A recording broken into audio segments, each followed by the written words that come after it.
Hi.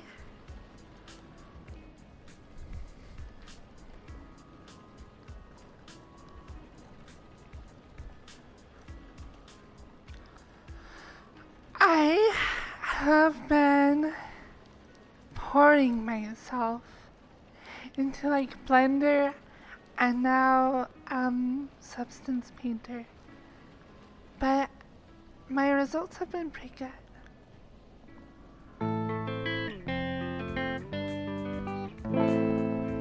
Thank you, name. Tier 3 sub. 16 months. We are, oh my gosh. I want to do like 18 months. I should do something special. That's like a year and a half. I should do like an actual long stream. Even though I'm so bad at those. I am on a Blender bender.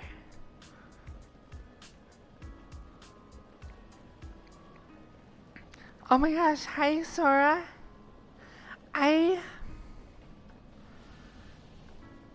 love creation. I love making things. I always thought that whatever my career would be, it would have to have something where like arc rocks. Thank you, you stink too. And you are way too nice. But I always thought that my career would take me into some sort of space where I would like be making things, whether as like an engineer or something. Being an entertainer was totally not on my docket of like, oh, take with a what career should you do when you grow up test. Definitely not be an entertainer. I don't know why people watch me so much.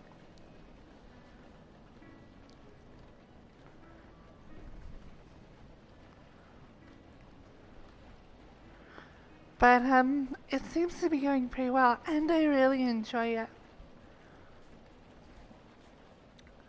I really feel like really gifted that I have this opportunity to kind of do both. I exist in this really fun space of like if I want to like stream and entertain people, I can do that. I have a big following, enough that it's supported me for like a year and a half now. But I also have enough time on my hands to like dip my fingers into creation of like avatars and now like worlds. And I am really grateful for all those opportunities, even though I don't always take them when I should.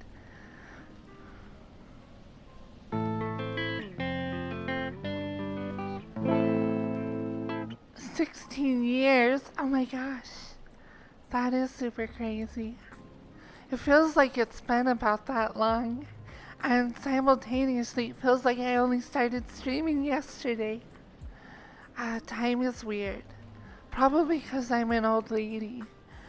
And like, they keep saying that like, time speeds up as you get older.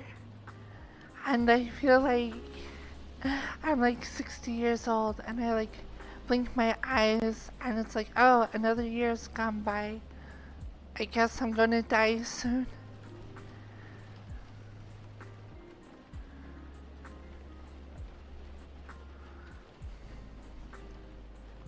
But while I'm here, I hope I can make stuff and entertain people and make people happy and just have a good time.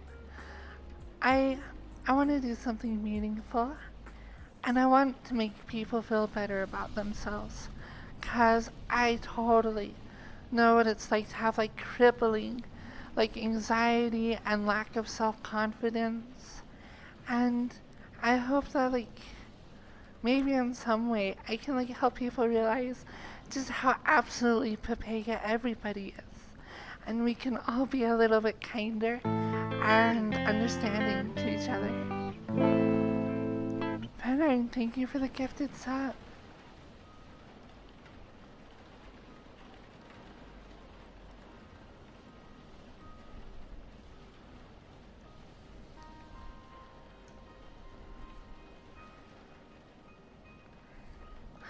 I, well, I don't know if I can say I successfully took a nap.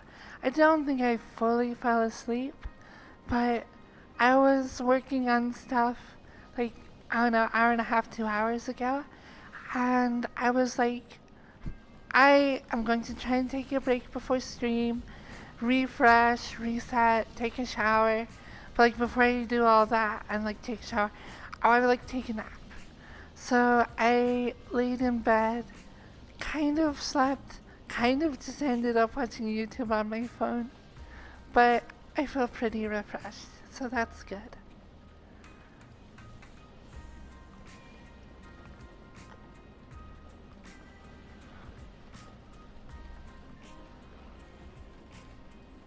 Once I finish learning how to use Substance Painter, which of course will take forever, but as I'm hoping, my goal is that by the end of Saturday, if not sooner, I can have more advanced complete textures and materials applied to my world as it is right now. And then my next step will be to make an ugly couch that you can lay on. And I'm hoping to do that over the weekend. And then just continue making furniture. And once I get all the big furniture done, I need to work on smaller props like little bowls and books and pens. I should probably do pens in my world. And like faucets. All these like little tiny props. Look at all the little stuff around this room. There's books, a vase, cutting board, random stuff, coffee, little like mason jars, so many things. Clutter, yeah, lots of clutter. I want to make it so that kind of like, I remember one of the most amazing things about when I first started playing Skyrim is that like absolutely everything, or what felt like everything at the time, you could like pick it up, you could steal it, you could throw it around. I like having knives and a knife block and a cutting board and these like mason jars. I want to pick them up. I want to interact with them. But I can't. A lot of worlds are made like that. But I want my world to have, I don't want too much clutter that's just going to always be all over the place. But I definitely want to make it that every time I add something, I want to have this idea in the back of my head about like, what is the like user or the player going to think when they come across this item? How do they expect it to behave? How do they like, what behaviors do they want it to have? Which is saying the same thing twice. But anyways, I want to meet as many of those as I can. If somebody sees something and they want to pick it up and look at it, I want them to be able to do that. If they see a light switch and they're like, ooh, I want to turn off the lights, I want them to be able to do that. Oh my gosh, thank you so much for the bits. 100.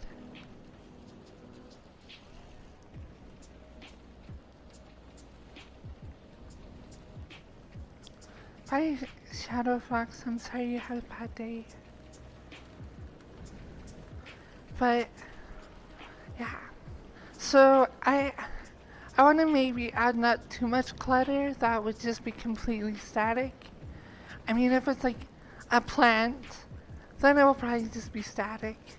I don't know how many plants are actually in basements, but plants do make places really cozy, which would be nice. Right, I can't do too cray. You're so right. At the end of the day, I want to have, by like the first or second week in January, I want to have a working map, which only gives me like 4 weeks.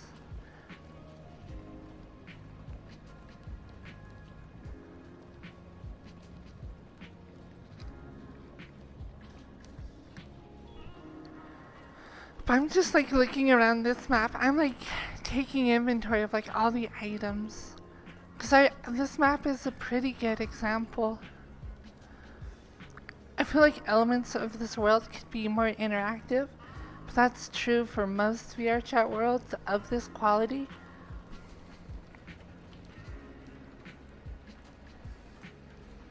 I am terrible with deadlines. It probably, and there's like, should I try and compromise and just get a working map ready so that I can stream and play D&D with friends in VR?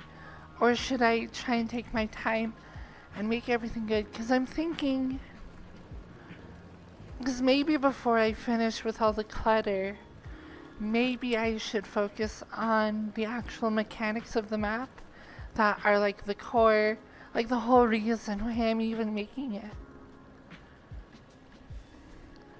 So I might not like do all the clutter that I would want to eventually have before I just switch over to D&D.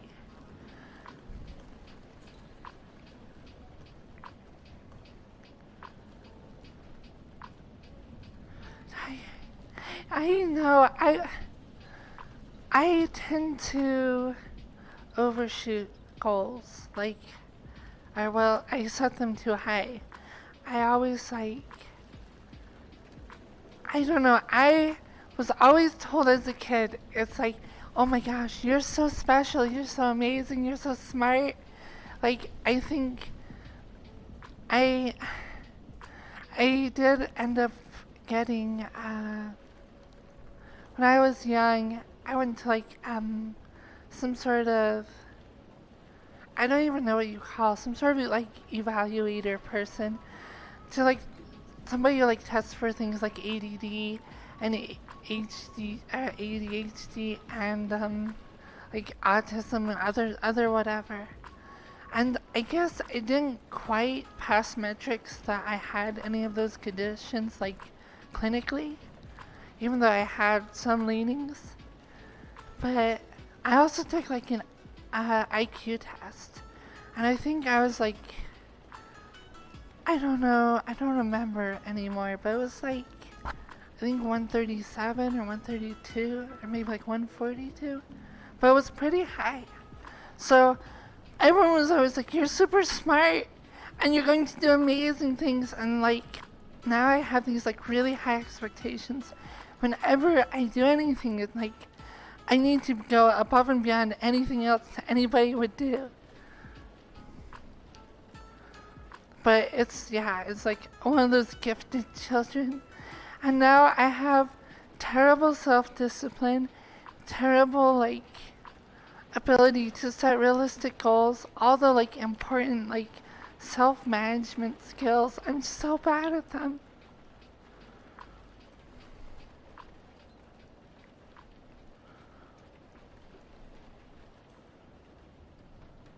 Yeah, it really does mean nothing. And if you believe it as a kid and you're like prone to like, I don't know, think of yourself as like special or smarter or better in some way, it like really throws you off because you like set unrealistic expectations for yourself. And then as soon as you stop fulfilling those or like stop being able to meet those expectations, you like get really down on yourself and you like get a lot of like self-hate. It's really bad. And your self-esteem just totally goes out from under you.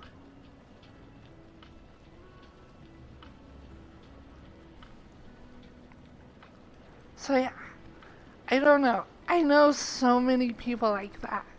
It's so common. And like, I feel like there needs to be some sort of like social movement of like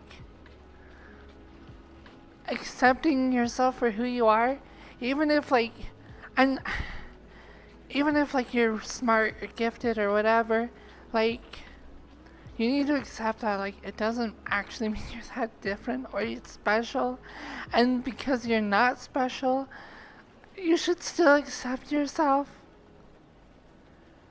I don't know.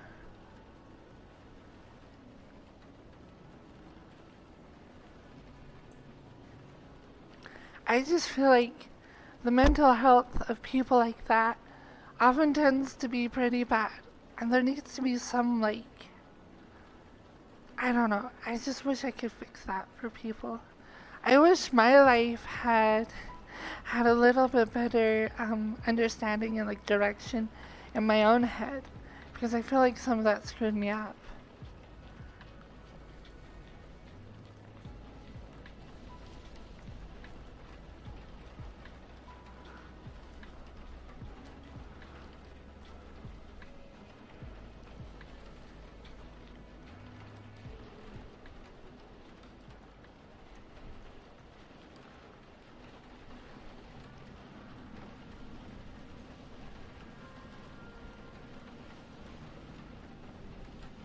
But yeah.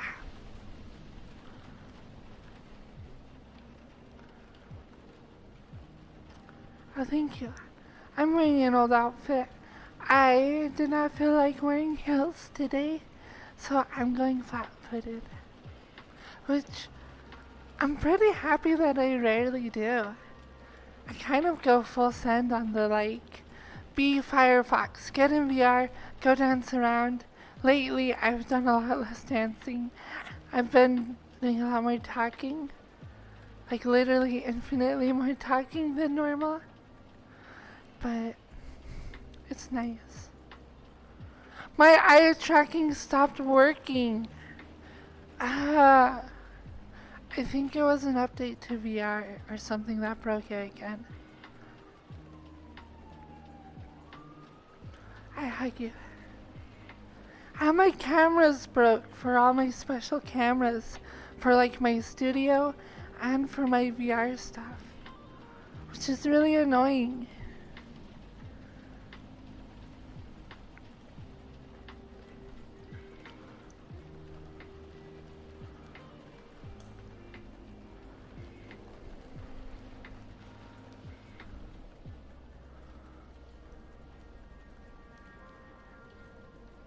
This latest update to like the UI and the camera has been nice, but it is annoying to like make stuff for a platform that like when updates happen everything breaks and you have to like go back and be like, okay, how can I fix it?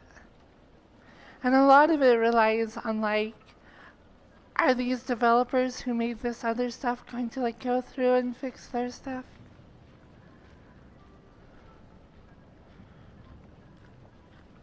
Have fun at work, Landcourt. I am talking. And yeah, I've been talking for a little while.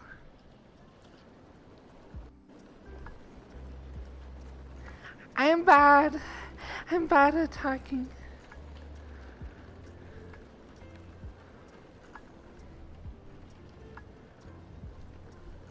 I wish that VR chat supported eye tracking natively. A lot more headsets are probably going to get in the future, and it would be nice if it was just part of the default game. Because why not?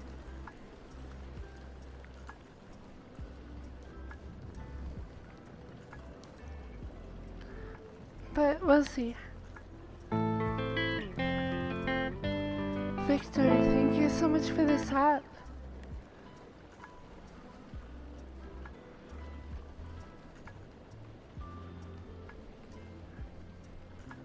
I'm glad that, like, the last 2 or 3 months, I kind of scaled back a lot of my expenses. So even though I kind of had a really low sub count this last month, I'm, like, still doing okay. So I'm really happy. But one day I want to get 2,000 subs. I've gotten close like twice. I think my highest is like 1850 or something. Just like more than 1,000 than I have right now. But my view counts have gone back up since I started talking, so that's good. I'm hoping that, well, I don't know. I'm like, it may not do anything, but there's some small chance that if I do like a Saturday D&D stream every week, that like that could get some really interesting people into my chat, a bunch of D&D nerds. Because I know I already have a bunch of you that like D&D. But there's like a whole community of nerds who like watching D&D games. And it would be fun to tap into that. I need to do more actual ASMR, but I think that's better suited to YouTube. But it's kind of fun to try and branch out.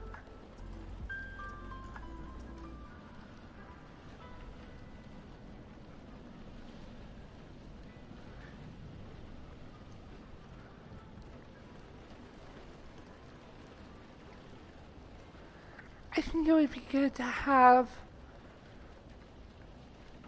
more varied content that's scheduled.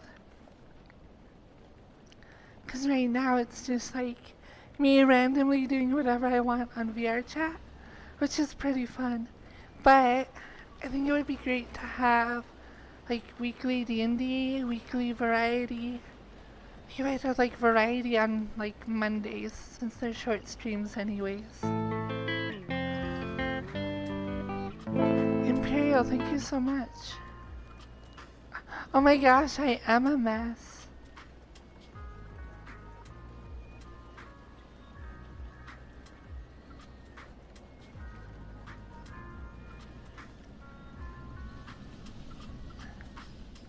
Did you know that most games are super boring to me now. Every now and then I might play like Horizon Zero Dawn. I tried playing a little bit of Control, which is fun. I still need to like finish that game. But like I get so bored with video games these days.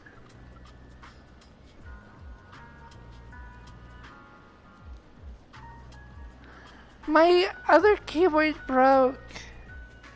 And I was using an old keyboard from my mom's house. And the shift key didn't even work well. And I was like trying to do stuff in Blender. I'm like, I can't use my dumb shift key. And felt so mushy. And I was like, I'm going to get a new keyboard. I have to have a new keyboard. So I went and got a new keyboard, even I got kind of a really nice one.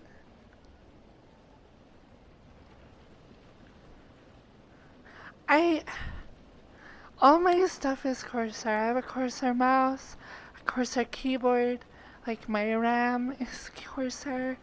I switched out all of my water cooling since it keeps creating issues for me for an enclosed system that's also Corsair. So at this point, I just have like IQ running all my stuff. So when I want to get a new keyboard, I'm like, I'm just gonna get another Corsair one. It's not that I'm even a huge fan of Corsair. It's just I've bought into the ecosystem and I don't want to have a million different programs to control like my DPI, all my color settings. I just want one. So I keep buying their stuff so I can use the same thing.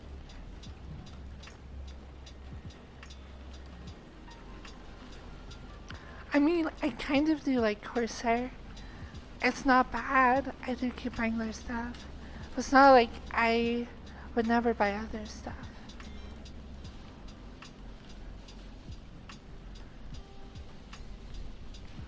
But I have so much RGB now.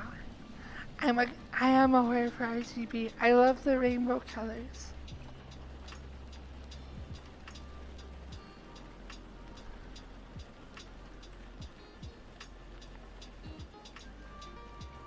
I mean, Corsair, from what I understand, is a lot better than like Razer and like some of the other popular brands. Of course, I have like crazy keyboard nerds in my chat who are like, yeah, I spent like $450 on a set of keycaps, and then like the switches are like $200, and then like the board is like $100, and then like I add everything up and it's like, oh, I spent $700 on my keyboard.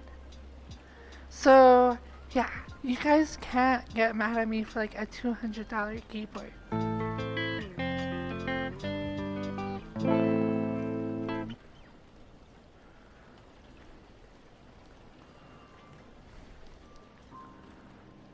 Thank you for the sub. Icy Blade.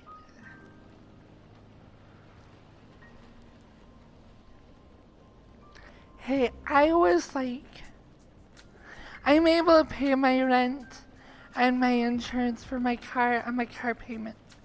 Even though I was at like 750 subs when I got my payout, which is like an all-time low for me.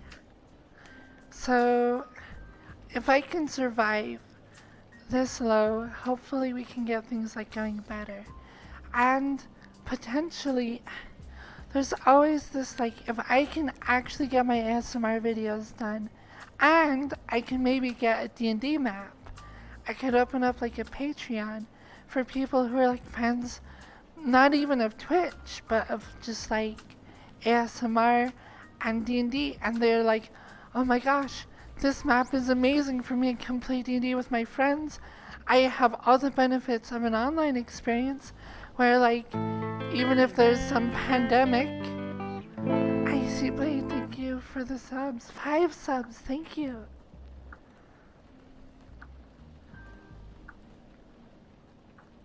But yeah, even if there's like a pandemic, or maybe your friend moves across the world, or to like a different state or country, and you still want to play, but in my opinion, Roll20 is garbage. I can't play that way. It's too hard to like just sit at a boring computer, have this boring interface. I mean, it's great for like people who want to play together, but just can't. But I want to have that physical presence. For me, the whole point of playing D&D is to hang out.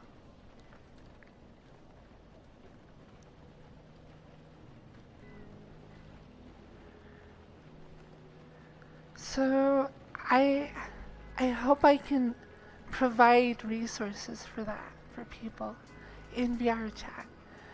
I think that could even bring people to VR chat. If I had the best virtual Dungeons and Dragons experience in like anywhere, people would want to download this game just to go play D&D with their friends, and that would be awesome.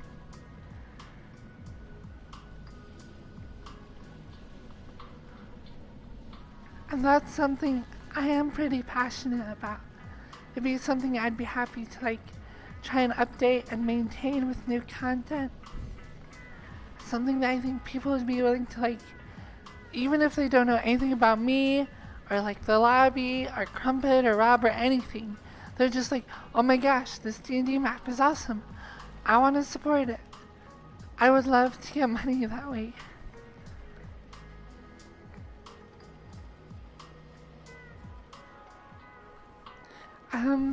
But I have a lot of work, and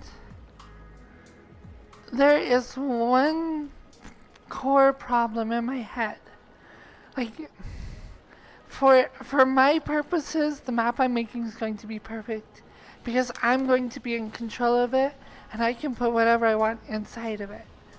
But one issue I foresee for having it be general use for anybody is I'm going to have character sheets of me and the people I'm playing with. And I have access to the map, so I can just put them right in. But that is like the only custom information that would be really hard to add for other people. Eventually, there might be ways to solve that.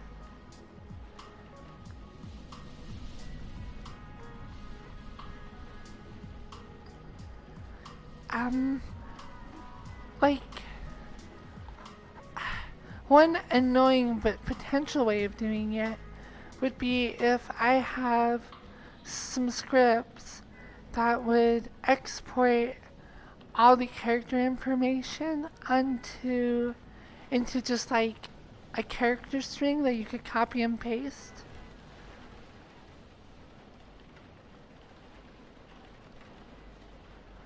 Like, because I could make a system that covers all the core like races and classes and all the options you can pick with that. But that would be hard. Thank you so much for this sub. 15 months, thank you. But I guess if and it's something that Udon Tycoon does as well.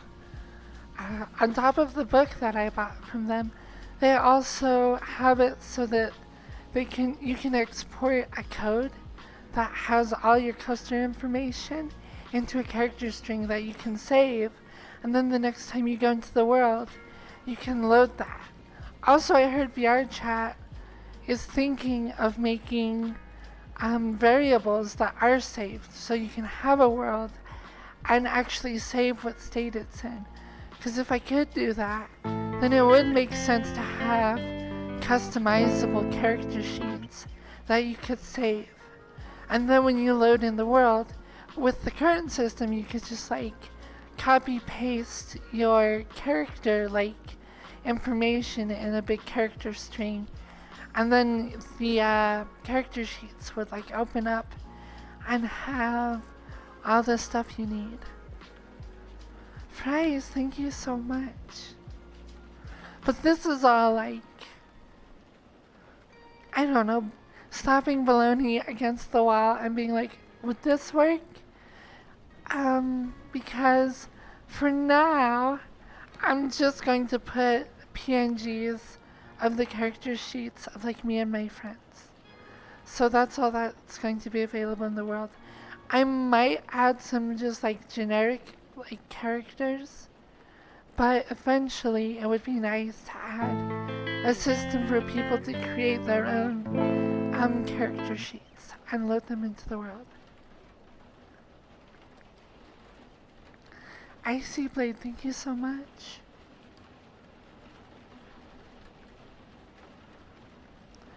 VRChat does not have the ability to load information from other websites. That would be really insecure. I think at one point they might have had that, but it was just too unsafe to keep around.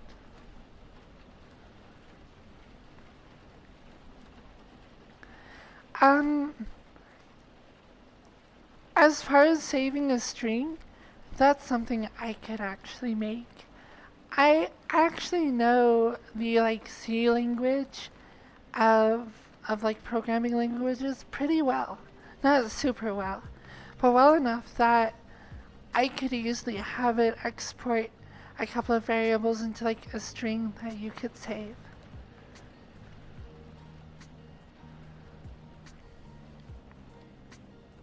But I'll worry about that later. That is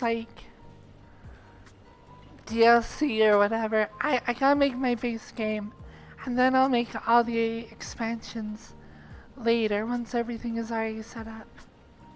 Because once I have all the important books you need, all the minis, the tables, the maps, the backdrops, the cameras, all the clutter, the furniture, all that stuff, I'll get that working first. And then I'll start streaming it on Twitch on Saturdays. And then after that, I will start to think about making it more general purpose.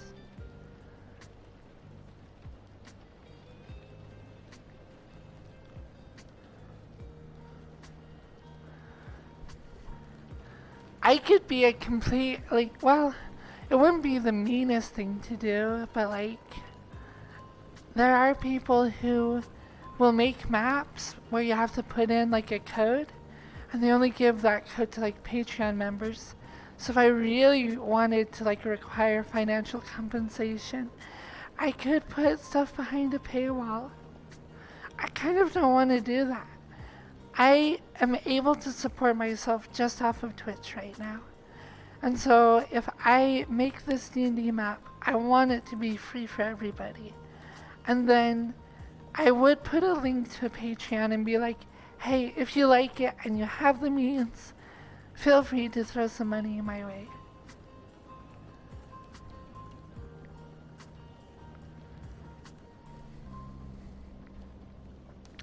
I don't think it would be unreasonable to be like, you have to pay money, but because I don't necessarily need that, I would rather not do it.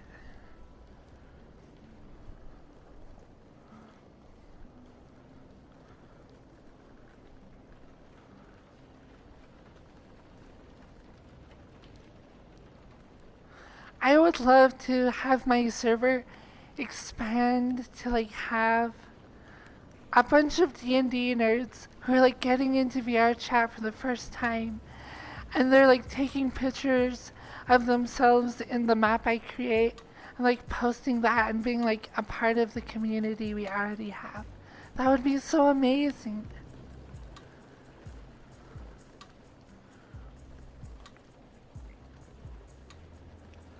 I see Blade Fries. Again, thank you so much. Thank you for those big 5 bombs. Getting me hacka subs. I want to retire when I'm 30, so that's only like a year and a half away. So I need like a bajillion subs.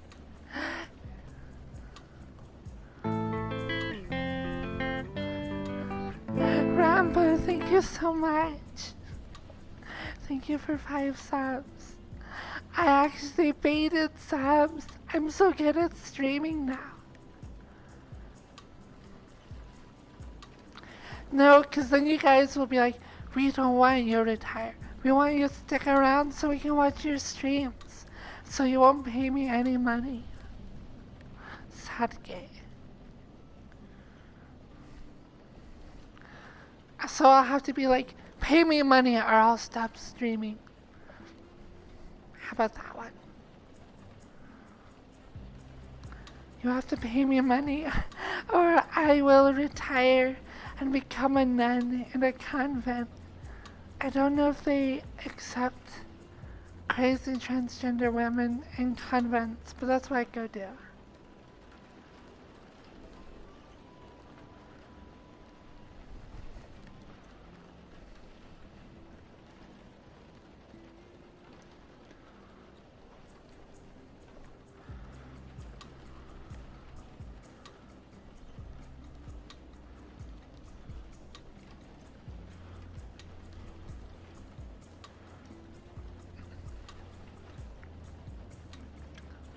That is actually crazy to think about.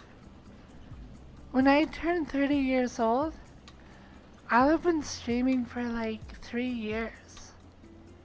Something like that. And at 30 years old, that means I will have been streaming for like 10% of my life. 10%! That's huge. When I hit 3 years of streaming, we're gonna have the biggest party ever. Which actually, we're halfway to it already.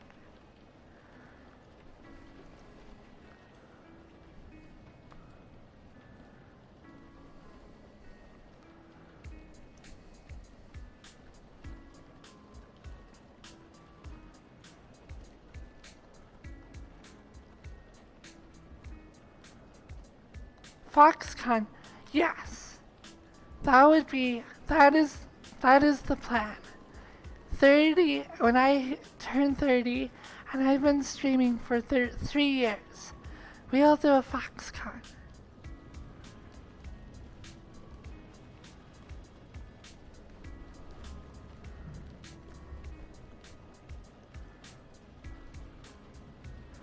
Yeah, probably because of me. I'll probably have killed you of stress. Because you'll keep on being like, why is Firefox not taking advantage? Because what's going to happen, as we all know, the very practical reality, is I'm going to finish this map. I'll use it one time, and then keep on saying, I'm going to do a D&D stream, and then I won't.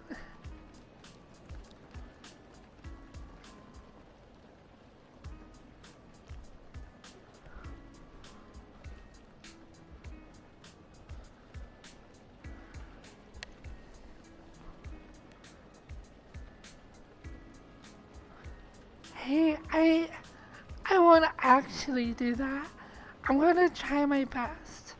I mean, I'm still in like the first third or fourth, or really the first like 10% of developing this map. It's going to be a lot of work still.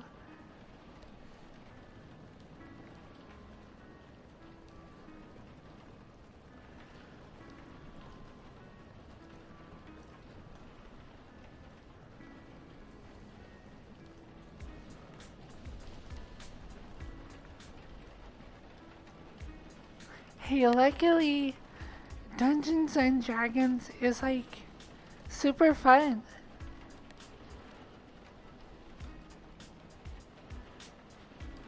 Um, that is one potential cool thing I could do. If I have multiple people in the map with good enough computers, I could like I could have one camera going to my stream, and then I could have somebody else on their computer put their camera, and I could record the entire experience in virtual reality. But I don't know if anybody would want to sit there in like a pre-recorded video just to watch people play D&D. But it's a possibility, I suppose.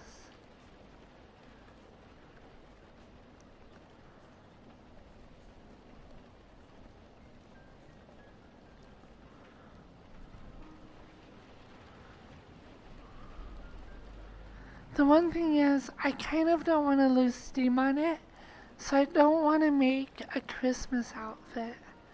I kind of want a Christmas outfit, but I don't want to sidetrack myself.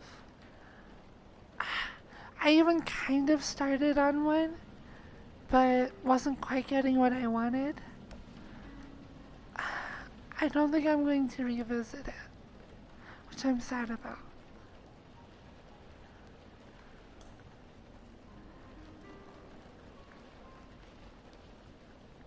Good day. Hi.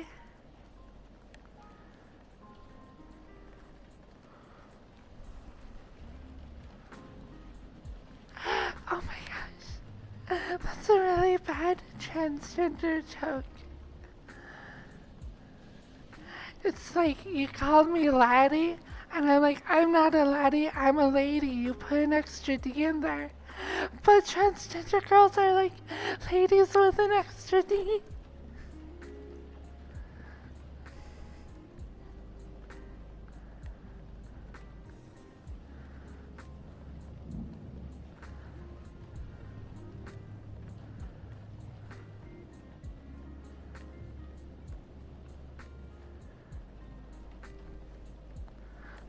Anyways, moving on. I know. I just thought it was funny.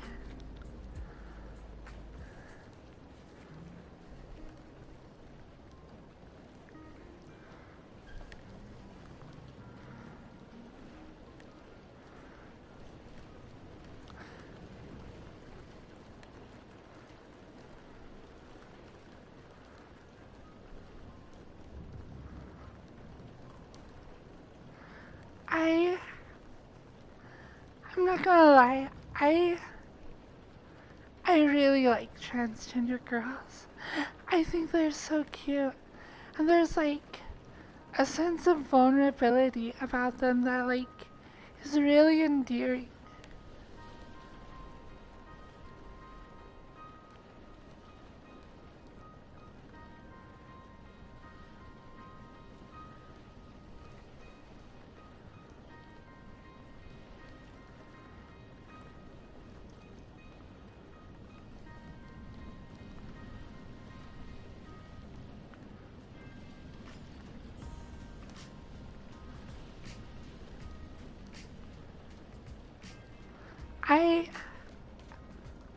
I'm like kind of finding that out about myself, which is kind of fun. Like, I haven't really dated a lot before like coming out as like transgender. So now I'm like figuring out the kind of people I actually really like. And usually it's like transgender girls are like, I find really nerdy guys cute. I don't like muscle cocks that much. Like sexually they can be attractive, but like I just don't think I would get along well with them. I kind of like other people who are like sensitive and kind and funny more than I like people that are like aggro and aggressive and like assertive. Which is weird because I like to be super submissive and non assertive too. So I like people who are like kind of assertive and like, I don't know, but not. I struggle with people who like don't understand a situation very well or like a concept and then they assert their opinion on it and then they're just like, no, I'm right. Or they don't even realize it's like, I'm right. They're just like, this is how the world is. And that's how I see things, so that's how they are. People who are like that are super annoying. I like people who are like, hey, this is what I think. And like, they just like, most of the time when I talk, I use language that I try to like have an accurate representation of my certainty on a topic. And I feel like some people use language that's very assertive and very certain and very confident in a way, but like in not a good way.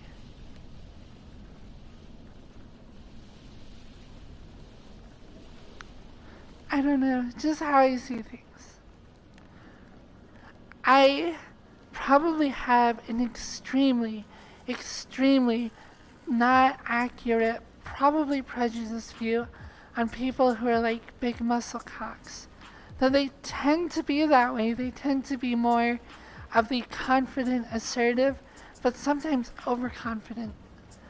But I'm sure there are huge exceptions to that.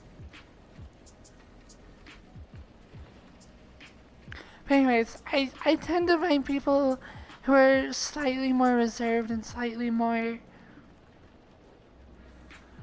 I don't know, willing to listen to other people. But simultaneously, like, if you look at, okay, my last two exes, right? It's like Murder Crumpet and Blue Haze. And both of them are like very, in their own different ways, like sexually assertive and like very confident. So I also do like that kind of confidence. I don't know. It's kind of interesting. Whereas the person I dated before that was more reserved and more like, I don't know, very, very sweet and very compassionate. I really liked it.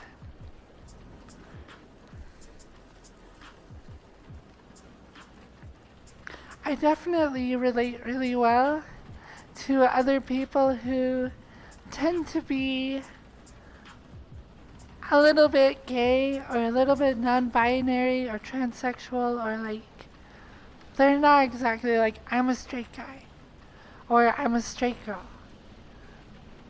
I don't think I quite appeal to either of those because IRL, I'm trying to be a girl, but you're gonna have to be a little bit open-minded.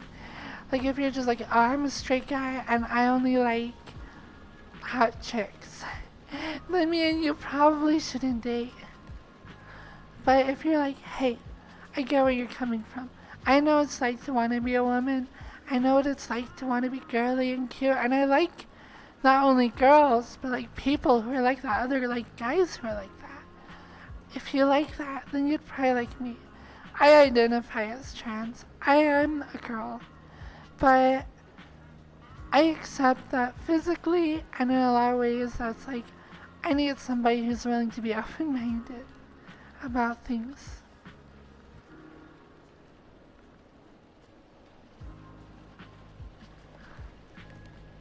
So that's the kind of people I like. People who tend to be gay or trans or just like, hey, I get it, what it's like to not fit within like I'm not a guy. I'm also not a girl. I'm neither and I'm both, and I mentally and like physically I'm trying to do what I can to be a girl. But there are times where like, if you go down the check marks of what makes a girl, I don't always hit all of those. So I don't know.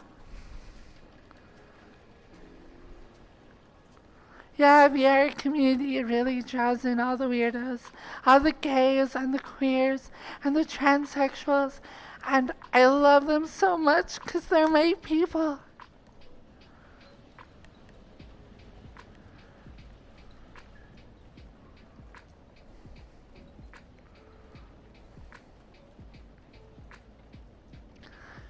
I like straight people, I really do. I do find men pretty attractive. They're just like straight men. But like, if I talk to you and you're like, oh no, I only like girls, I wish I could be that girl that you want. I really do. I really do. But I accept that. Unless you're like, oh no, I like transgender girls, I'm a little bit bi even. Or I don't know. Or they themselves are transsexuals. Transsexual women, well, I mean, I don't know. But many that I've talked to tend to be like a little bit open-minded about that. They're like, yeah, I like girls, I like guys. I just like people. So, it's kind of where I fit. I I think I could date. It would be weird. I have never dated a cis girl. Or even a like lesbian girl or a bisexual girl. A girl who was born as a girl. I've never dated someone like that. I don't even know what it would be like. I think they're cute. I think I would be super jealous all the time of how cute they are. Um, but I wouldn't say I'm like not interested in them. I just would say I don't see it like working out long term.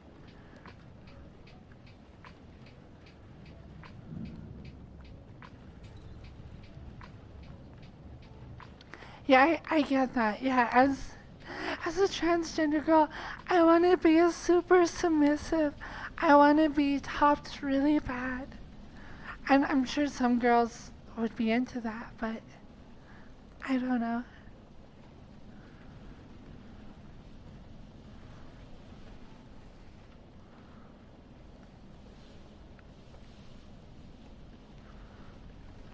And I mean, there's a reason I'm always so like lewd on my streams. I like it when like cute guys in my chat are like, oh my gosh, Fox, you're like cute and sexy. I'm glad I haven't pushed things like my desire for having people like sexually be attracted to me. I haven't let that completely rule my stream. So I'm not like, I don't have a chat full of people who are just like, show me your butt, show me your booba. Oh, I think about you when I take a shower. I get a little bit of that. But most of you aren't, which is good.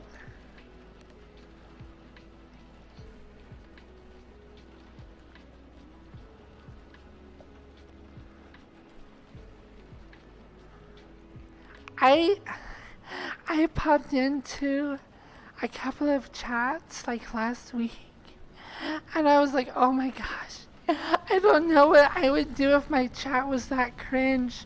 They're just like totally there because they're like sexually turned on by the content. And that's like all they want out of it. And I'm like, oh my gosh, could you imagine streaming like that?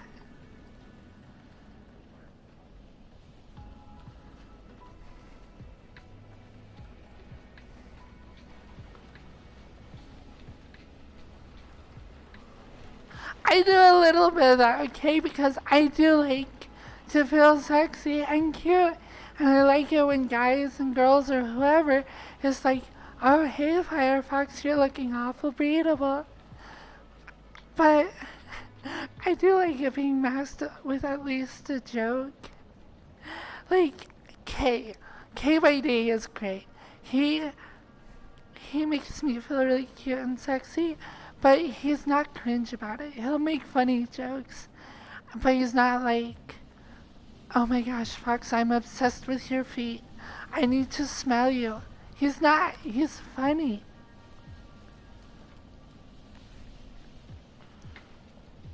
And I like that.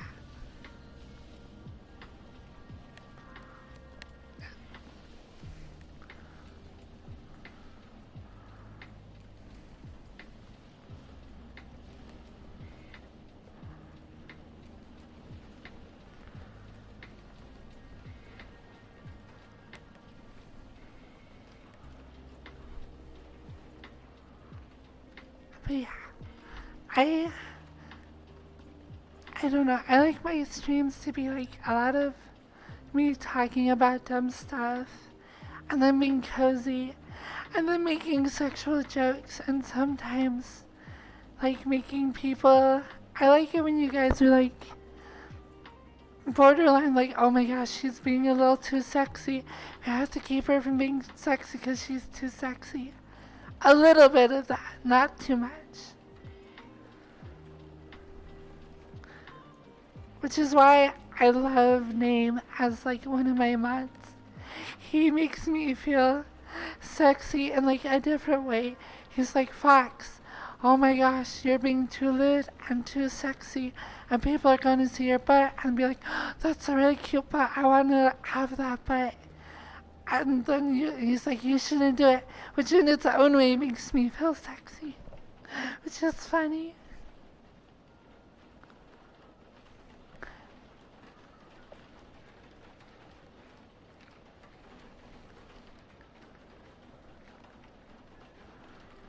No, I'm saying you guys are great. I'm saying all my mods are amazing.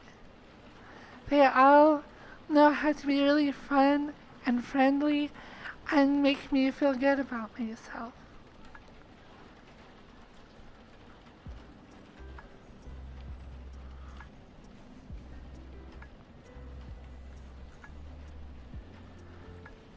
Argrox, I don't even know where to get started on him. He is and has been so supportive. Not even just with money, which clearly he has gone crazy with. And thank you so much for all of the financial support. It's insane. But you've also just like helped me out as a friend. You've given me really good advice. You helped me out with a lot of technical things.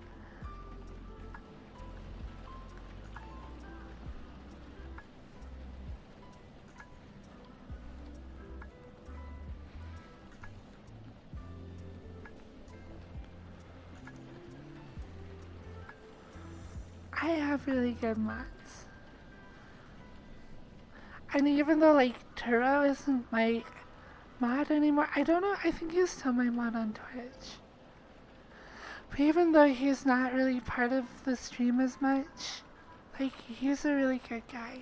And the reason he left, I I am really happy the way he handled it and like the reasons and like stuff. Like he was really smart. I really like Turo. He's always super welcome in my Discord, in my streams, wherever.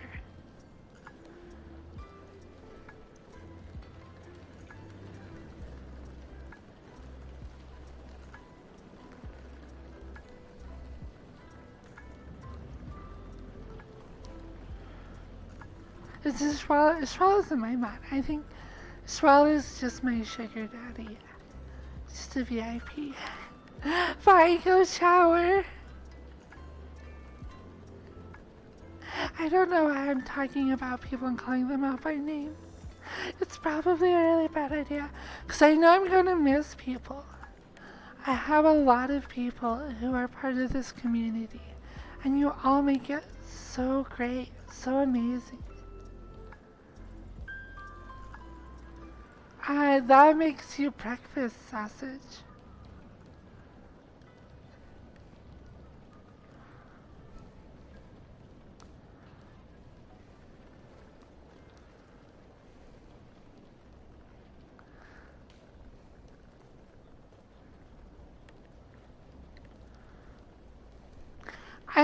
I am so happy that Fries is part of this community. Like they didn't come here like back when I was Rob's mute and getting a lot of attention that way. They just like I forget how they stumbled across me. I think through like YouTube of all things. And like they've been really friendly. I'm really happy.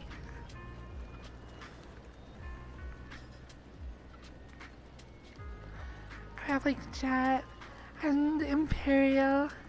So many great people. I love hanging out in Discord.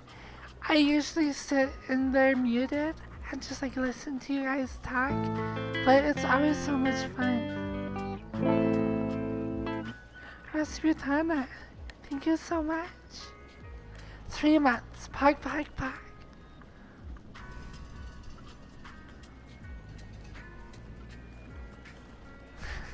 Sausage. I am Munch.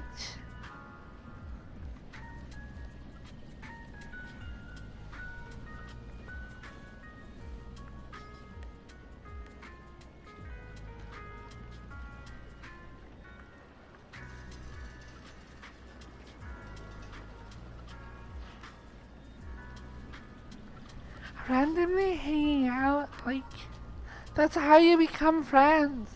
That's why it's fun. That's why it's special. You can go and do and be anything anywhere. And you choose to come here and be with me and be with the other people in my server and my chat and hang out, and that makes you one of us.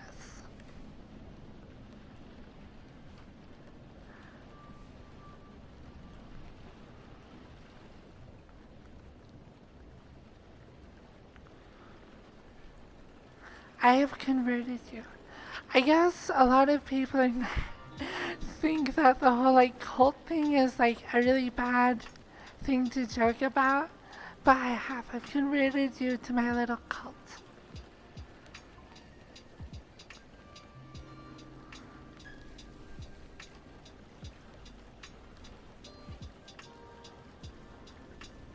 Why Vega not VIP? I don't know. I feel like Vega should be VIP.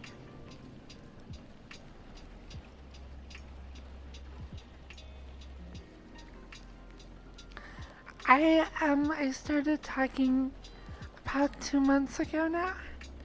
It's been a little while.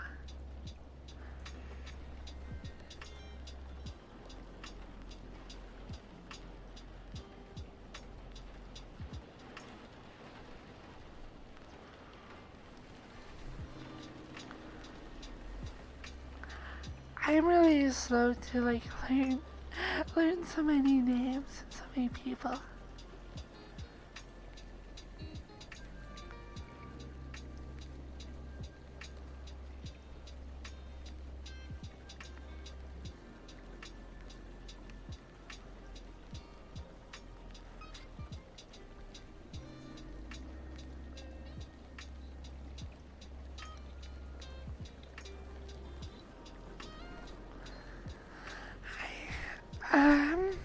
Oh wow, I've been talking for a whole hour.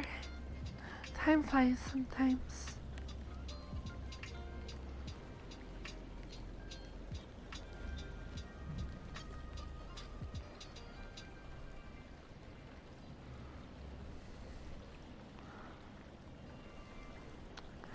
It's cold outside, no kind of atmosphere, all alone, lost in space. I want to fly far away from here, far, far, far, and the stars, stars, stars. Name that theme song. Which show is it from?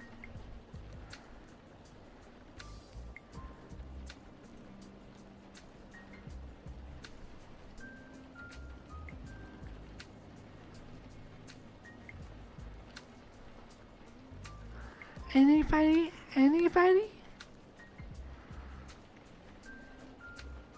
Imagine me singing it with like a British accent.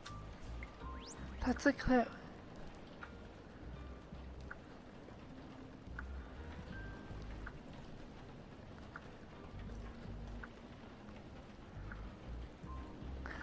Actually, nobody knows?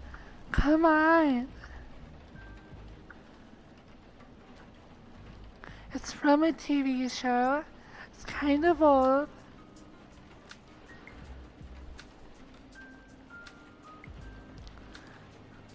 It's cold outside. No kind of atmosphere. All alone, lost in space. I want to fly far away from here. Far, far, far. In the stars, stars, stars. Red Dwarf, well, I mean, you googled it, you didn't really get it.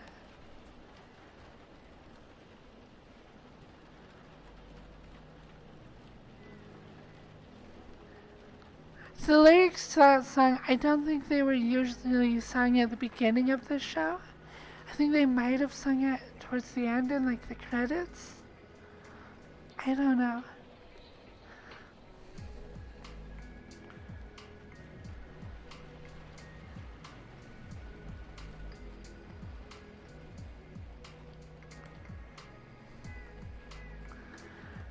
Fitting into new groups is really hard. And I will admit that my server, it's been around long enough that a lot of the people there, like they've been friends for like a while now. So joining in is like trying to like figure out if you fit into this like group of old friends, which is a little bit difficult.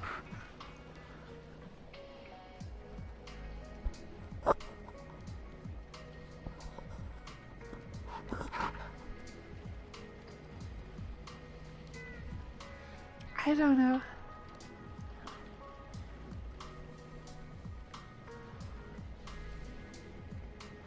It's kind of interesting, like, there's like a whole bunch of psychology and interesting behaviors between like group dynamics.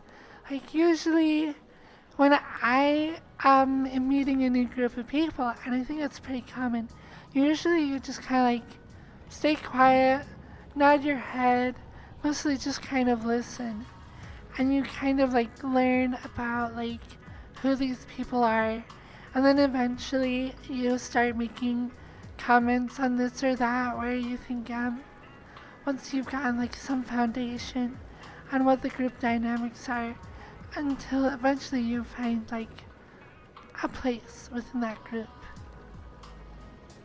But it's not exactly like those first stages are always really awkward, a little hard to get through.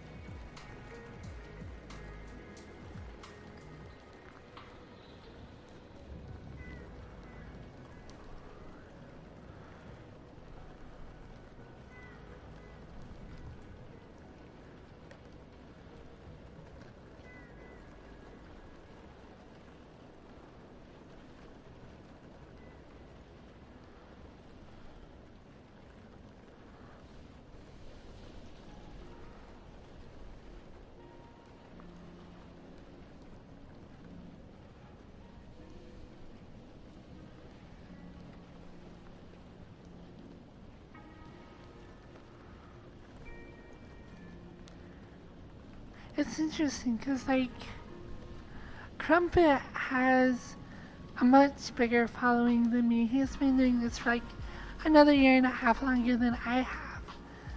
I don't see a lot of people hanging out in voice on his server. Like, I see people in like Mangoes and Happy and like some other servers, but I don't really see a lot of people hanging out in voice comms on his. I wonder why that is. I mean, I'm sure he doesn't spend any time in his own server either. He's always in the Gator server, or like streaming or hanging out with Rob.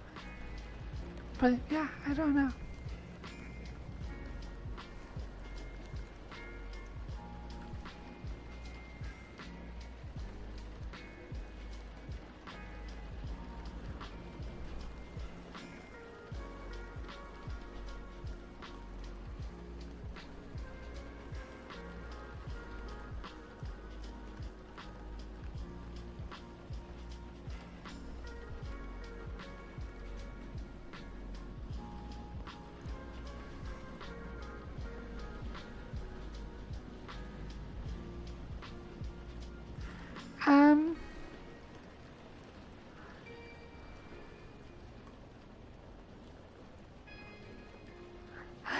Oh my gosh, virtual charm.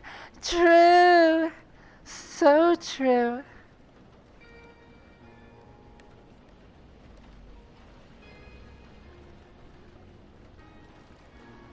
Um, Other games.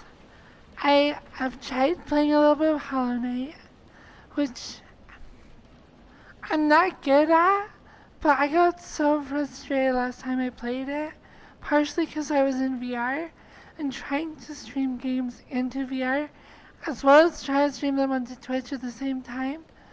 I just got enough like lag and like stuttering that I couldn't quite beat that like one Hornet boss. But as soon as I got out, after I rage quit, I got on Discord, I turned on my stream, I'm like, I'm doing this. And then I beat her first try.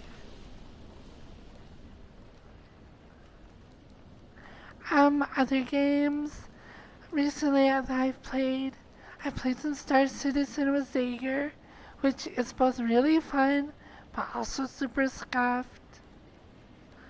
Um,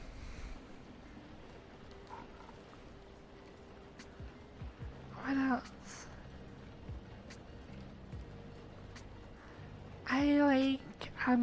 I played a little bit of Control. That's a pretty fun game. I really love the SCP universe, and Control, it kind of does its own version of that, which in some ways is better than actually using the actual SCPs. It lets them just be like, we like the idea, but we want to have our own intellectual property, which I respect. But I really like the theme. Um, and Horizon Zero Dawn. That's a game I've really enjoyed in the past on the PlayStation, and now I'm playing through it on my computer.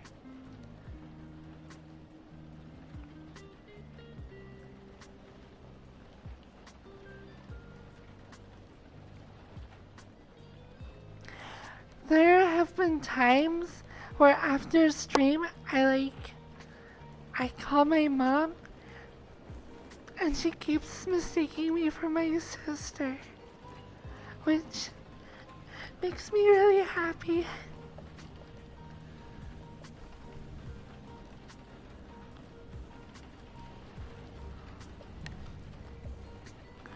I I have talked to her about all that stuff.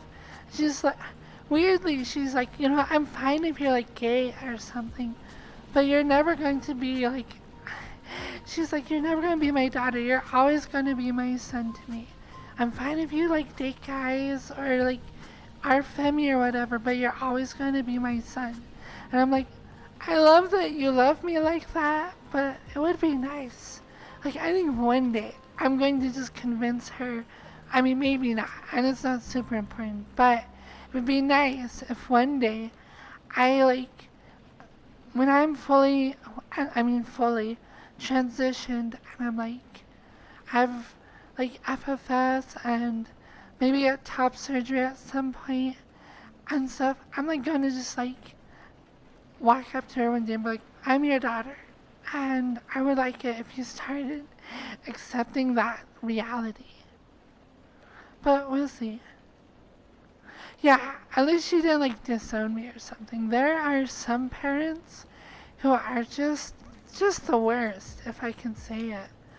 I know just horror stories of like the most close-minded dumb people on the earth who are just like, you're not even my child anymore, I want nothing to do with you.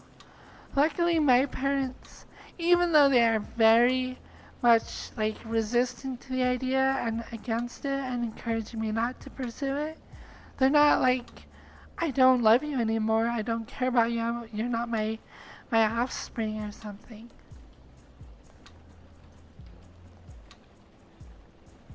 But yeah, we'll see.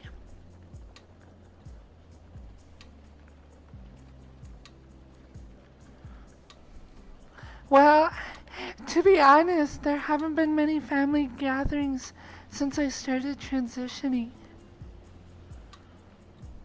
because of COVID. But that's kind of ending now. In fact, this Christmas is probably gonna be the like biggest gathering since I started transitioning. It's gonna be kind of interesting.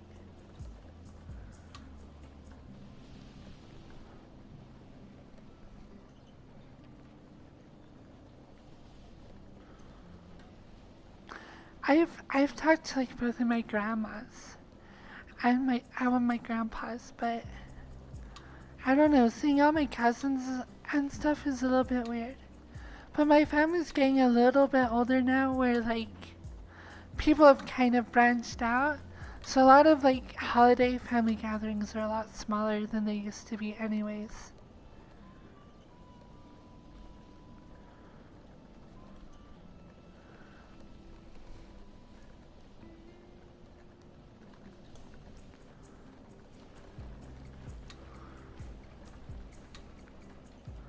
But yeah, I don't know. I think it will be fun. I right now I don't really push things really hard. I just show up, I say hi. I don't really correct people on like name or gender. I have asked my parents to start calling me by Bree. But sometimes they don't. I I'm not gonna like make a big fuss about that. I like family gatherings though. It's just not that important to me. I see these people and I love them, but I like see them like once or twice a year. I'm not gonna make all my interaction be like, no, I'm Bree now. Call me Bree. Some of them I'm sure would be fine with it. Some would be like, oh, that's weird. But I'm just not gonna like push it right now. Maybe next year.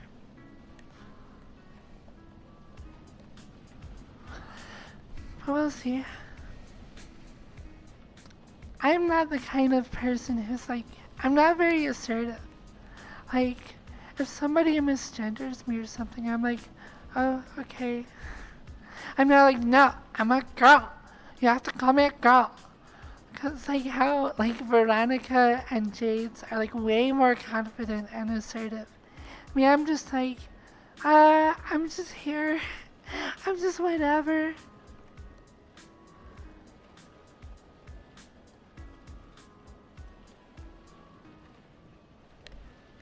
Yeah, I,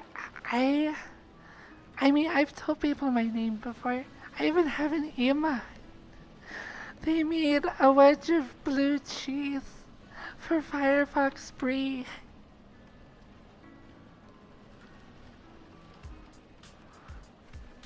I just don't. I actually go by Firefox or FFB. Like my my IRL friends who I talk to, they call me FFB now, which is kind of funny.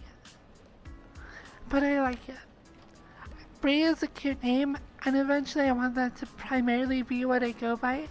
But going by FFB kind of works.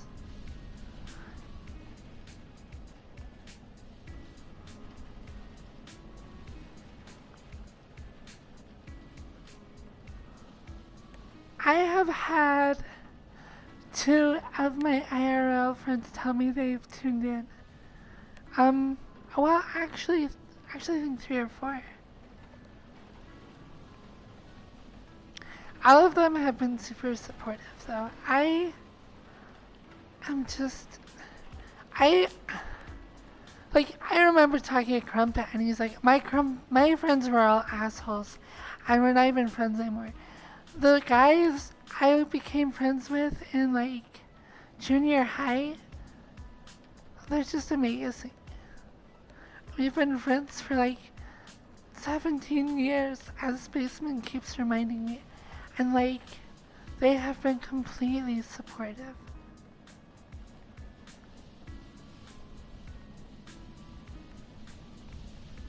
They have seen me be lewd.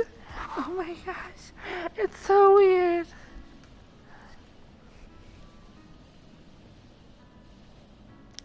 My friend Mr. Basement has a joke, like, I showed him that like kind of like super modified picture of me that I put on Twitter with like the cool filters.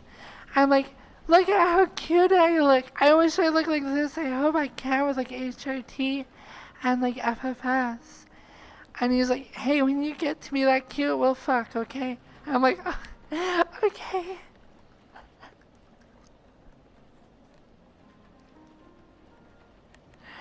Mr. Basement is really funny.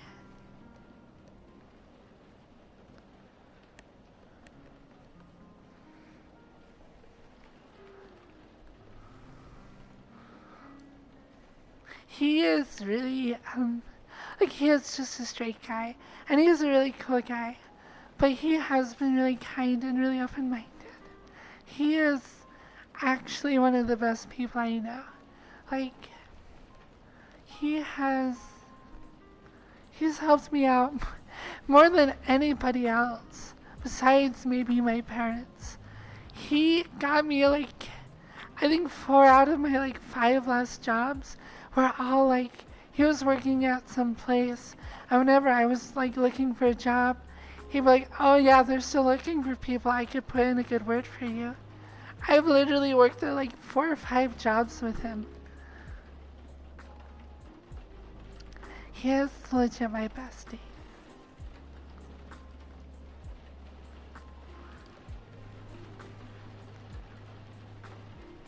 And now he's going to like stream on Twitch as well. I should give him more shoutouts. He likes to play Overwatch and play his bass, and he's gotten really good at like Hollow Knight. And he's also like trying to stream. He has a friend who used to be his bass teacher, and they stream like Breath of the Wild speedruns. And so they're like, Mr. Basement wants to like hang out with them, talking about like music stuff, and just like hang out.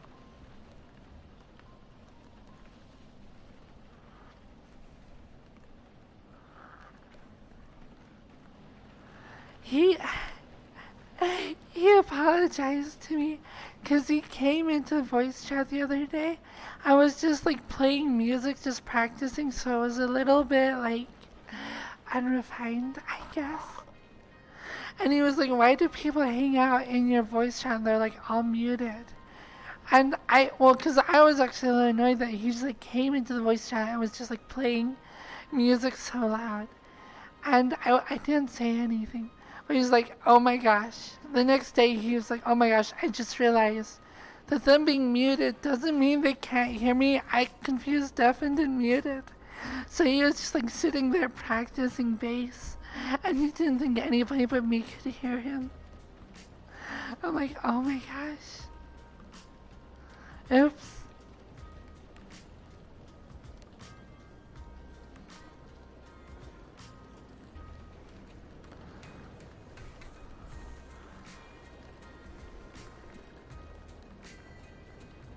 But yeah, he's a really good guy. Hi.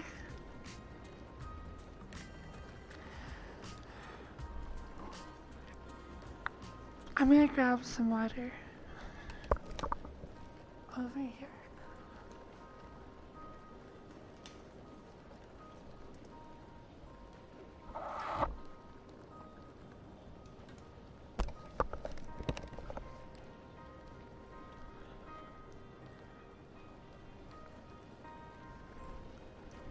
Hi.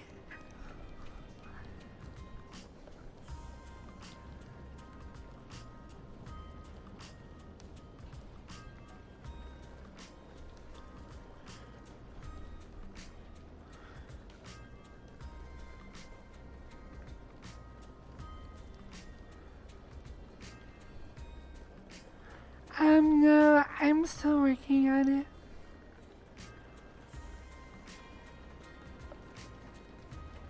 What happened?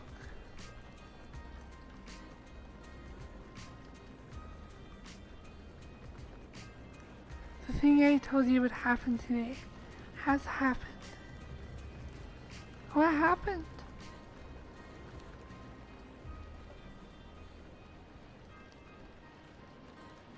Think about it. I can't think, you know that. I'm a big dummy.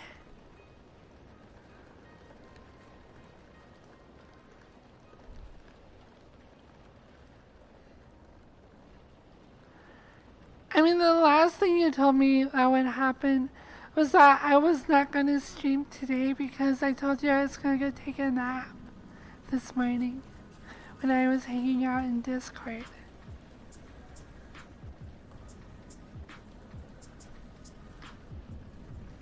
What did you say?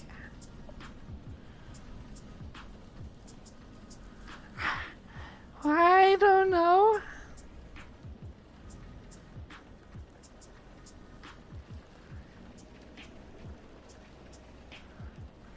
No, how do you expect me to carry on after you're like, hey, you know that thing I predicted?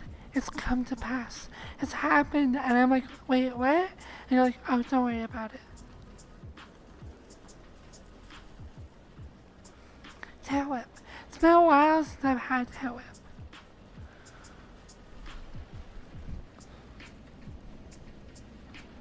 Line it up.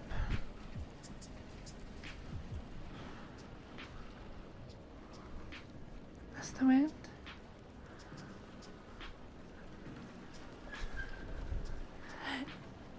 Got you. My thighs have a bad shape key on them. I have to fix it. But unable to do that, I have to re-download this model off of VRChat using the VRC API.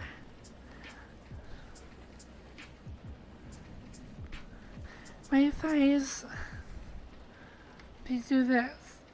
When I do expressions on them, this avatar is broken. I have to fix it. I'm sorry.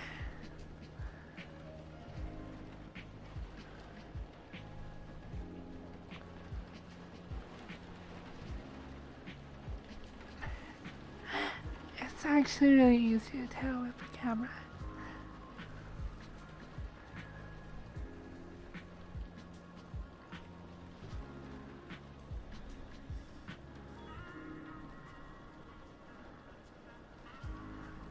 It's that thing.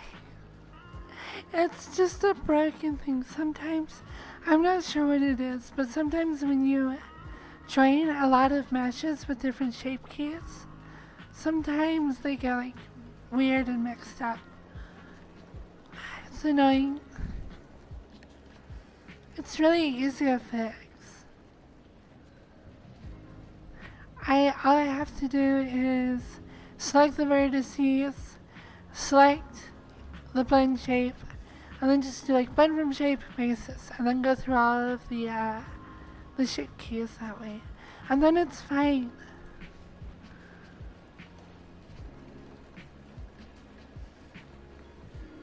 Which I know for some people is I just said a lot of gibberish.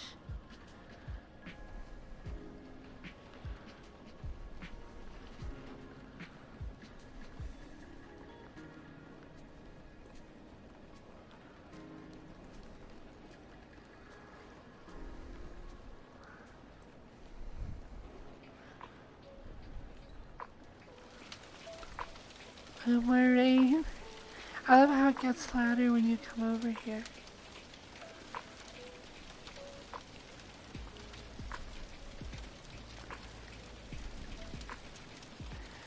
Virgin Killer sweaters are way OP. They're actually super comfy IRL. They leave your back really cold, but I kind of I like that. Because it just makes me want to get back scratches even more. Because I get cold and I get goosebumps down my spine. And I just want somebody to reach out their hand. Just scratch my back.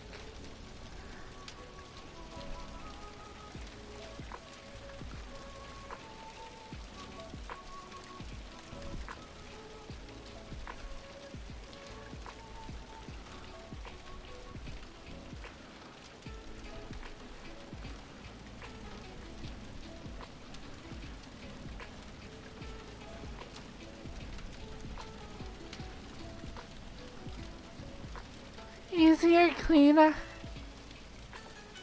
You're so bad.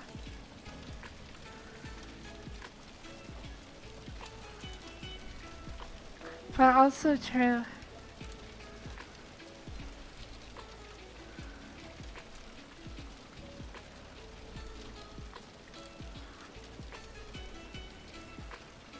I love that I have blue as part of my name because it makes like choosing settings and stuff super easy. I'm like, I always just go blue. Done.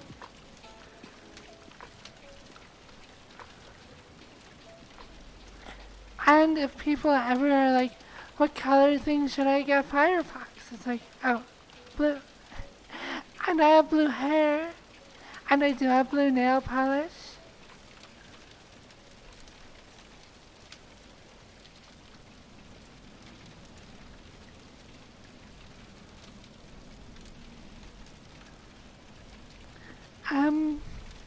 Maybe Name is trying to send an encrypted code with all the colors of his username.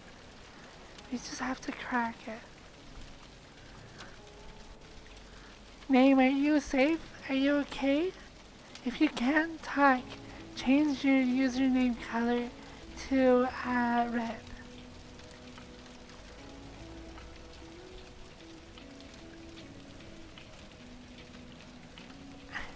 How's Felix?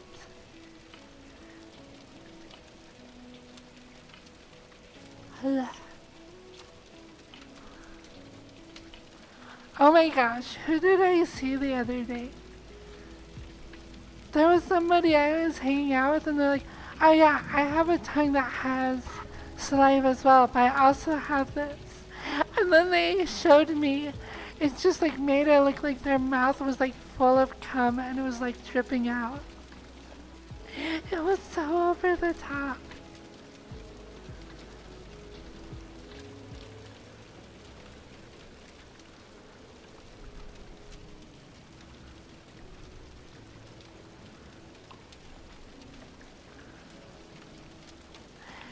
James' avatar has it.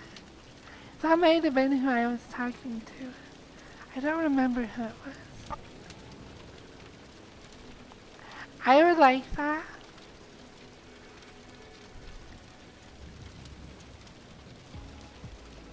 Why are you so shy? I just went into like why I probably don't have any self-confidence. It all started from being one of those many gifted children in elementary school. You have such high expectations for yourself, and then you set unrealistic goals, fail to meet them, feel really bad about yourself, have low self-esteem, and then you're really shy. Ta-da! That's why I'm shy.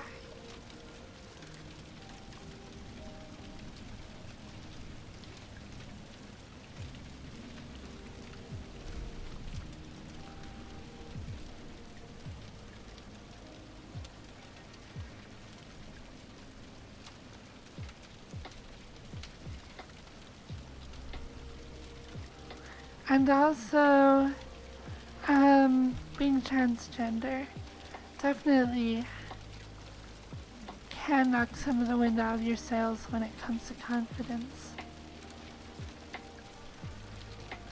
Like, this is who I want to be, right here. Cute beyond belief. And I don't feel like that IRL. And like, wanting guys to like see you and be like, oh my gosh, she's so hot, she's so adorable, I must have her. And then them not seeing you that way also makes it hard to be very confident.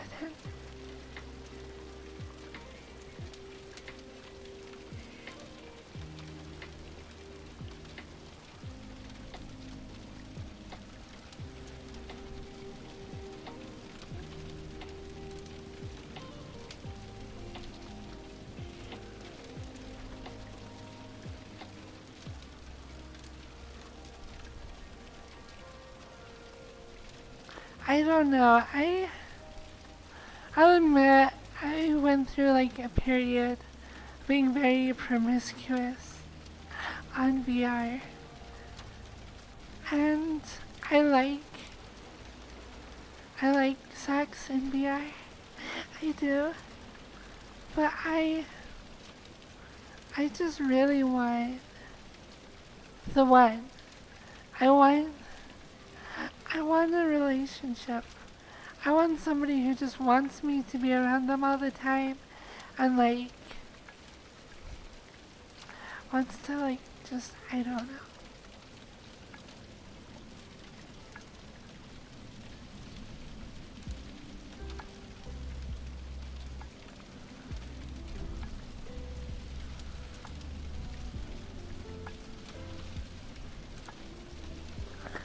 Yeah, get me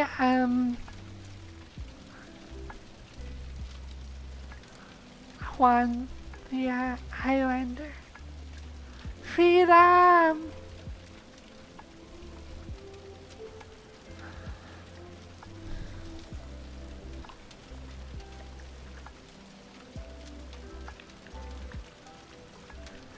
You're way too nice. Since April 2020. That is a long time. Have I been streaming that long? When did I first start? Did I start 2019? Was I streaming in April?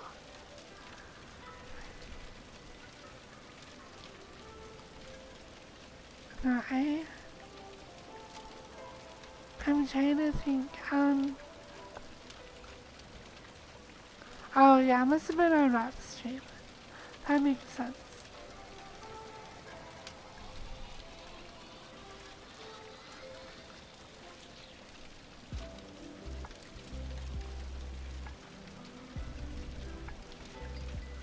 Yeah, most people saw me first through Rob and Crumpet.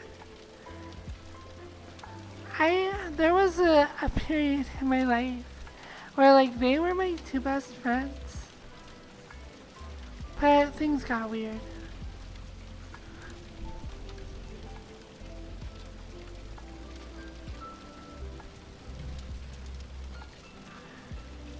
I do miss the like I loved the lobby. Like I really did. And I really wanted to see everyone in it succeed. I wanted to see it grow. I wanted it to be like the biggest thing ever.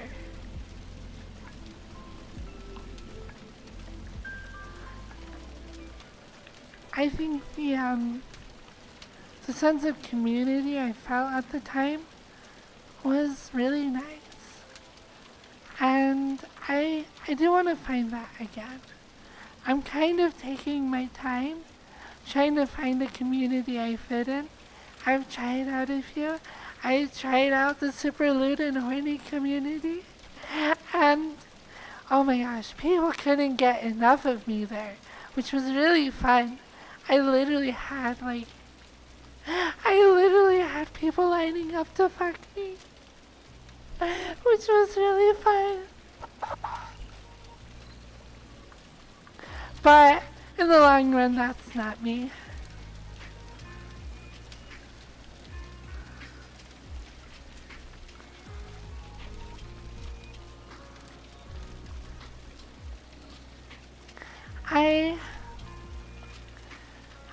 I just want a boyfriend. That's all I want. Or I guess like a trans girlfriend. But I don't know.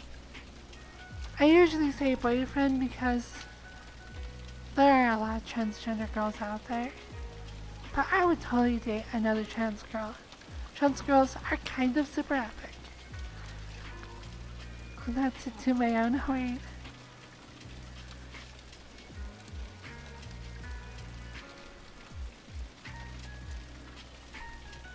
No name. I'm not surprised. I like it. It's fun.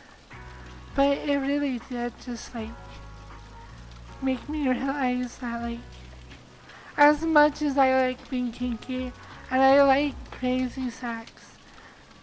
It is nothing. Absolutely zero. Meaningly worthless whatever compared to just laying on top of somebody who just has completely taken your heart.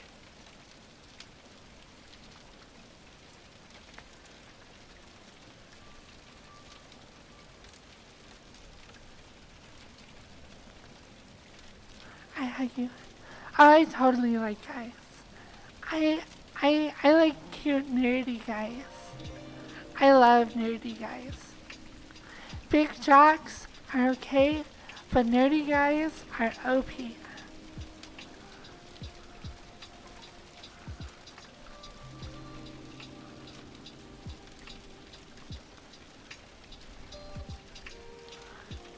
Um,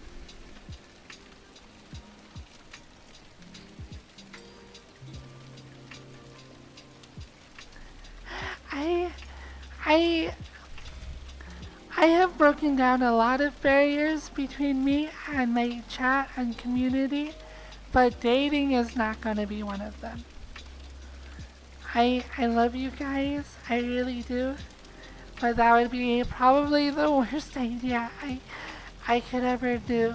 Not because you guys aren't worth dating, I'm sure you're all sweet and wonderful, but there's just some social boundaries that shouldn't be crossed.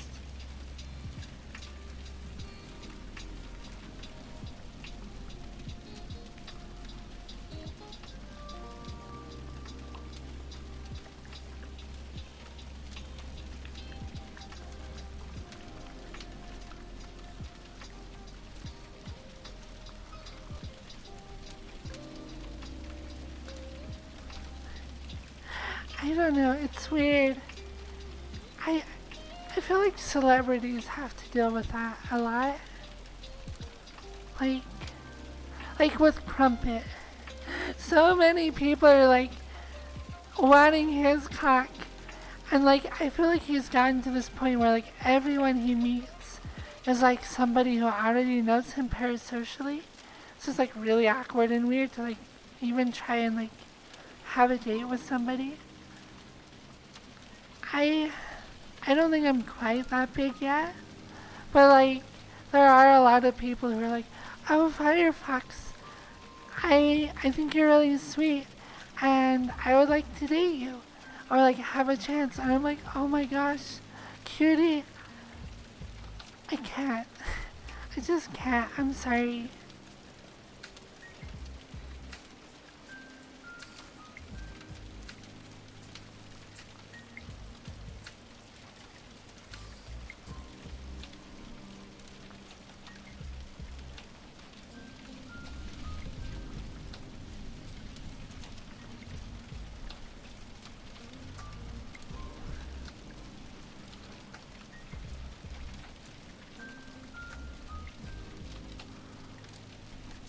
Which is weird. That's why I, I don't know. The whole like indulging in my own sexuality on stream, I do enjoy it a little bit too much, but I don't want to like make that a focus because then I am going to have people who are like legitimately here because they want to like find their shot to like I don't know, date me or have sex with me or something. And I'm like, I don't want to encourage that.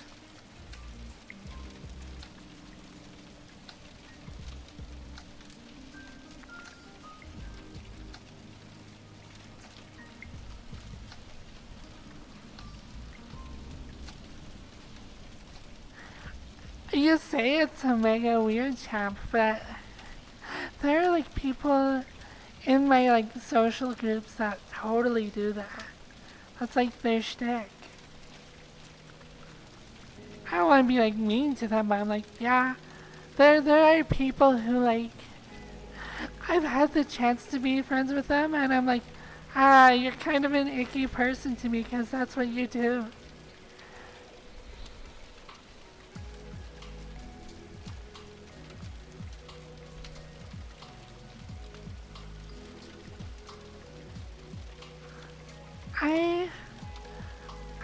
ASMR artists, like ASMR Darling and ASMR Magic, like they're both very attractive women, but they tend to avoid doing like super sexual content or even like play dates in ASMR, which is why I kind of respect them.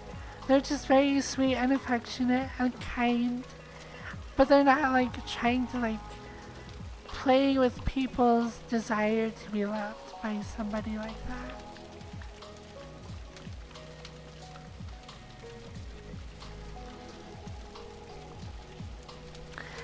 Darling is amazing. I really do like her stuff. She does a lot of face touching, which is really relaxing.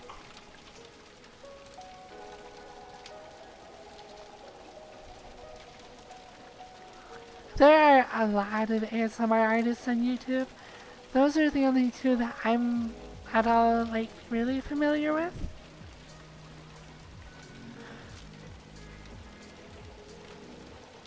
There was one guy I used to watch. I forget what his channel was called, but he has like this really deep, soothing voice.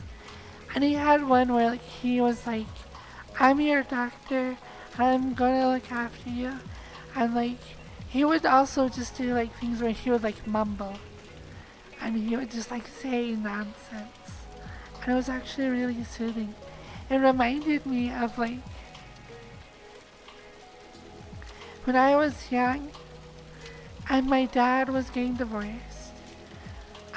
He would like have to go to work, and in the summer, when I would like hang out with him, he worked in this like small office building, and it was usually just like him and like one other guy who were working together there, because they were just like working in a small branch of like a startup, and I would just like be sitting in this like office that was like mostly empty. I would just like draw castles on like a whiteboard or like play with the microscope, and I would always hear them just talking, and they just like had these like, they were in like another room, so it was always this like soft mumbled low voices, and just kind of reminded me of that. It's really soothing.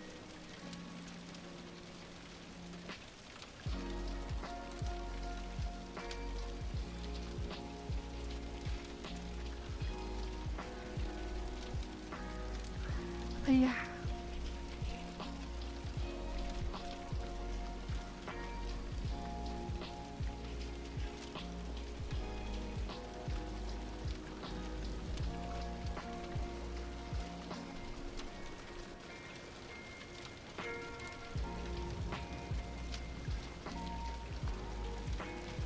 I like it's a little bit silly, but I like the whole aura cleansing ASMR, where it's just like, hey, I'm just gonna find little bits of sadness and stress, and I'm just gonna pull them out, and I'm gonna blow them away for you.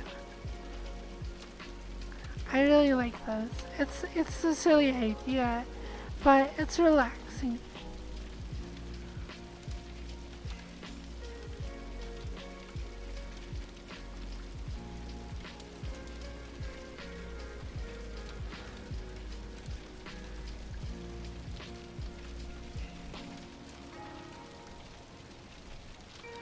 Uh, should we do hangouts?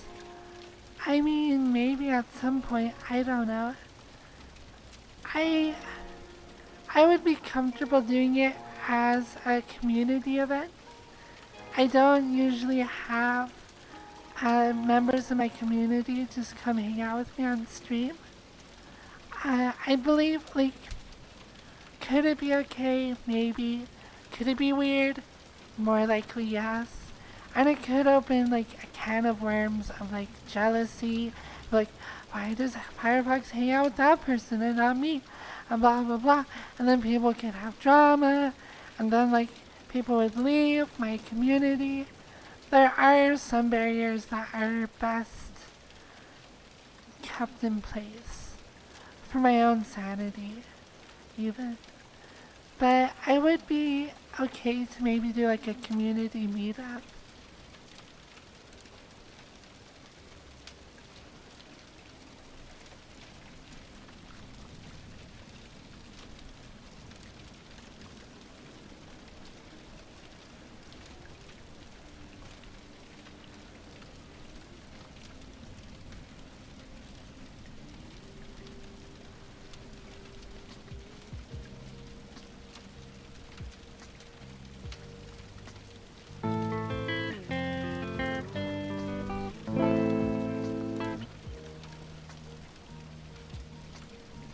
Thank you.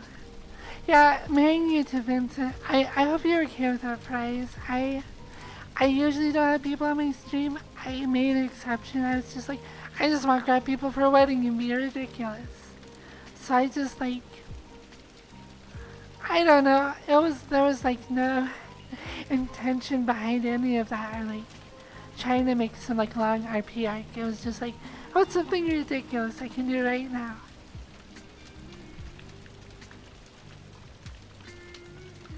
I hope you didn't feel super used. I just wanted that to be a ridiculous random thing. And I didn't want to marry Vincent because I didn't want to lead him on. He is a really sweet guy.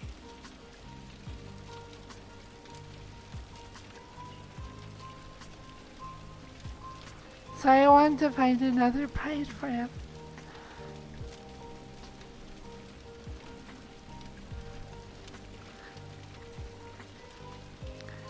I don't know. I am in a weird spot. I feel like I'm finally moving on from old stuff. But I don't know if I'm like actually ready for a relationship just yet. Maybe. But I don't know. I think I'm at the point where like if something came up, I wouldn't stop myself from going after it. But I'm not like actively seeking, which is good. I'm not dwelling on like old stuff as much anymore. It took like a year after like ending a relationship for me to like finally feel okay with myself. But I think I'm there. I'm happy.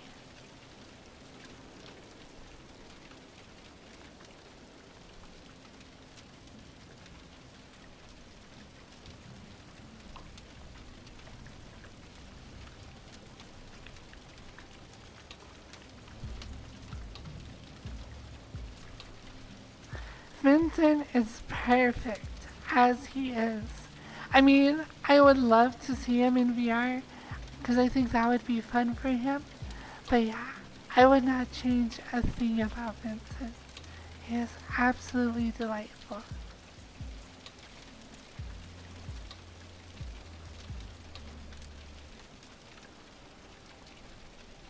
He had VR, but he had to get a new engine for his computer.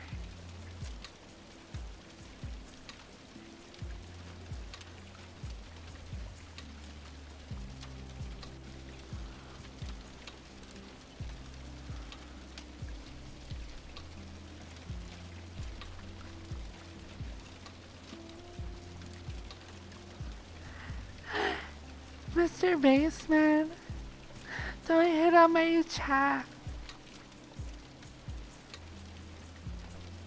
They're mine.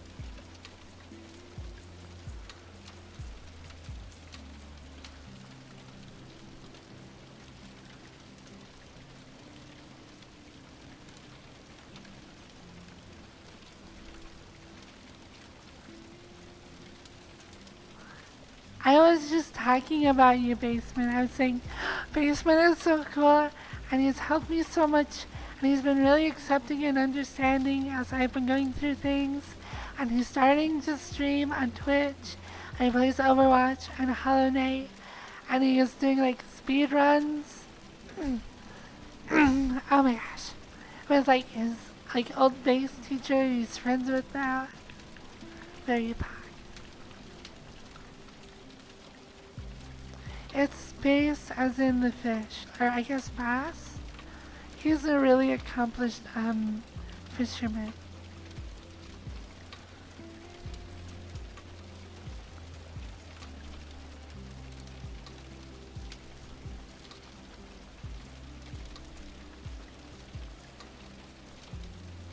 Yeah, basement, don't touch my harem. That's my Twitch chat, full of cute boys. You can't have them.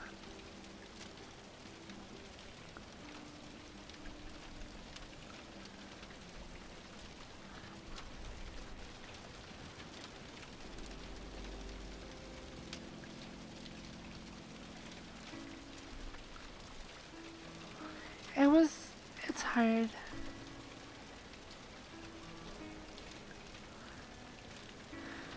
I was talking to somebody who recently broke up with their boyfriend, and like, their boyfriend was just like, they left. Like, when they broke up, they're like, okay, you're breaking up with me, I'm gone.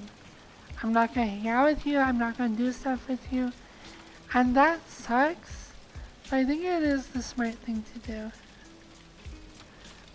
I was so hung up on stuff, and it hurt because both of us wanted to be like friends and wanted to like make things work, but like,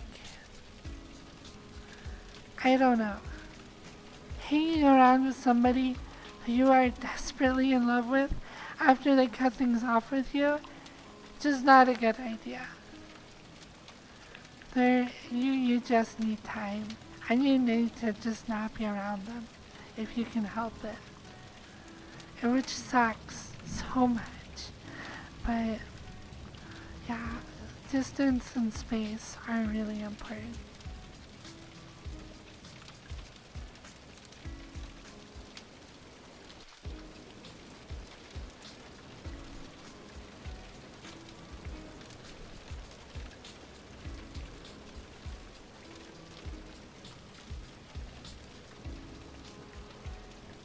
Which sucks. It really sucks. Because it's like, even if things ended, and you're like, even if you can somehow accept that, which frankly I didn't for forever, and you just want to be friends, like, 'cause you just want to be friends still, it's just still not, it's not going to work, at least for a while.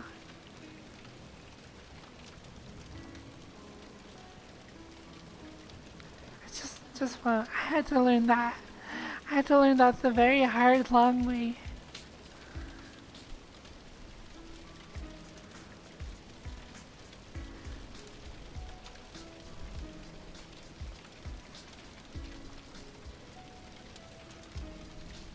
Just call me FFB.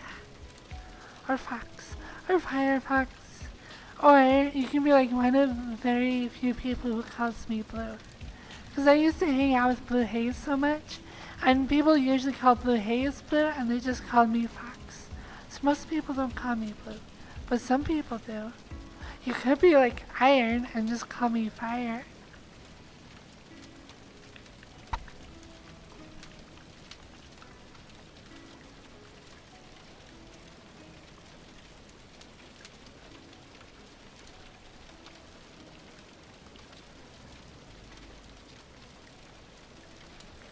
I will admit that, like, okay, I've never been seriously suicidal. I've never, like, attempted to kill myself, but I have fantasized about suicide. And I will admit that, yeah, after breaking up, those thoughts do tend to pop up. It's not easy. Obviously, just whatever you do, do not kill yourself. Things will get better. The future is crazy and unpredictable, and it's not always going to be easy, but just hold on.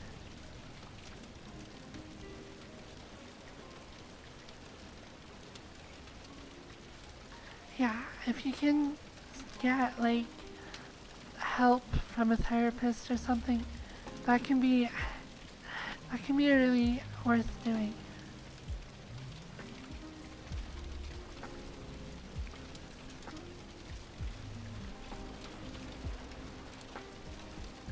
just don't kill yourself though. Life is so precious and so fleeting, and even when it's at its worst, like, it's still worth just keeping, just, even if the future looks like nothing but darkness, if you just hold on, you'll get through it. And there will be something worth living for on the other end.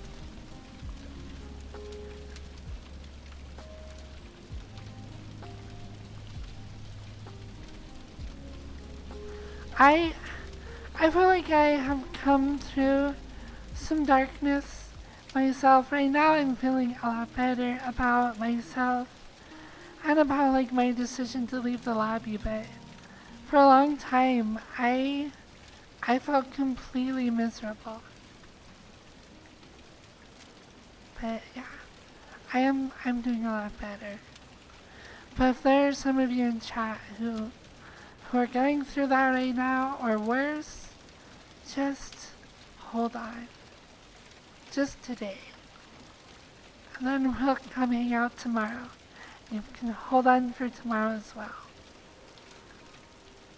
And we'll get through it, okay?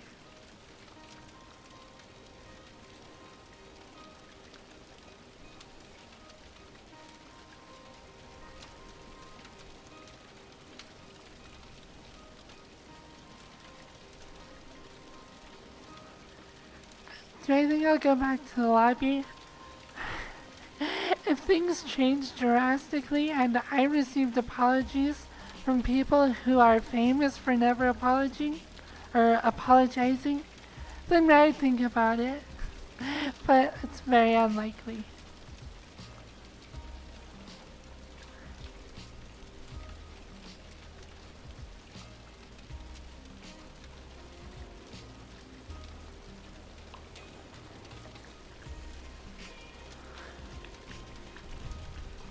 There may exist some point in the future where I might hang out with more people from the lobby again. I'm thinking about like Sora. Sora is hosting lobbies on Fridays from what I hear. I think I'll go. I would love to join in on that.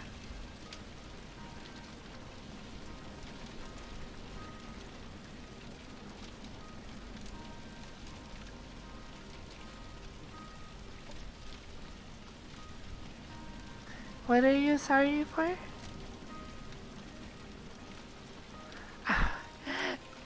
You're just icy. No, I'm talking about other people.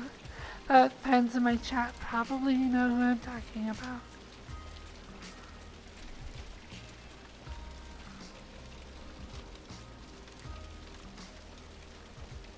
I would love to hang out with Sora. I might even get him to play D&D with me on Saturdays. Basement said he would be down for a game as well. So I'm hoping that January I can get started. So we'll see.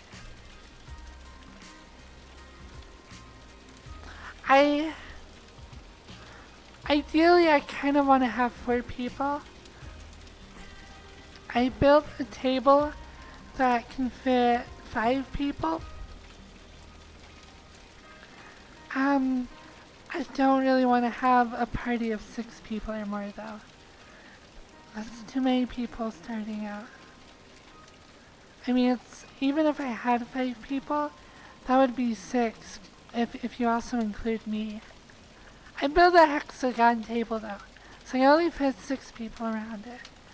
And I don't think bigger would be good.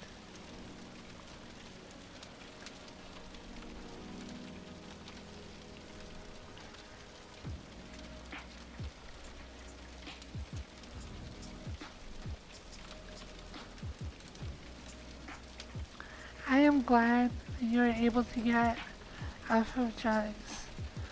I don't have a lot of personal experience with them, or really with dealing with people who have had drug addictions. But from what I hear, it is just an incredible feat of like personal strength and will to get over that. So I am very proud of you.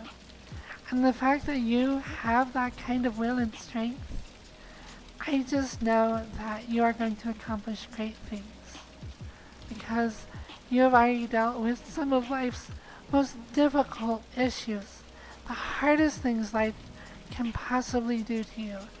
You've gone through them and you've come out the other side. So I have only hope for you.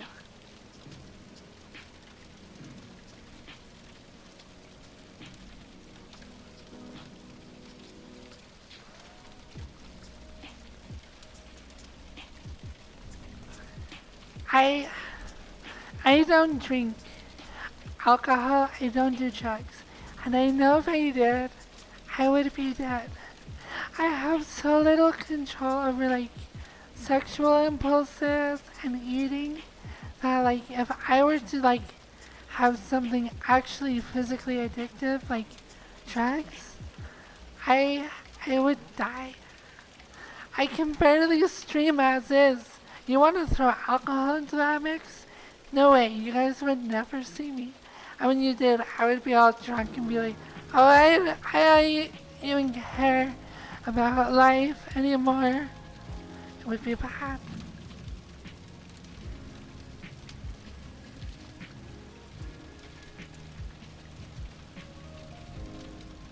I'm sorry your sister is sick. I hope she gets better.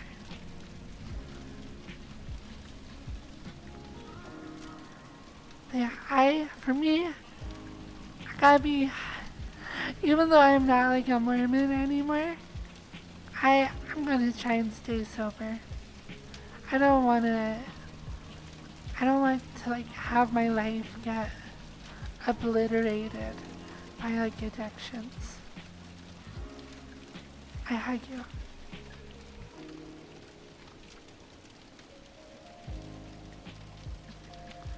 But hopefully we can just have fun. Chill out, do ASMR, talk, get to know each other a little bit better. Um, Maybe eventually go dancing. I'm not wearing heels today and I kind of prefer to dance in heels. So I probably won't dance today. But tomorrow I'll try and make a goal to do a half hour of dancing. I should do more world exploration. I kind of don't do that since I started talking. I'm just kind of sick of like the VR chat loading screen.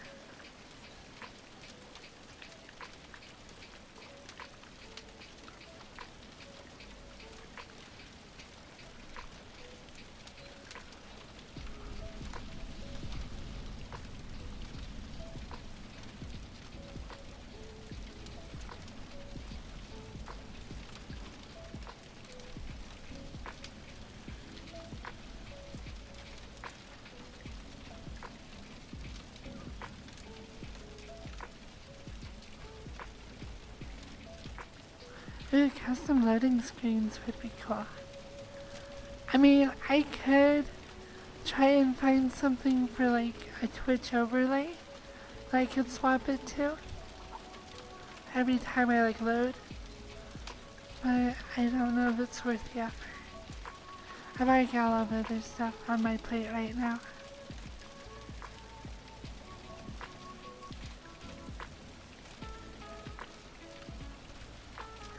Space Cadet Pinball would be pie. I was never that good at it, but it was fun to play.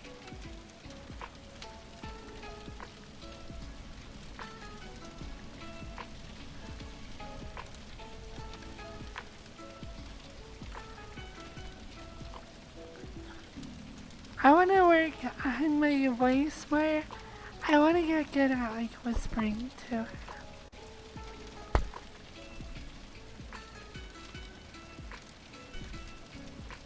Pro Space Cadet streamer, here we go. High score.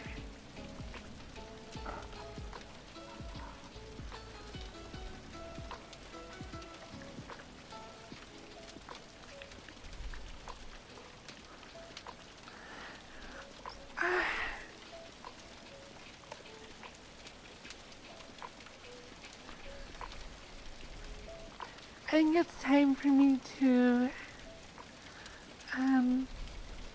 become an adult content creator. I'll just make porn now.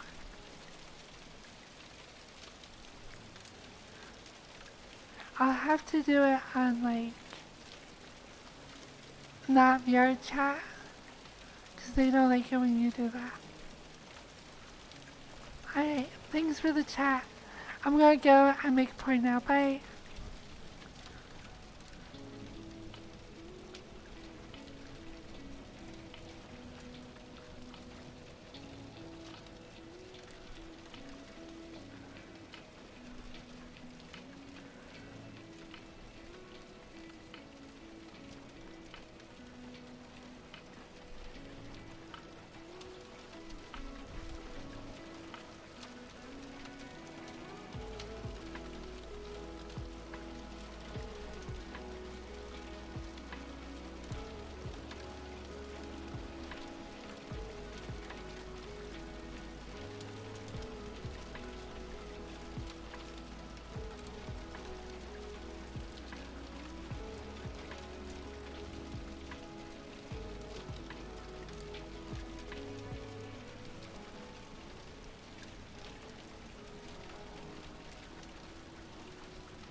I'm back.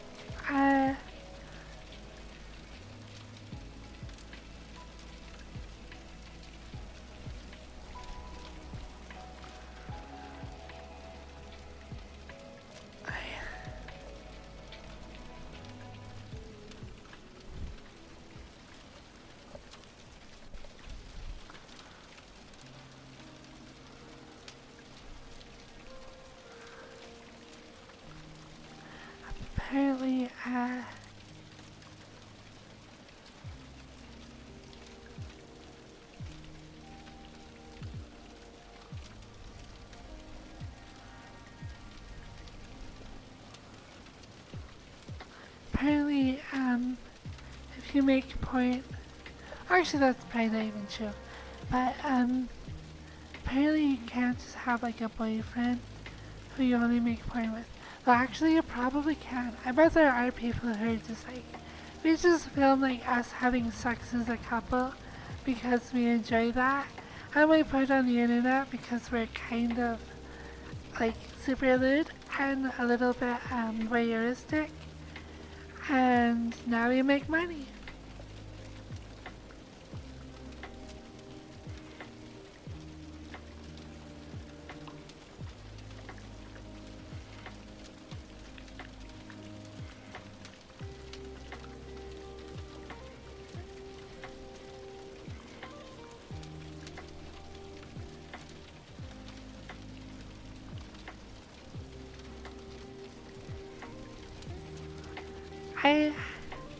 I don't know. I think I would be satisfied just having a relationship. I don't think I would want to like film it and make it public.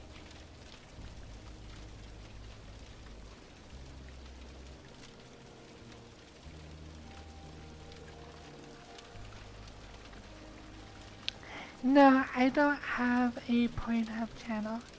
My pornographic content is on Christian Mingles. On Christian Mingle, yeah. Or what's an even more unlikely website?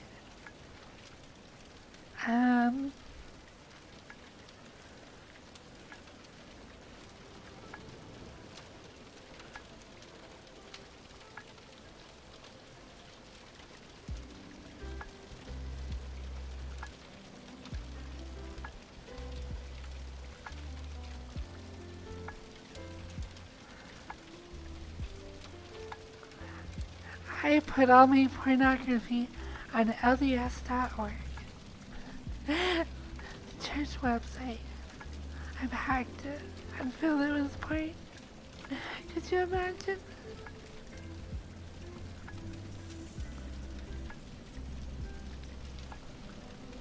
What if,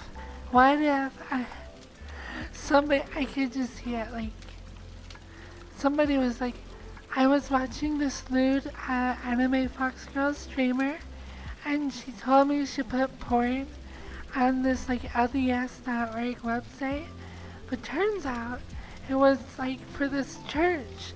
I kept reading the stuff, and it was really compelling, so I decided to join the church. That will be somebody's conversion story now.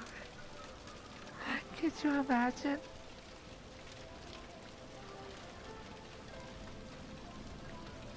I don't know, I'm just being weird.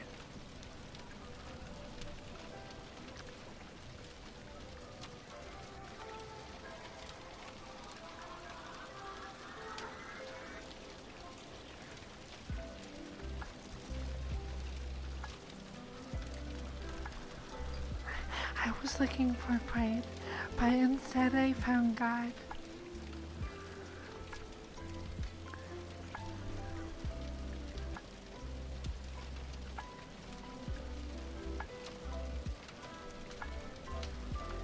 No, nobody knows. Anybody else?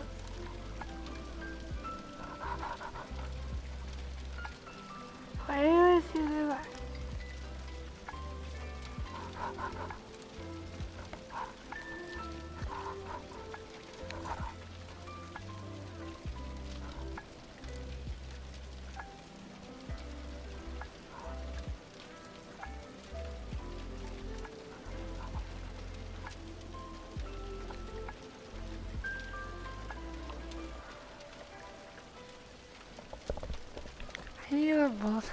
I need a Voldemort avatar. So like, why did you steal my nose?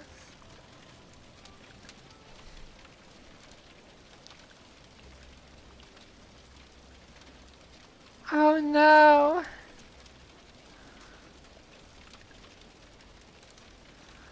Um...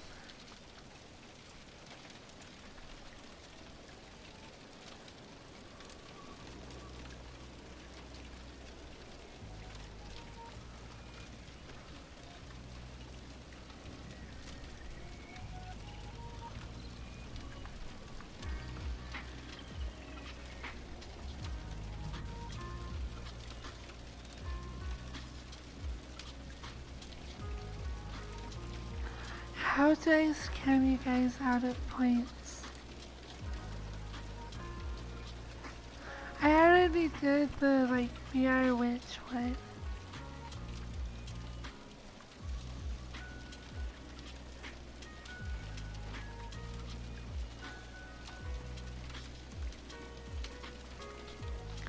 I don't know, if I play horror games by myself, I tend to just like shut off my brain. I'm just like, alright, this isn't real, I'm just playing a dumb game, I just gotta get through it. I don't know, I like games that are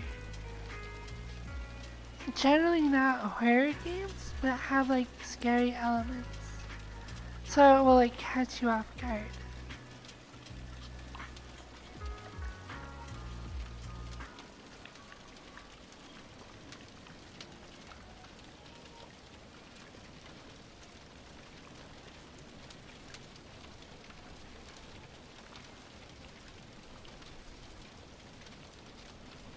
A PT map, what's that? In VR chat?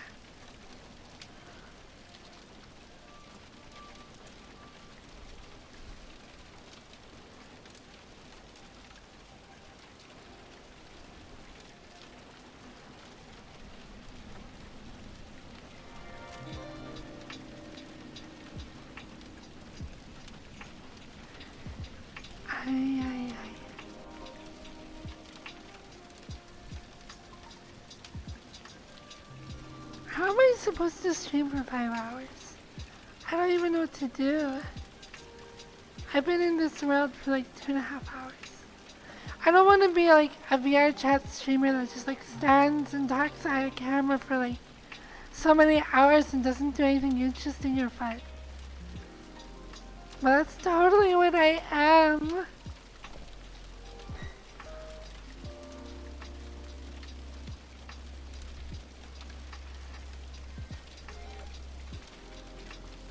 I know. I'm just boring. I've gone completely e-thought. All I do is look pretty in front of a camera and ask cute ways to pay me money.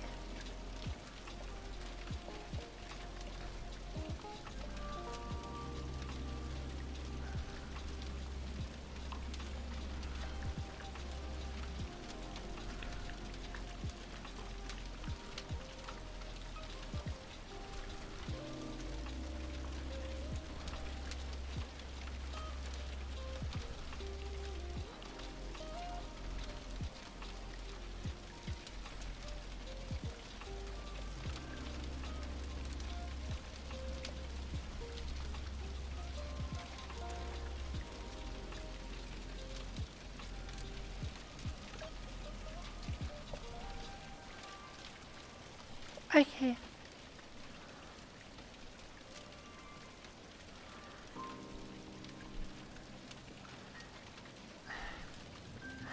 I'm really... Do you know what's going through my mind? I'm trying to think what I want to do. Not on stream, like right now, but like... I really want to have somebody dominate me and take me. I'm down really bad, but I'm trying to like decide mentally. I'm like, do I really want that? I am. I'm actually struggling in my head. Like, do I just like go to like some like dumb sex party event and just like find somebody to randomly like ERP with? But I just don't want that. I do, but I don't. I want more.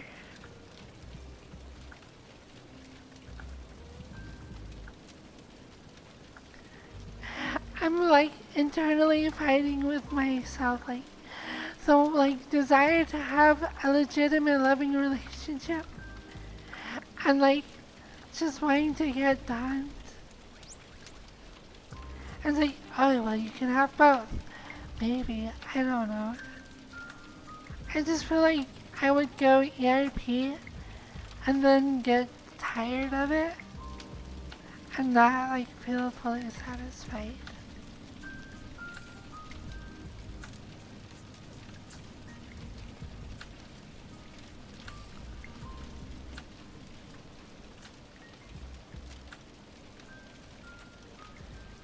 I don't know. I don't think I'm going to, but I'm thinking about it.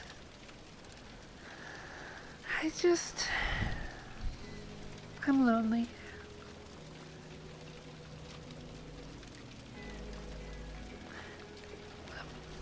Before like VR chat, I'll admit I was pretty resolved to just be alone for my whole life and just not care.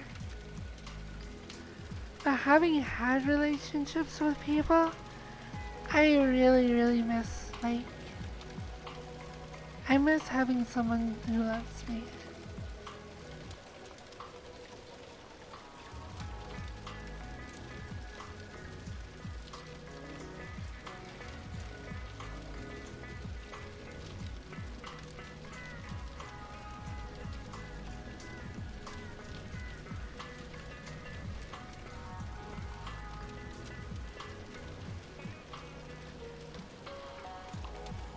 Somebody just make a new account to just complain about that this is an English channel?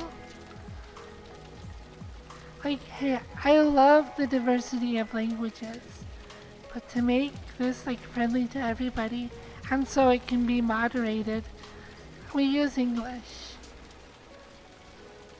I mean, it's not necessarily friendly to everybody, but I can't moderate other languages, nor can my other mods. I mean, a lot of them are like multilingual, but it's an English channel.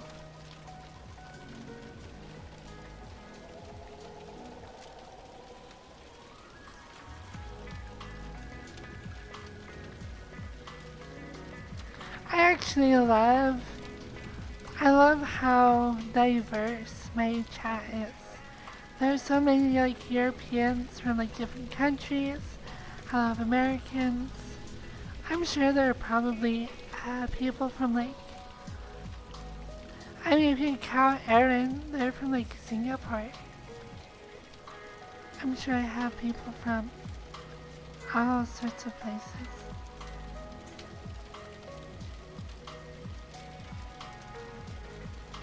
And I think other languages are so cool. I have tried learning so many different languages. I tried learning Korean because my dad speaks Korean. I have tried learning Italian. At one point, I even tried to learn German. I'm so bad at it. I don't know how everybody does it.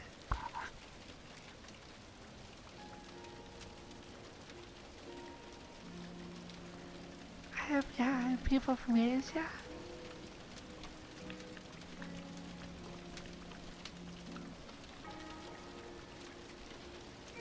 I am like, I'm so happy that like everybody speaks English. I'm glad it's such a universal language. So I don't have to learn another one. I can't be lazy.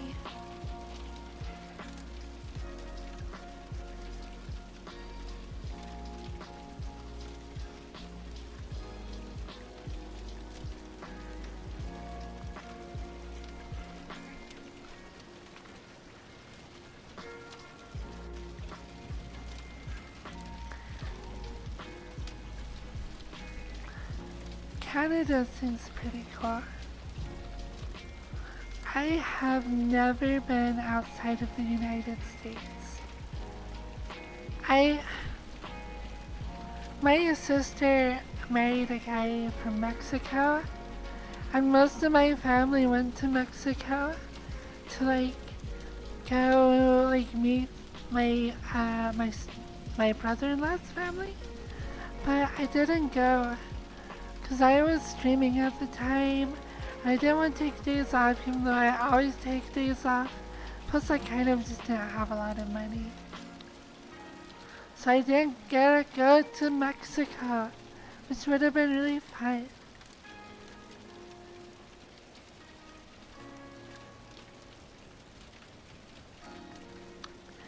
His family is like, I forget what, because there's like, so like Mexico has like two peninsulas. Well, I don't know anything about Mexico, but there's like the one over by California that kind of sticks out. But then there's also the one that like kind of goes into the Gulf. That's where his family from, is that one. And from what I understand, it is super pretty and like a really nice part of Mexico. So I didn't get to go there because I didn't have enough money.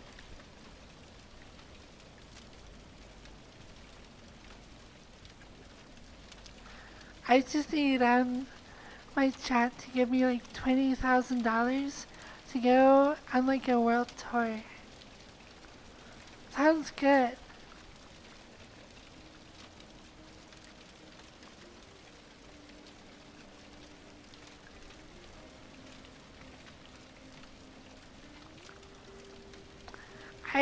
One day I do want to do like a European tour.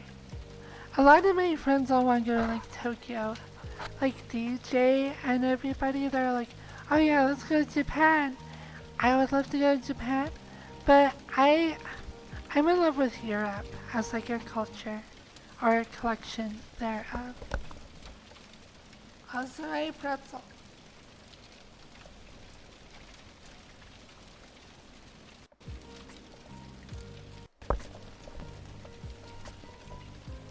going on? I can't see. What I see? Oh, now I can see. We're good. Okay. I can't hear though. I can just hear my own terrible voice. Okay, there we go.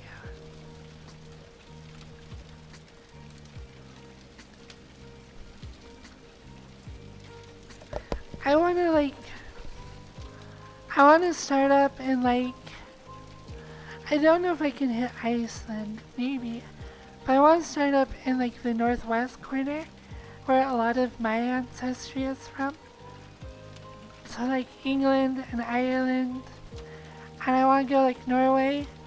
And then I wanna go down to Denmark. And then I wanna go through Germany and France.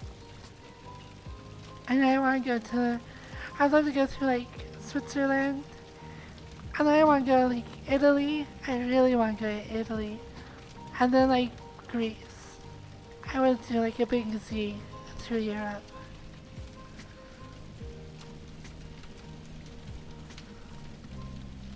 I really want to go to England. One, everyone in England speaks English, so it'd be easy. And for a really long time, I was so obsessed with English history. All the kings and queens, the Magna Carta,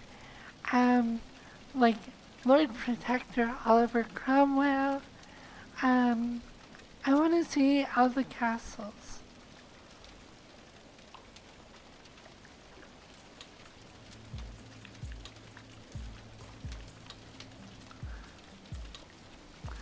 Yeah, I bet it wouldn't be too hard to get around since everybody does speak English nowadays. But yeah, I mean, I guess as an American, and because I have a lot of ancestry from England, I just really identify with the English. I also, Valkyrie, thank you so much. 11 months. I feel like you've been here longer than that. But thank you so much. So many, all my longest supporters are all tier 3. Thank you so much. That is a lot of money, thank you.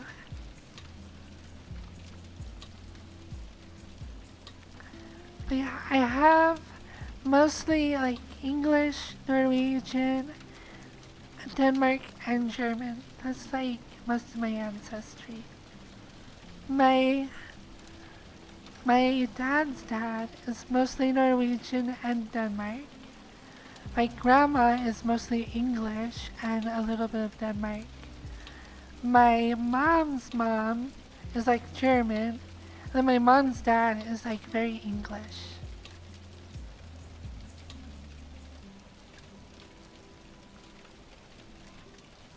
So yeah. I don't know, for some reason, well, I know why. But Mormons are really big on genealogy. And it is fun to kind of know where you're from.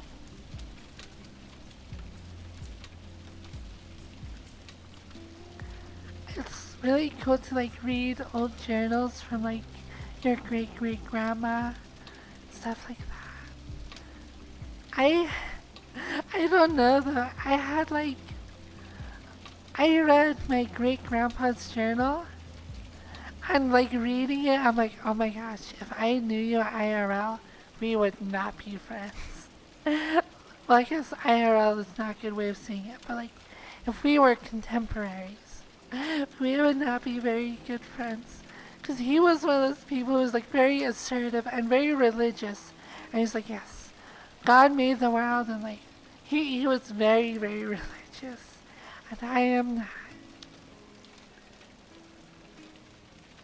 It's kind of interesting to read though.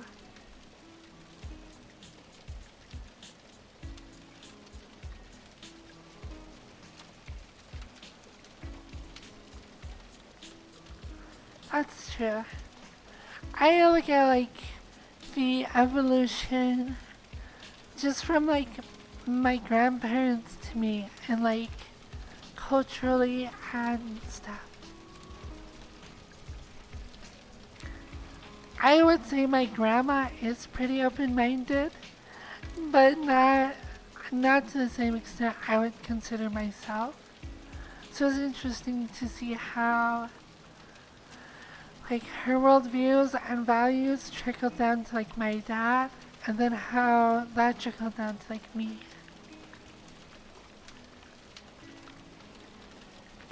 Because my grandma really values like being witty and having a lot of common sense, but at the same time she's very, very religious. My dad was more like, it's more important to be like critically minded and that same kind of wittiness and common sense, but like that comes before even religion. Like like don't just blindly like follow and listen like to religious leaders or even secular leaders. Like everything needs to be like passed through these like critical analysis that you have. And now, if I were to have a child, I would just be like, yeah, be smart, be critical of the world, be loving and stuff, but I probably wouldn't even throw religion at them.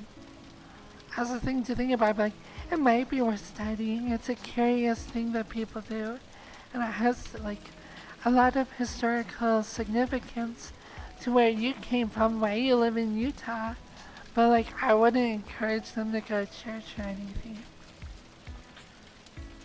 Kind of interesting. So yeah, if I raised my kids, I would not raise them in the church. And it's interesting to see, like, from my grandma, who, like, mostly valued religion, or, well, does mostly value religion, but also values being somewhat critically minded, versus my dad, who is more, like, be critically minded, but then religion is also cool. To me, where I'm like, being critically minded is like of key importance, and religion is silly. I wonder what my children would be like.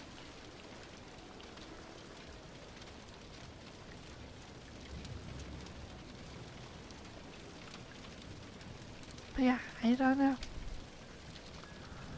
Values change. Society is fluid. Here in like the States, I feel like religion, it like became really important and exploded in a lot of different ways. We had all sorts of like revivals and new religions and people like thinking about God and how it applies to the world. Me, where I live in Utah, like it is literally full of religious zealots who like weren't even welcome in the United States because of their religious beliefs. Like there's like history of like the extermination order where like literally Mormons had become such a large and like tightly knitted group that like their political power was like a threat to the other citizens of Missouri. So the governor at the time literally said, you can go kill them. You can literally go commit murder as long as they're Mormons, and like that's legal. So the like religious discrimination that like my ancestors faced was like really big, and it like forced them to like leave their homes, travel across like a significant portion of the world after many of them had already traveled from Europe because of converting to this religion. And then they all like went to Utah to be this like crazy giant religious group. That's like my ancestry. My grandparents, the things they celebrate are like Pioneer Day. My mom's mom, my grandma, like one of her favorite things to do is she's in this like social group called like Daughters of the Utah Pioneers or whatever, and they like they get together and they talk about all the like things they found out about like their like Mormon ancestors, and it's like really important part of our culture here.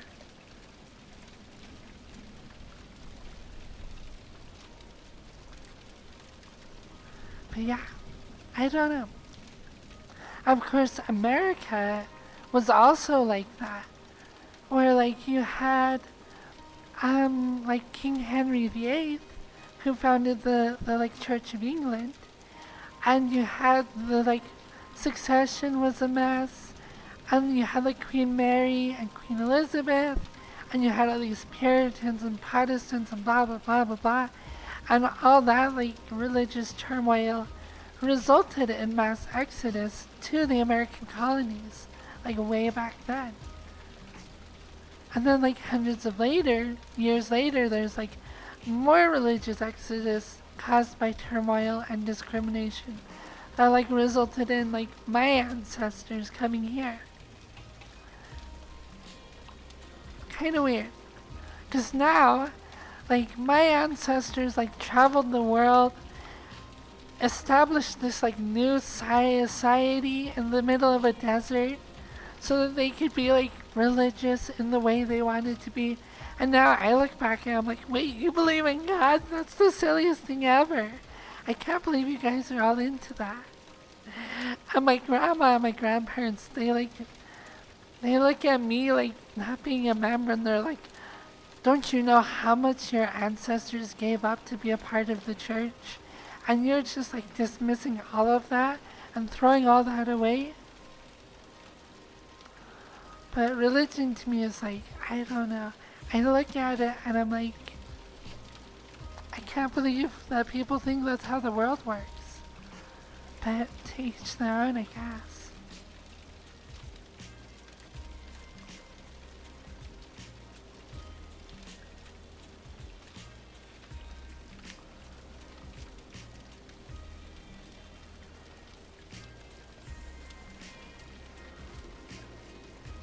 Oh, there are definitely good parts about religion.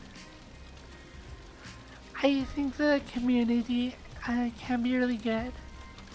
Of course, when you don't fit within that community because of being like part of the LGBTQ thing, that sucks. That's hard.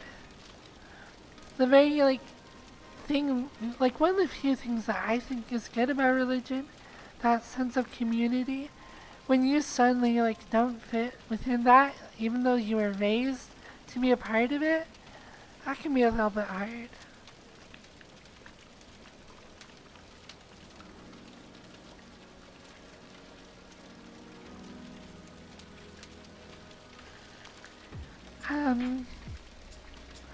And like when I talk to my dad, he looks at religion as like if you tell somebody, hey, be good, do these things because it's good for society and it will make you like a good person, whatever that means, then they may or may not do it. But like raising a child in the context of religion where you like take a character, maybe they're real, maybe they're not, they could be some fictional character, but you assign attributes to that person that are good, that you think are good, that you want to impress upon your child, and then you literally worship that fictional or non-fictional character, then that's like a good way to instill those values upon like your children and society as a whole.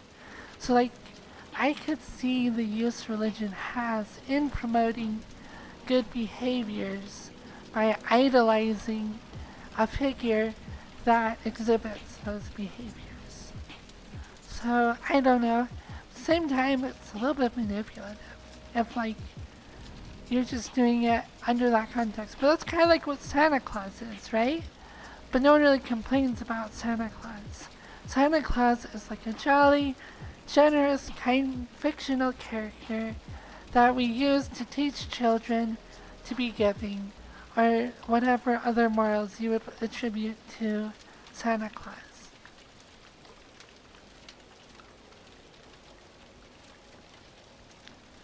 So teaching through stories, parables, teaching through those kind of tools, I think they are useful in establishing like ethic code and things like that, and like teaching children.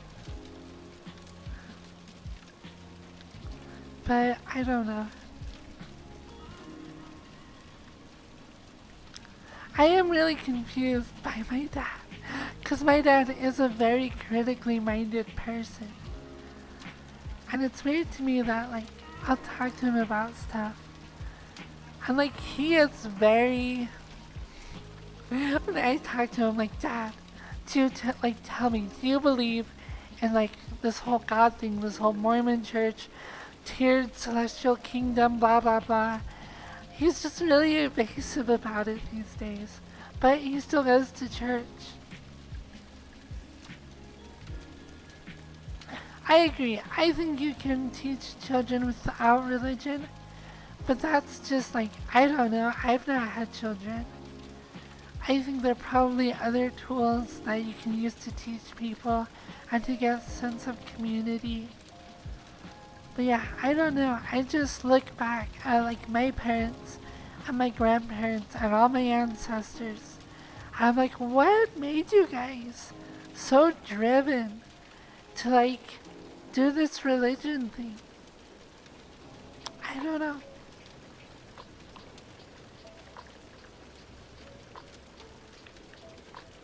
It's a weird topic.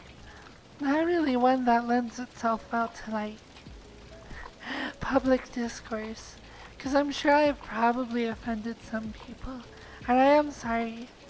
I hope that like my own religious beliefs, and I am somewhat dismissive of religion as a whole, and I don't mean to offend you by that, but that is just how I feel.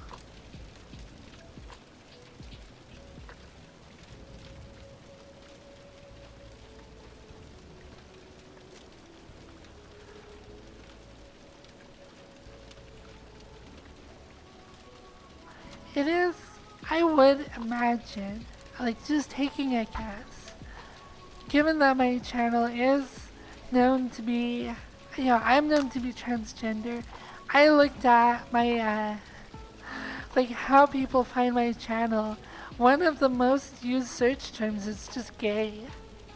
I'm imagining my following isn't extraordinarily religious on the whole. So my views, as well as many views I have about other things, are probably shared by the vast majority of my community. So I don't think I'm super unique in how I feel about the church, or churches, or religion.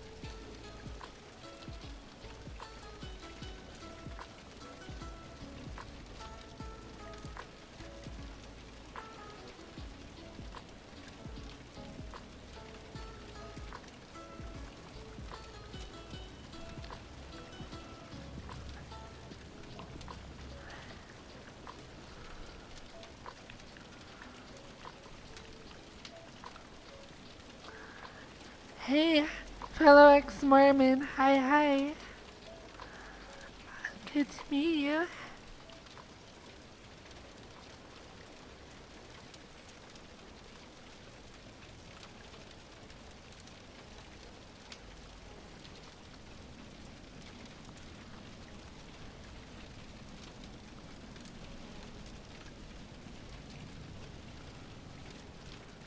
I think Mormons tend to be really nice people. Um, Honestly, I think Mormon culture usually isn't very, well, it's hard to say. Are they anti-gay? Kinda, yeah, kinda totally. But there definitely is taught by the church leaders. It's like, you hate the sin, not the sinner. So it's like, you're not, don't be mean to gay people, but like, don't condone their actions. I don't know, they usually tend to be nice. What's really bad, like where it breaks down the most, is not so much if like you're gay and you live in LA and you meet some Mormon, they'll probably be really nice to you because you're just like some random gay person. But if you're in Utah and you were raised Mormon and you're gay, oh, I am sorry, honey. I am so sorry. Because that's where it's hard.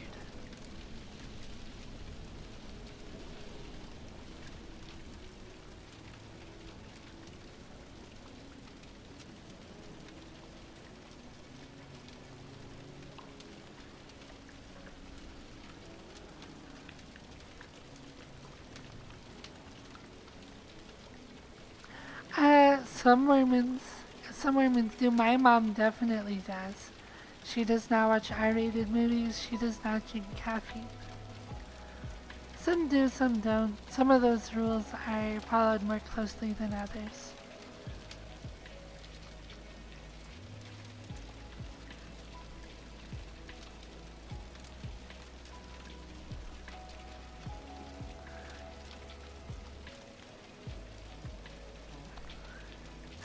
Oh my gosh.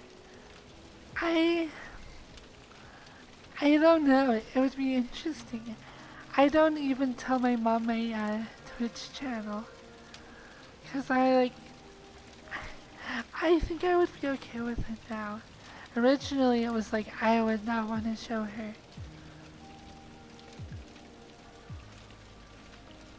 But honestly at this point, I think I would be fine if she wanted to tune in. She'd probably be a little disappointed about how skimpy I am all the time. And by a little I mean very. But I don't know.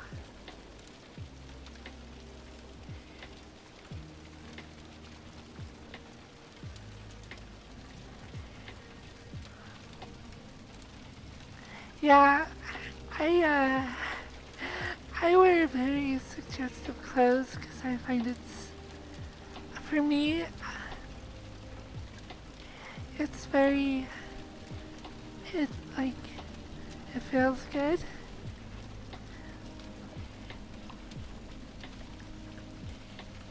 I like being sexy. But it would be weird to have my mom see that.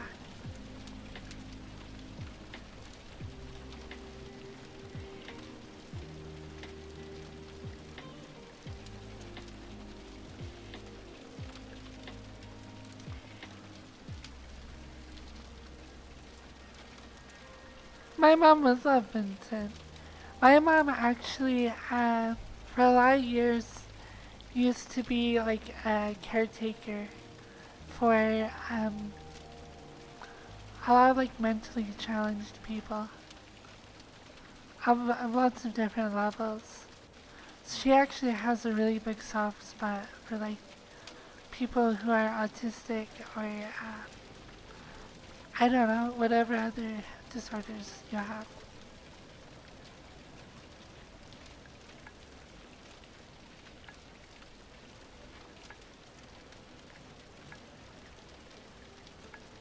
What?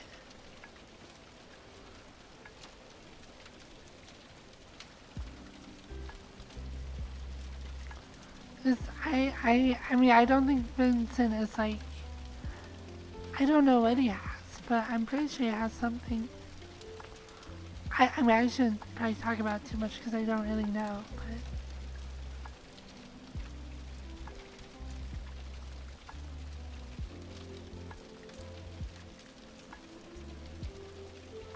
Yeah, I think it's just on the spectrum a little bit. I know Barely is too, and he talks about it, and I love Barely as well. I think he's really sweet.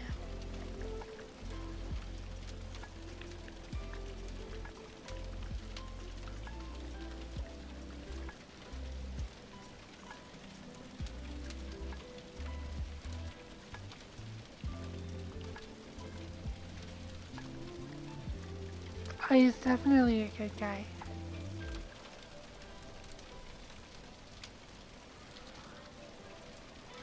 To be fair, I'm probably on the spectrum too, to some degree. I definitely have I don't know, as a kid, I was to the point where I was taken to get diagnosed, even though I wasn't actually diagnosed with something. which is enough to be like, you may not actually have ADD or autism or Asperger's, but like, you're like, you're definitely a little bit outside of normal, enough that we would worry enough to take your gut tested.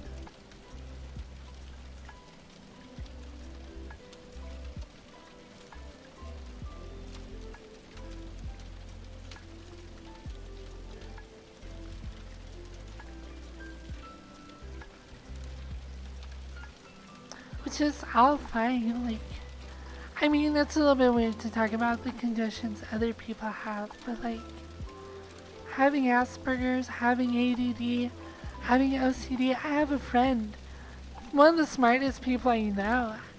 He's like a senior engineer for a company, has severe OCD, and like, he's got a family and kids, and sometimes he like freaks out because of how messy things are with kids. But he's dealing with it. All sorts of like mental disorders. Like, it sucks to have to deal with that, but like, people just are people. And they get through it and they make it work.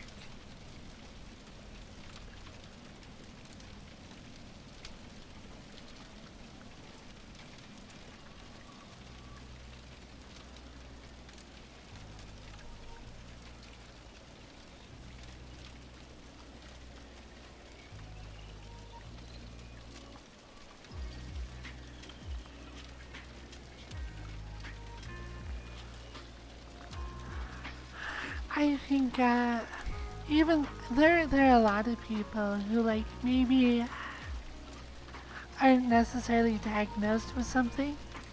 But it's like, yeah, you have a little bit of something. Brains are weird. Like, actually just the weirdest. There really is no like stereotype or like stereotypically normal brain.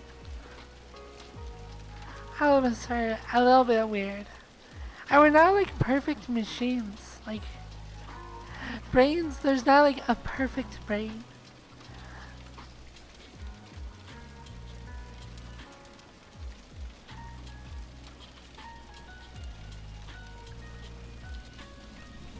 So yeah, I don't know.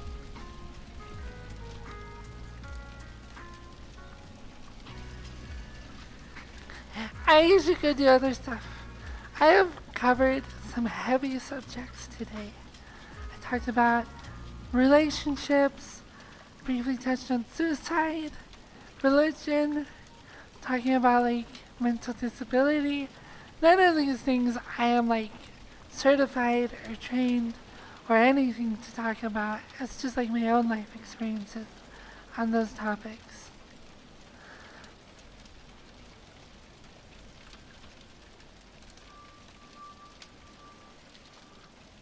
I don't know.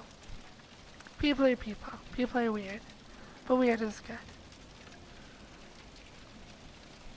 And the only way to know that you're really weird is if you don't think you're weird.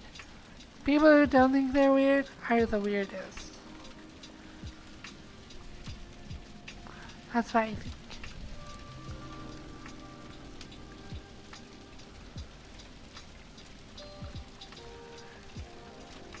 I also need more water.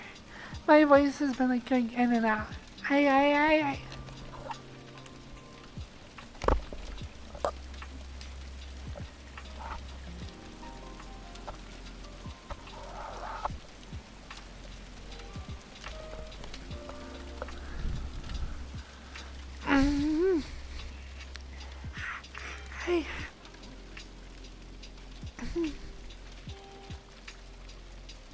I'm gonna make some noises.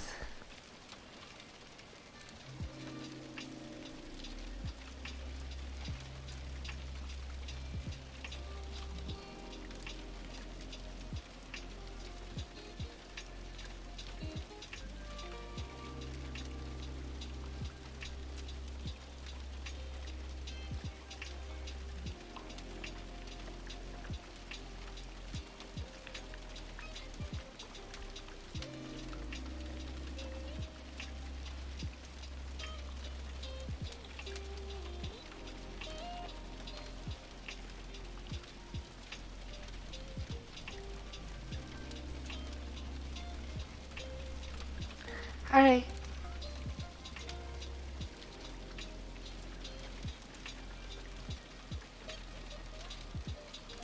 I muted for my noises. They were like, I was trying to clear my throat. It was not pleasant.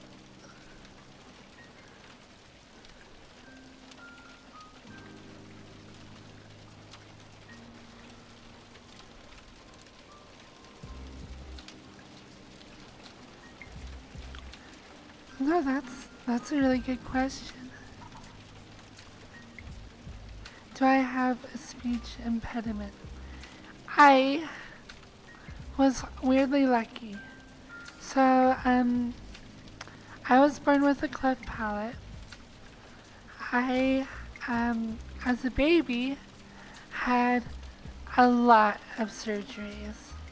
Like, and also growing up, I had a number of surgeries. Um, a lot of the work that was done on me was very experimental. A lot of procedures that are pretty commonplace now for people with cleft palates. Like I was actually one of the I don't know, one of the like leading cases in studies on like surgical processes for correcting a cleft palate, because it used to be that if you had a cleft palate, they would do cosmetic surgeries and stuff, but they wouldn't actually correct any of the actual palate itself. So a lot of people with cleft palates, they can't control the airflow to their nose, so they can't really do like glottal stops. So they have like a speech impediment defined by that, like physiology.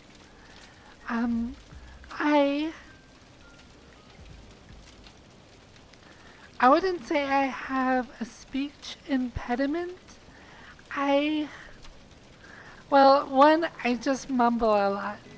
Like, even before I started voice training, I tend to blur all my words together because I'm lazy.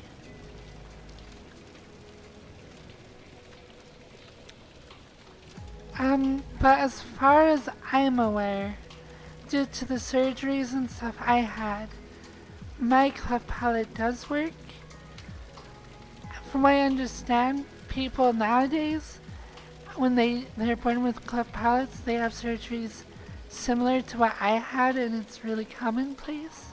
So I don't know if that can be like corrected as an adult, but I don't think I have the usual speech impediment that is associated with people who are born with cleft palates, who do not have the ability to control the airflow through their nasal passages. So like when I was in junior high, I was able to play trombone, which is something that usually someone with a cleft palate simply cannot do. Because if they try and put pressure in their mouth like that, it will just literally just go right through their nose. So I don't have that impediment, luckily. I probably, between birth and like 8 years old, probably had 20 surgeries or so done on my face and nose and mouth. It was a lot.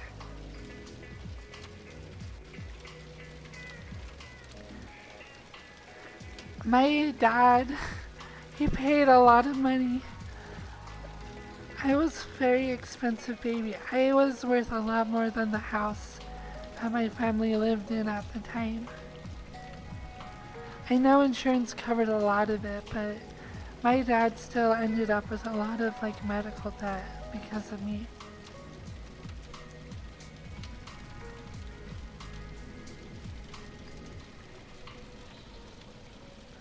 Yeah, I was an expensive baby.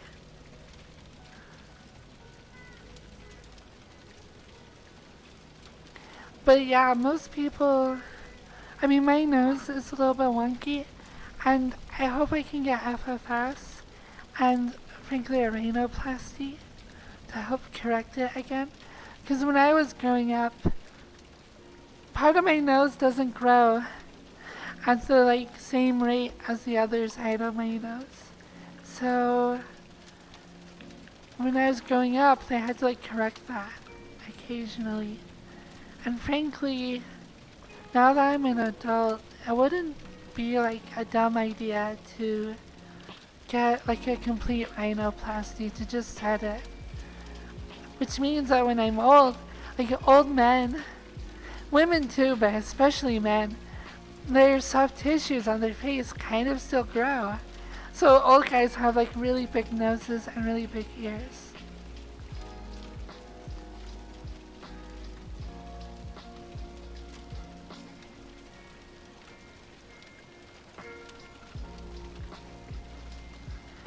This world is called Cozy Cabin. I do not like my voice. I mean, probably having a cleft palate factors into that somewhat. But even before I started transitioning, I hated the sound of my voice. And then adding on more gender dysphoria to that, it's rough.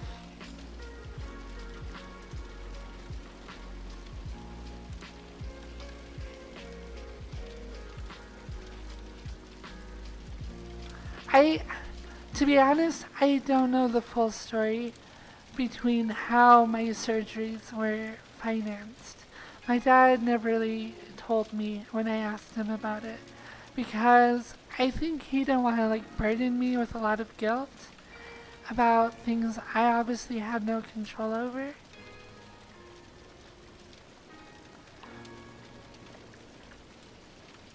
But he paid a lot of money to... I have bone in my upper lip that was grafted from my hip into my skull. And I guess just the way my mouth was formed when I was a baby, my teeth weren't in the right place. So they actually did very experimental surgery to regraft the tooth buds in my skull. So they actually took my teeth out my forming formed adult teeth out of my skull, grafted them into the hip bone that they grafted in place on the upper part of my mouth. And so now my teeth, they aren't super straight, but they're not less straight than average. And rather than had that not been done, I would have had a big gap in my skull. I would have had teeth growing in sideways. But now all my teeth are normal. So that kind of stuff.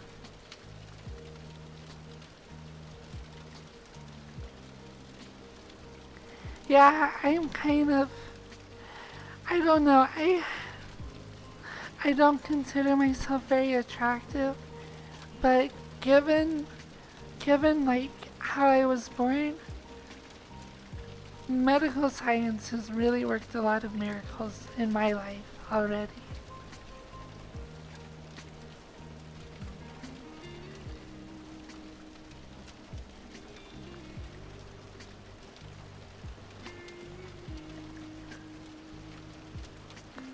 But yeah, from what my dad was saying, a lot of the surgeries I had at the time were rather unprecedented. Doing relocation of the tooth buds in my skull. That wasn't a common practice at all. That was very experimental. But it seems to have worked. And from what I understand, that kind of thing is now commonly done for children with cleft palates. Yeah, there's no way he paid all of that out of pocket. Ishwala, thank you so much for the sub.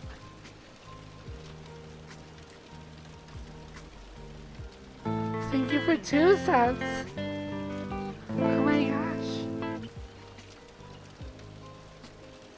But yeah,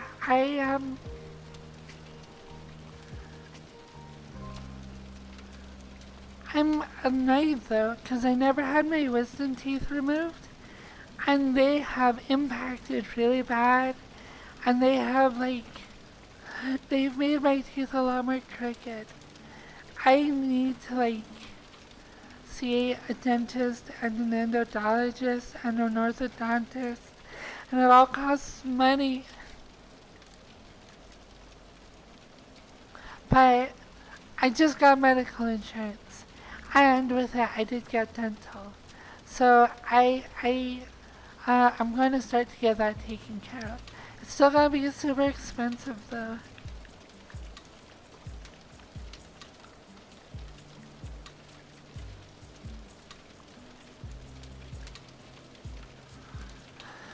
My wisdom teeth have caused problems.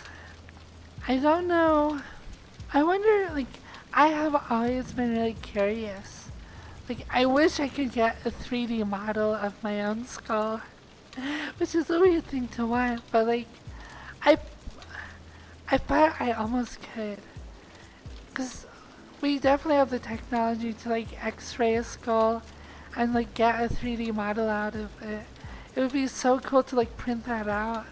I would love to see just how abnormal my skull actually is, which is weird.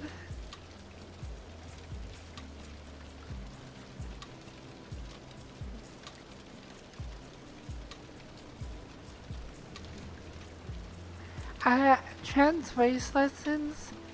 I like her. She usually goes pretty deep into the physiology of how testosterone affects your larynx and changes the resonance, and that's the primary way we usually audibly identify masculine versus feminine, which is really interesting.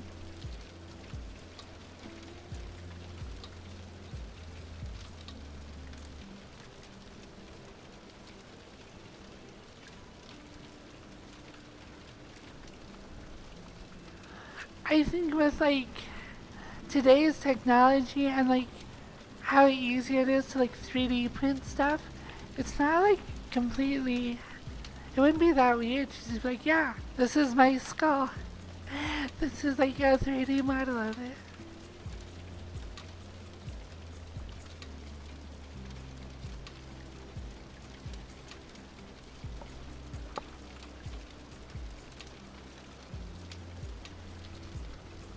But yeah, so that is my long story to try and answer a question about having a cleft palate.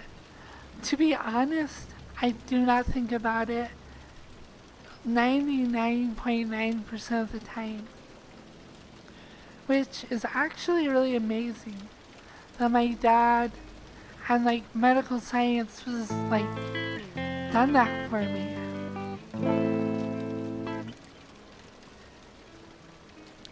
Jay Paris, thank you so much for the sub.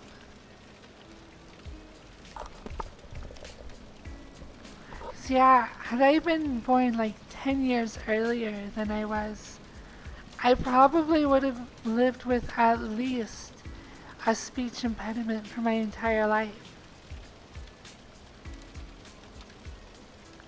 And now, my terrible voice is due to my own laziness and not necessarily my physiology. But maybe both.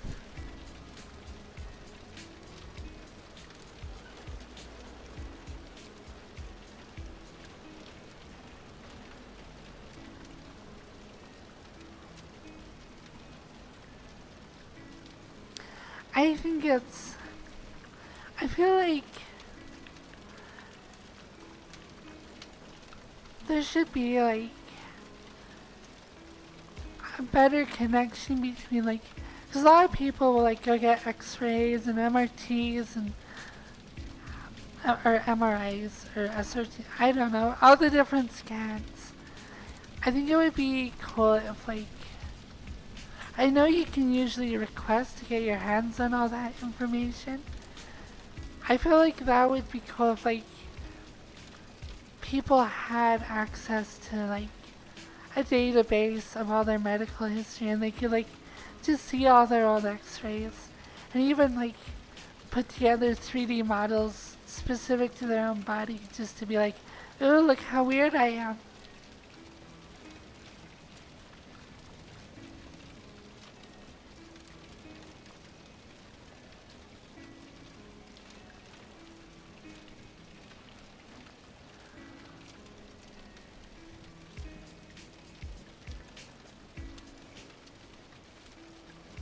I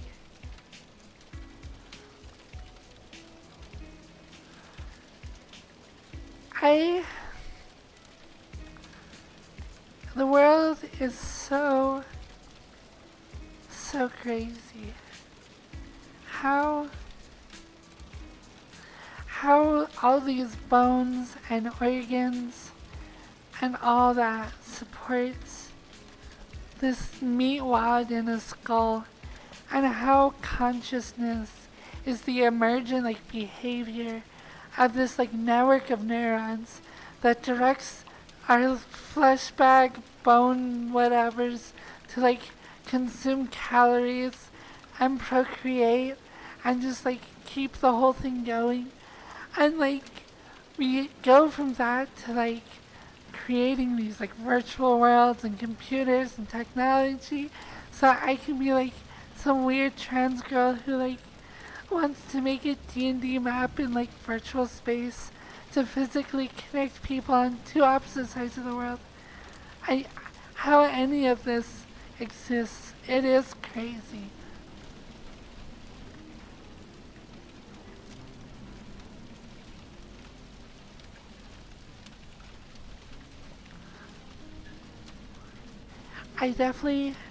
I'm not religious, but I definitely do take life for granted. But I do have moments where I will stand in complete awe that any of this exists in any form.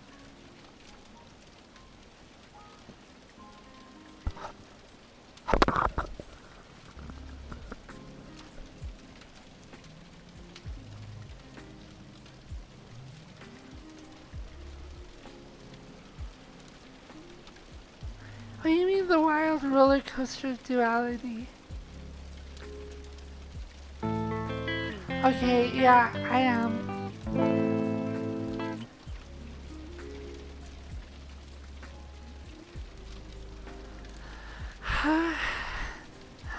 I am an emotional mess, okay?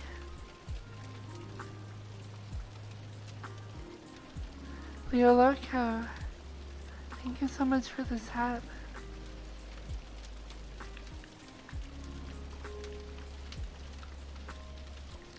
No, I'm pretty convinced that all of reality is a simulation to entertain me. None of you are real. You're just part of a computer program. I'm the only actual consciousness that exists. All the rest of you are simulations.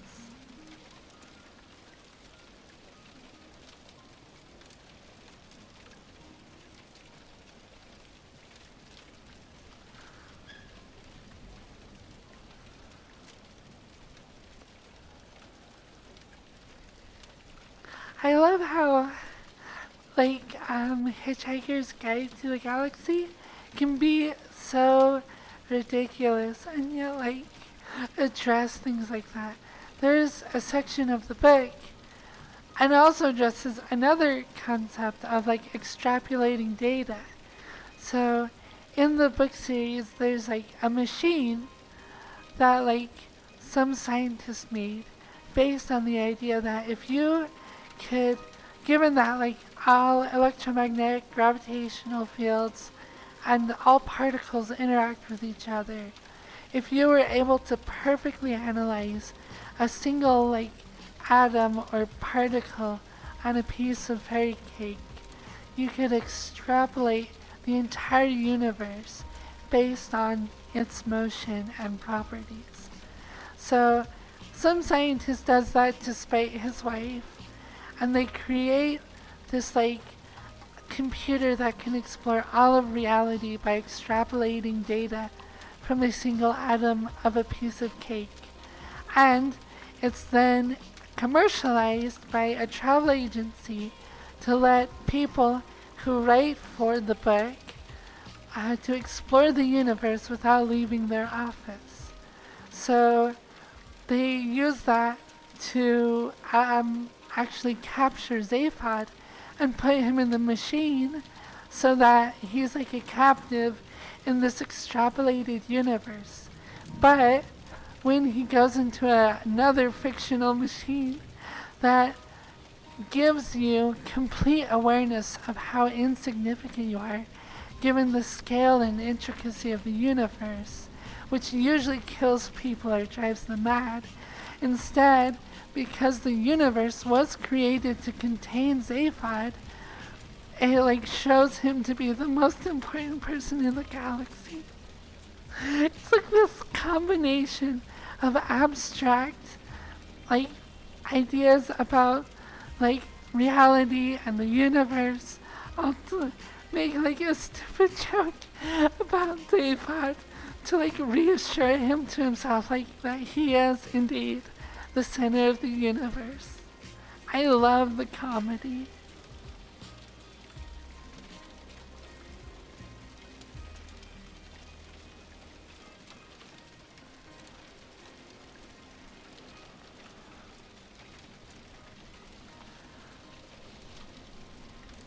The Hitchhiker's Guide to the Universe is a really, really good book. One of my absolute favorites. It's really witty. It's really very makes some like big jokes that like are centered on this like almost like humorous and almost dismissive but not quite about the amazingness of existence and reality of the universe. It's really funny. And the book series expands on that so much more than the movies do. The movies are also really fun. But Douglas Adams, he has such a fun writing style. Just the passages themselves are just a delight to read.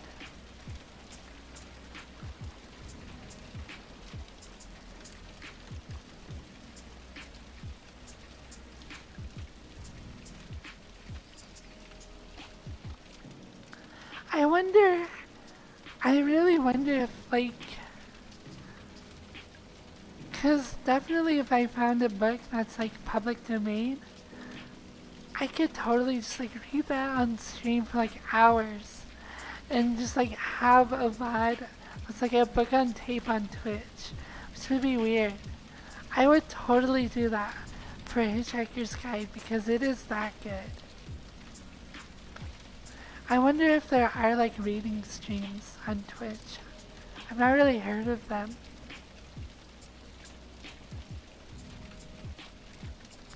And I wonder what the like copyright implications of just like reading a book out loud on stream would be. I don't know if you'd get in trouble for that.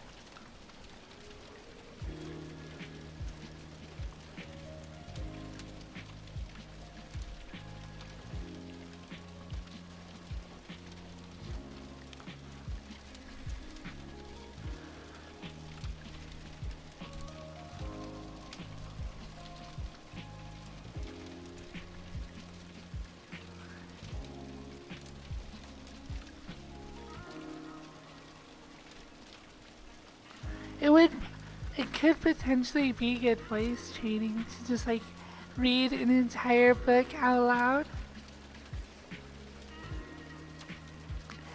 And potentially, I don't know, it would let me focus more on like how I'm saying things than what I'm saying.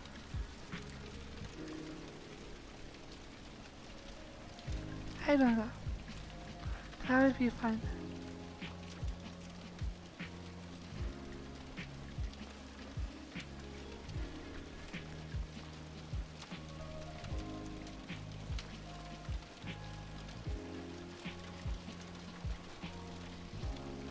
I actually used to do that. When I very first started waist training, I would sit in front of a mirror in VR chat because, of course, and then I would open up the Hitchhiker's Guide to the Galaxy because I bought it on like Amazon Kindle, so I have like the ebook of it, and I would just read passages while trying to like focus on, raising my larynx and softening my voice.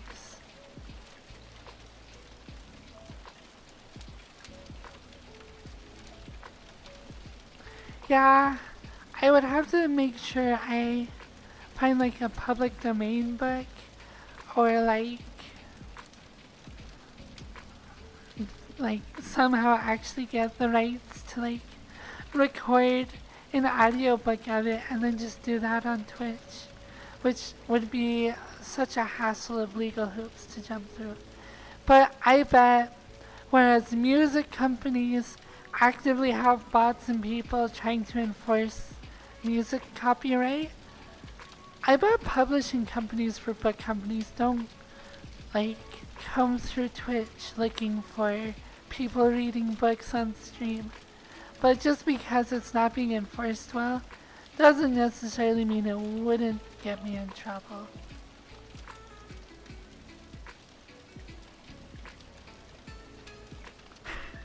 Fair use has totally gone out the window. I mean, the thing is, I'm not going to have to fight US law and like go through a lawsuit to try and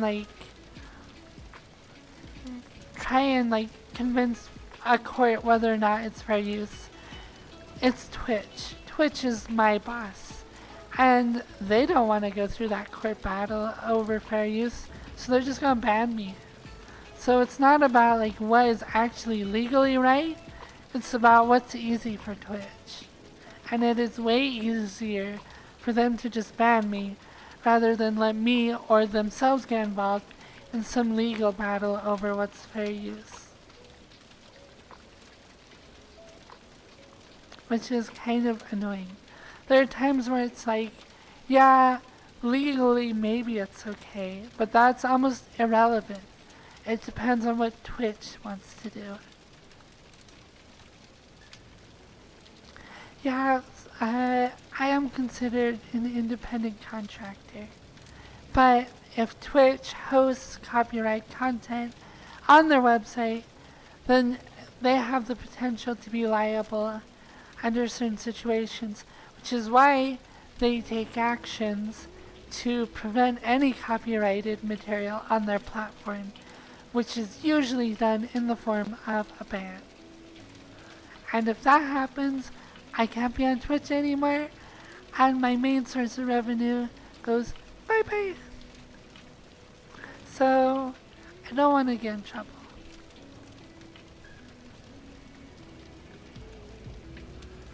Because, from what I understand, Twitch and YouTube and other content platforms are kind of in this like safe haven space as long as they conform to certain like things, which is pretty much just about them preventing people from hosting copyright material on their platform without, proper,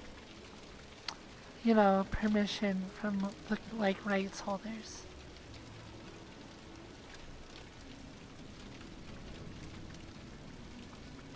So yeah.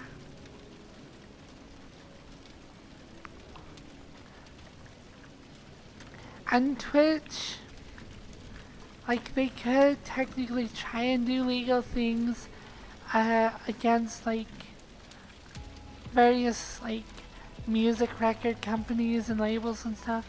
But as soon as they do that, there's like the potential that they will be held liable as a company in these suits, whereas right now they are not.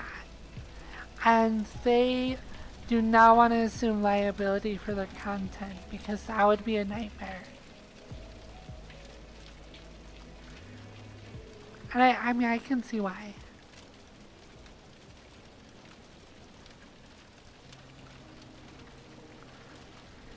Because it's like, okay, I'm a website who lets their users upload whatever they want. Now, if the users upload something illegal or bad, I don't want to be liable for like what some random doing. I'm just providing a service to the general public. But for them to do that, they do need to like take measures to make sure that like copyright content is discouraged or disallowed. Because if they start allowing it, then they will suddenly become liable for the content they host. And they don't want to deal with that.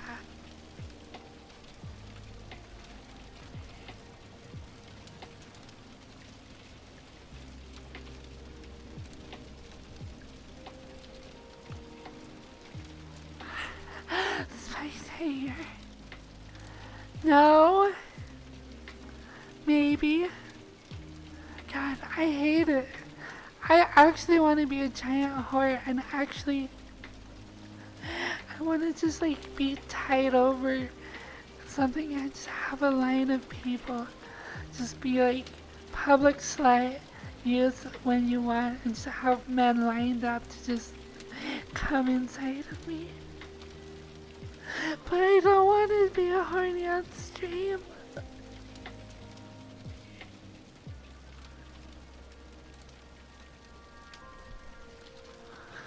Stop making horny jokes. You're gonna ruin me.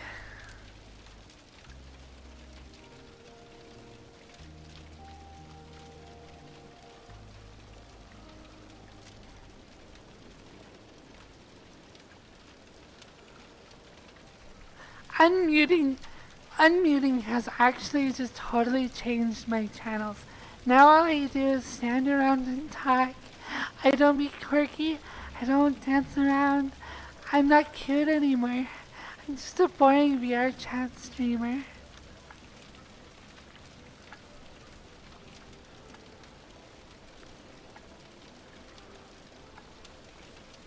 I just like sit here and just like, I talk. I used to have to like act things out and be super cute. Now I'm boring.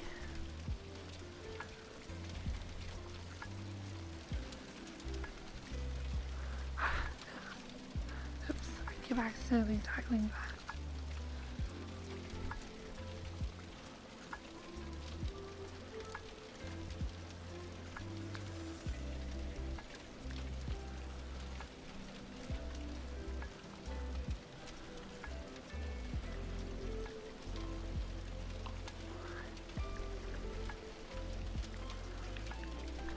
I don't know, I have gone over a lot of like controversial subjects and probably not very carefully.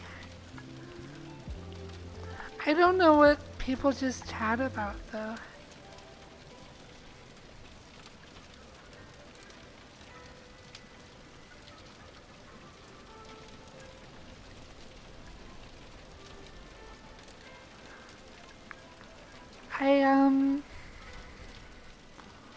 I watched a show, or a YouTube video this morning talking about the evolution of plants, which is actually really fascinating. It was talking about the like evolution of leaves and how I forget the names of all the periods, but like some 400 million years ago, the amount of carbon dioxide in the atmosphere was like really high.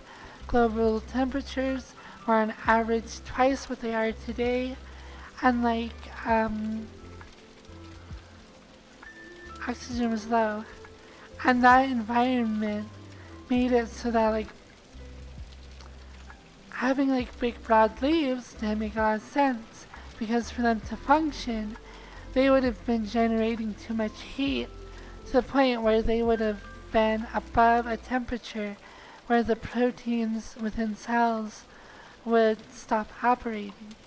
But the Earth cooled off, it became viable to have large leaves. And when that evolutionary pressure to not have leaves stopped, multiple plant organisms evolved leaves nearly simultaneously. And simultaneously in like evolutionary time is like many millions of years. But leaves actually evolved. It was like one of those examples of convergent evolution, because as soon as it became viable for plants to have leaves, rather than just having a single parent plant that grew leaves and then became lots of different specimens, which also did happen, many different existing species all evolved leaves, like not simultaneously, but in a relatively short amount of time. So that was kind of cool. And also, I learned about stomata, which on plants are little mouths that are used to capture oxygen and carbon dioxide as part of photosynthesis. So leaves are covered in little mouths. Now you know.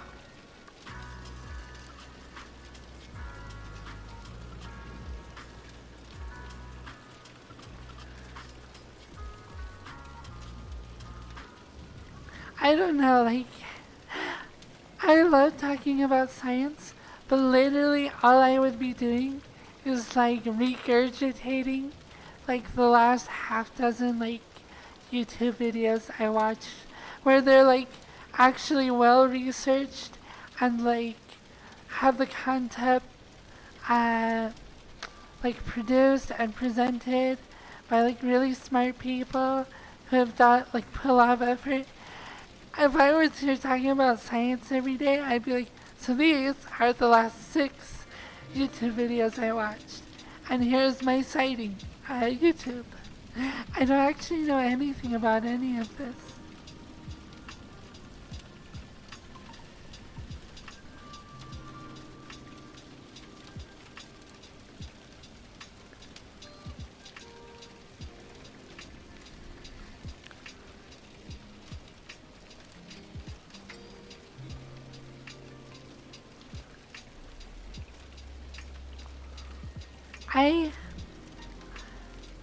Biology is like my part about science I know the least about. I have studied a lot of physics, some chemistry, like everything in biology. I like learning about it because it goes into part of my brain that's like super unorganized. For me, it's like learning random trivia facts. It's like, oh, fun. It's not like something I ever intend to apply in like anything I do professionally or otherwise. It's just like pure entertainment to me.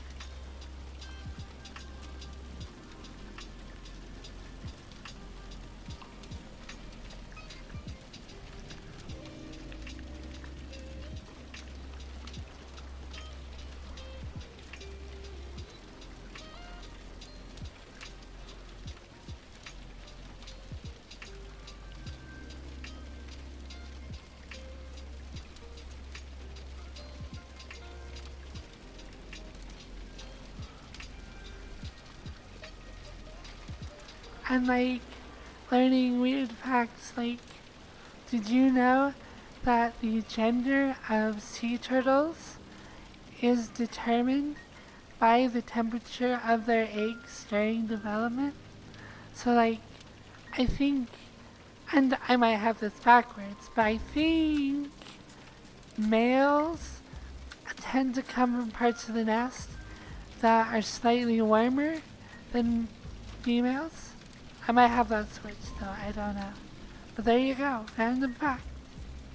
And that's all biology to me, is like random facts that are not useful to me at all. They're just fun.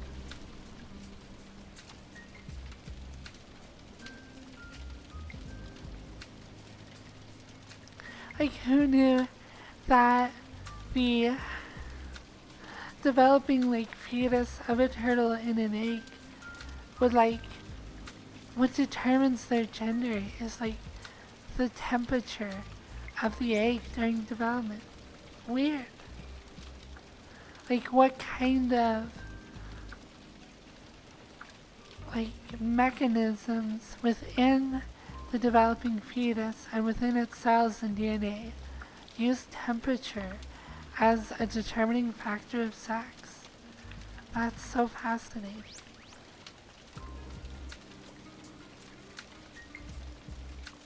It's just gonna change my temperature. I'm just gonna take an ice bath and I'll be a cute girl. Done.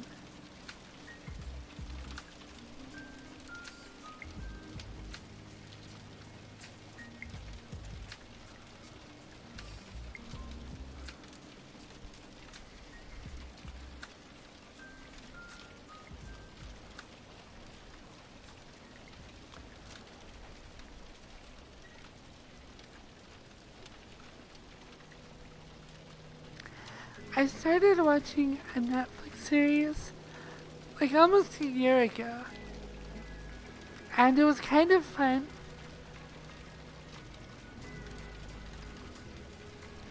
And it was about like this mysterious house full of secret doors and stuff. But able to open them, you had to like find keys. And the keys all had like special powers. Like one key, you could put it in any door and turn it and think about a place. And when you open the door leads to that place. So you can instantly travel anywhere around the world just by using that key. And one of the keys, I'm like, the key I want, you like stick it in your like underneath your chin. And it will turn you into like any other person. I'm like, I'm weird because like any world with magic in it that lets you like change your body, clearly it's like, yes please, sign me up. Like polyjuice potion or like just like polymorph spells in D&D. To like the little locking key. It's like, yeah, I would just be a cute anime girl. Done.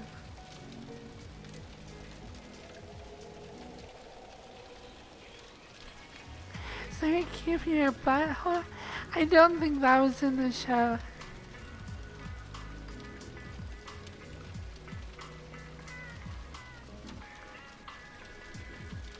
In my current D&D group, it's set in Eberron. This is where my DM decided to do as a setting. And 2 of the party members in my group are doppelgangers, or well, they're changelings.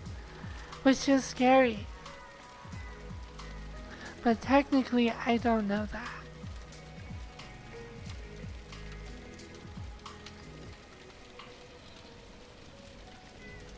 I ended up making my character into a Kalishtar. Kalishtar, which is like, alright, so in Eberron, it's a little bit different in its cosmology from like Forgotten Realms or other like D&D settings. So you have Eberron, the world, which is actually an ancient dragon binding another ancient dragon of destruction known as Kyber. But that's just part of the creation mythos. And I guess creation mythos is also like how things actually work because it's fantasy. But anyways, you have Eberron, the world. And you have 13 other spheres. And these spheres will wax and wane in their influence of Eberron. kind of like, I mean, they have like a cool thing where they're like kind of orbiting, but it's weird and they're actually also alternate planes of existence.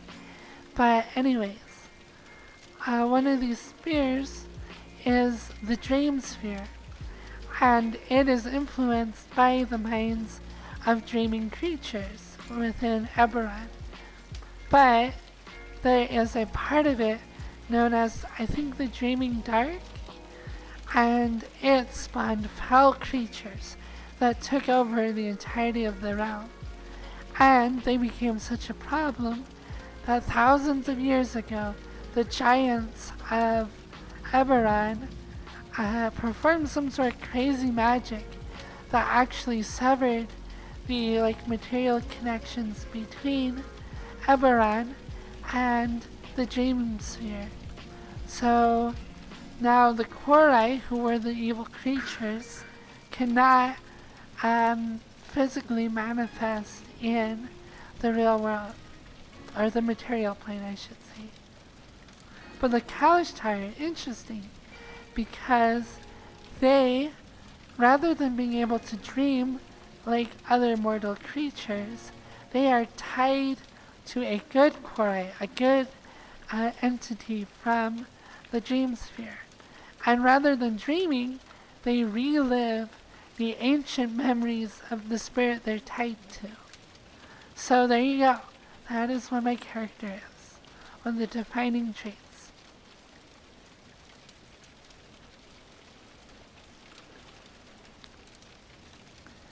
But yeah, there are times where the various planes surrounding Eberron, when they are closest to the material plane, they are called coterminous. And when that happens, various places throughout the material plane may manifest certain crazy things. Like one of the planes is simply like a plane of fire.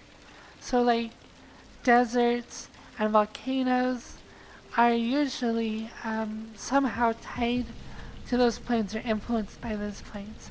And when they are coterminous, it's more likely for those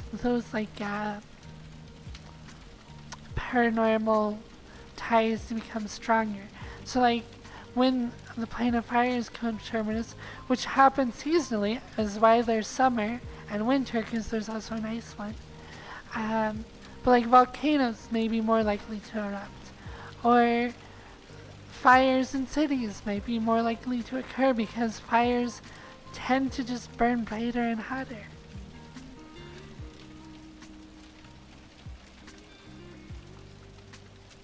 Yeah, it's made out of latex. It's kind of silly. But in VR chat, you can do whatever you want.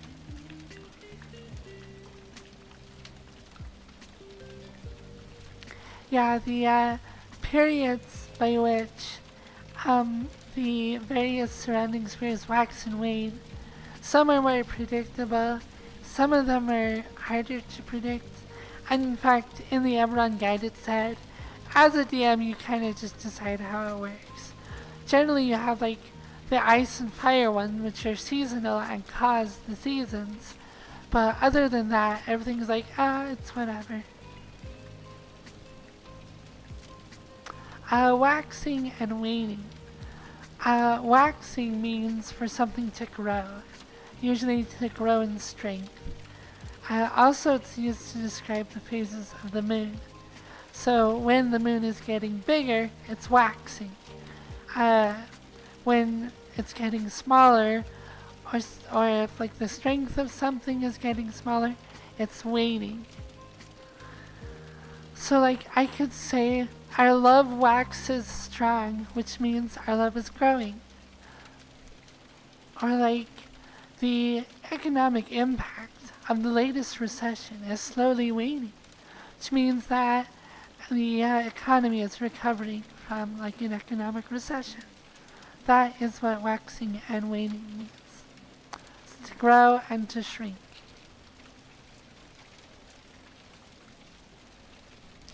All my clothes are latex, yeah. At least most of them.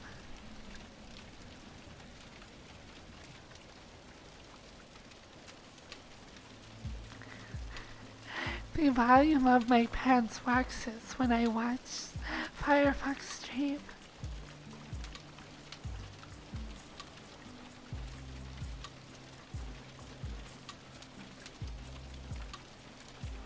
Oh my gosh. Nickname just deleted somebody's message right as I made the same joke. I'm so sorry, Name. You're trying so hard to keep things clean.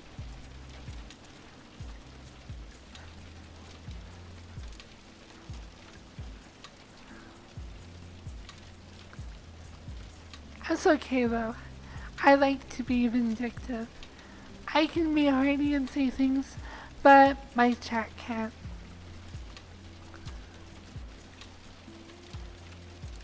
Lamar, direct.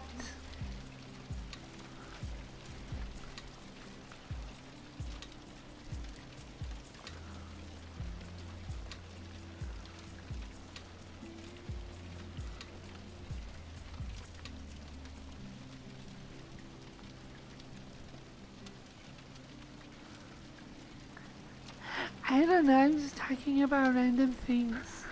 I'm just stuck in this world apparently. I can't go explore and do new things.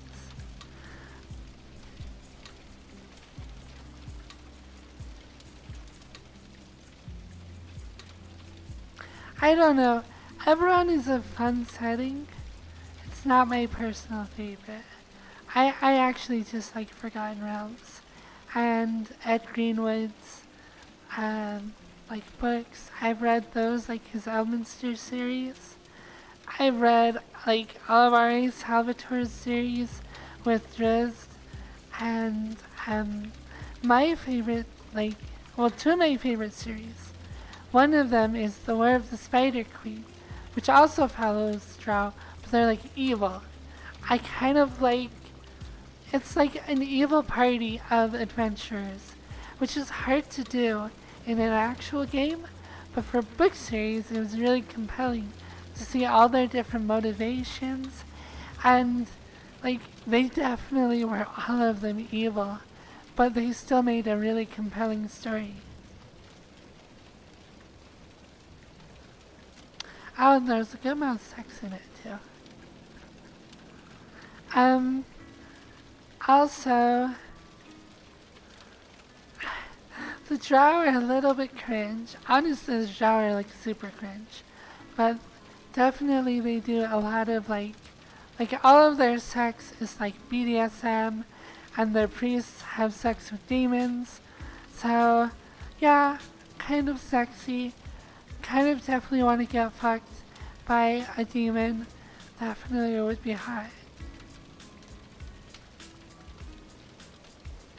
But anyways, it was a really good story. Another one is a story about like Dracoliches. That one I read a long time ago. Also, like the Candlekeep Chronicles, I read through those, which are like some of Salvatore's like older books. What else have I read? Oh, one series I liked was about the Red Wizards of Thay. It was like, it started with a book like Unclean, Undead, and it was always like unsomething. Unholy, I think was one of them. And it followed the rise of Zastam to like ruling all of Thay, and the casting out of the other Palazars? Stars? I forget what they're called. The other leaders of Thay. Because they used to be a kingdom ruled by wizards.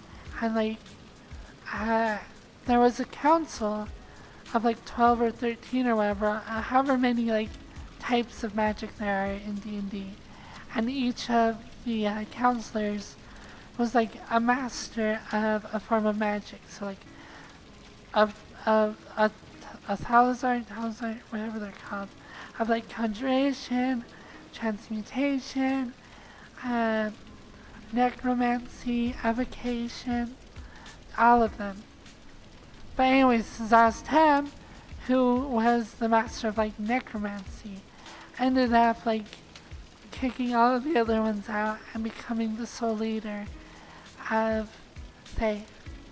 And he tried to ascend to godhood, similar to Karsus of the Netheril Empire, which I think is kind of cool. But anyways, the heroes of that story foiled Zastam's rise to godhood.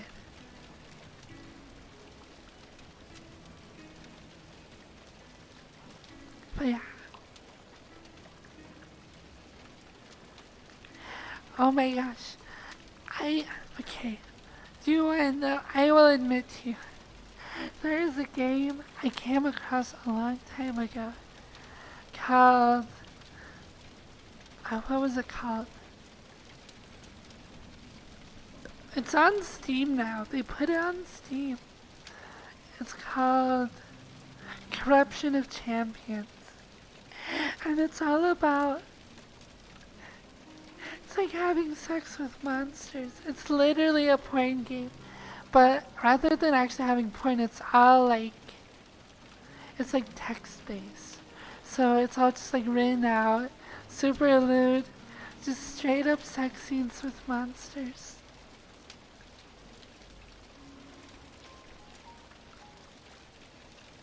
But one of the fun things about it is you can like consume various items that will like transform your body.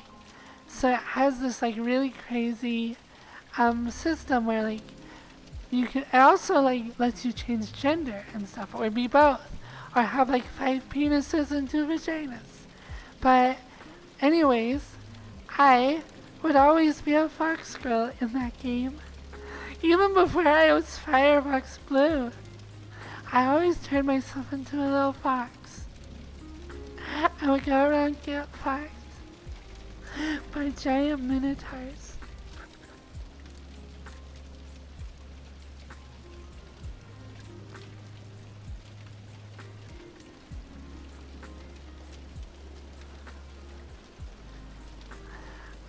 So yeah. But now you can actually go buy Corruption of Champions 2 on Steam. I can't believe Steam has straight up pornography on it. I mean, why not? But it's still just funny to me.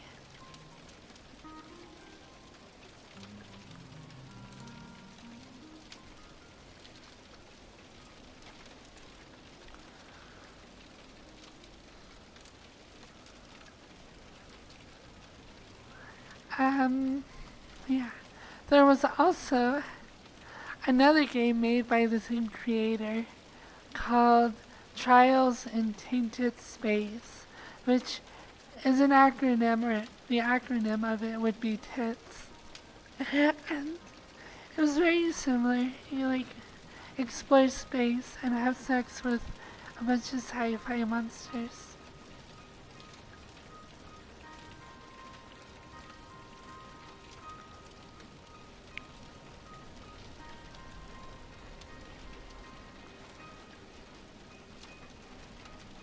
I also got, because people in my Discord were talking about it, I ended up buying, I think it's called Subspace, but it's not really good.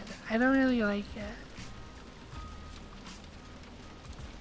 The like comedy of it doesn't really hit with me. It doesn't resonate.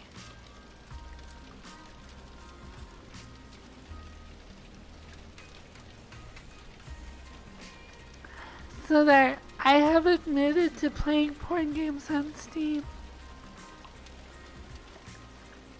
I'm sorry.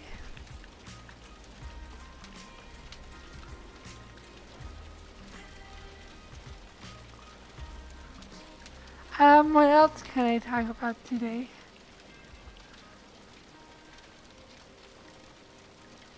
I know, okay, I am really cringe sometimes.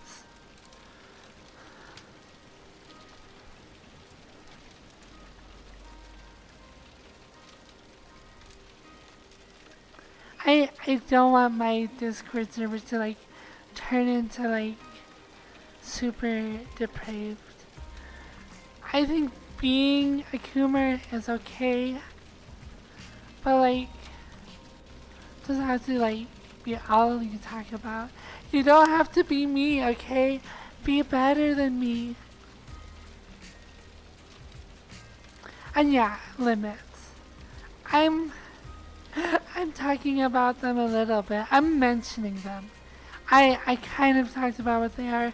I made some lewd comments, but I'm not like indulging in this like, oh, let me tell you about monster cock.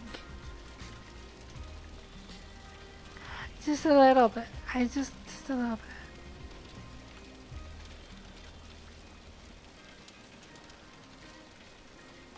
Um, uh,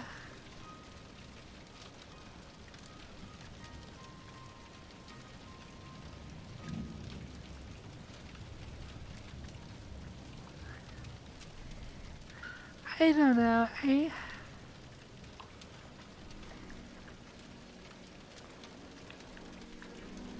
I'm probably totally ruined as a person for like having an actual good relationship. I'm like too much of a Coomer.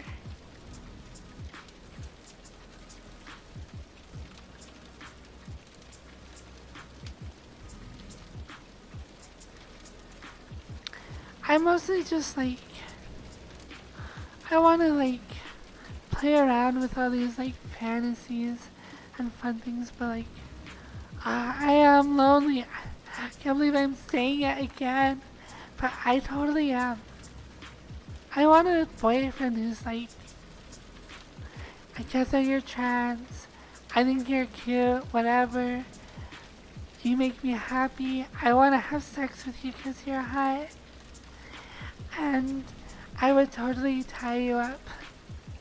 That's all I want. And then go on picnics and hold hands and look into each other's eyes and think about a long future together growing old and just sitting across from each other eating peanuts and playing bridge. That's what I want.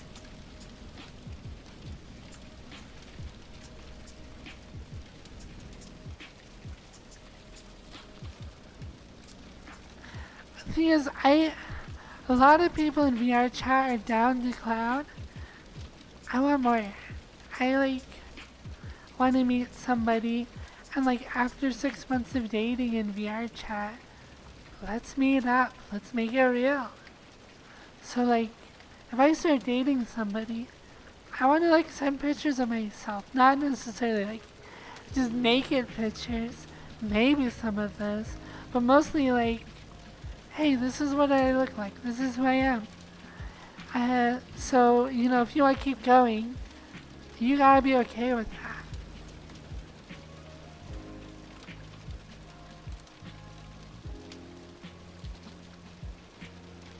People who just want to clown around in VR chat, that's fine. It's just not what I want. I want to clown around, have fun, but then I want to meet up and I want to really do stuff. And I want to go on real dates and like move in together at some point.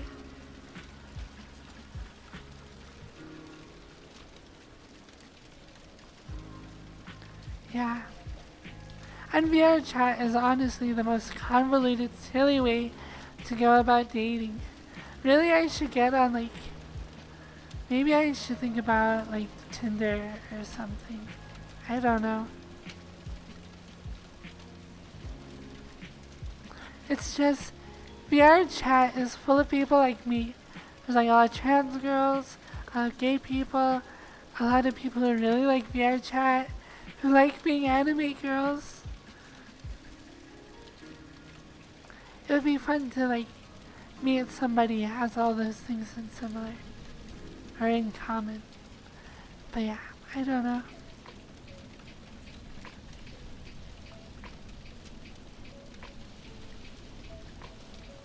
Yeah, I've heard Tinder kind of sucks. I have never actually tried any dating site or app.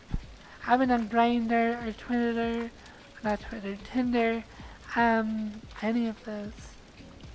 Like I said, before like trying to be transgender, like I was just not motivated to have a relationship with anybody. Like not being a girl, I was like, I just don't care. Being transgender, I'm like actually living out who I want to be. I actually feel weirdly more confident about like having a relationship because before when I was like I think I'm a guy or whatever, I always wanted to be a girl and like trying to have a relationship with some like girl with like not having that actually like being expressed in my life and being part of who I am. I could never have a relationship. You know, and a lot of that comes from me watching my dad get divorced after kind of doing something similar.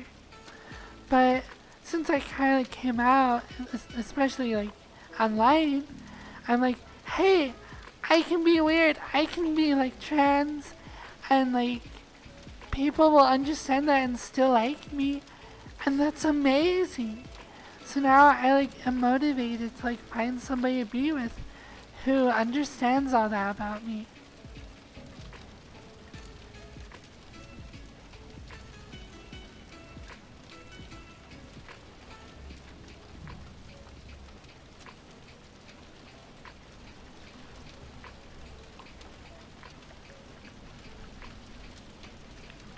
So yeah, I don't know.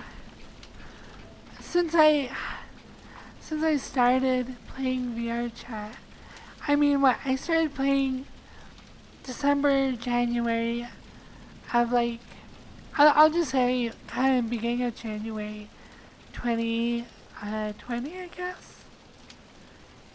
I met somebody who I started dating like 2 months later. And we were just kind of, for me, like everything was so new. I didn't really know what I wanted. I hadn't even really come out as transgender. I had, I had that like old psyche avatar. And like, when I did come up to that person and I was like, hey, I want something more. I like clowning around with you in VR. But, you know, I want a real relationship. Would you be interested? They weren't, which is fine.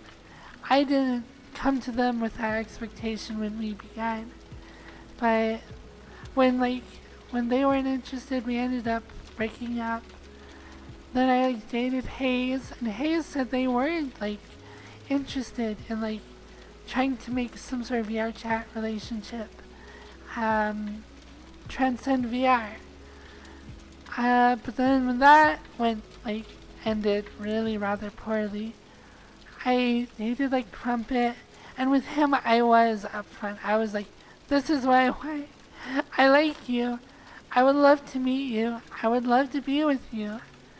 And like he said yes, but then things ended there too.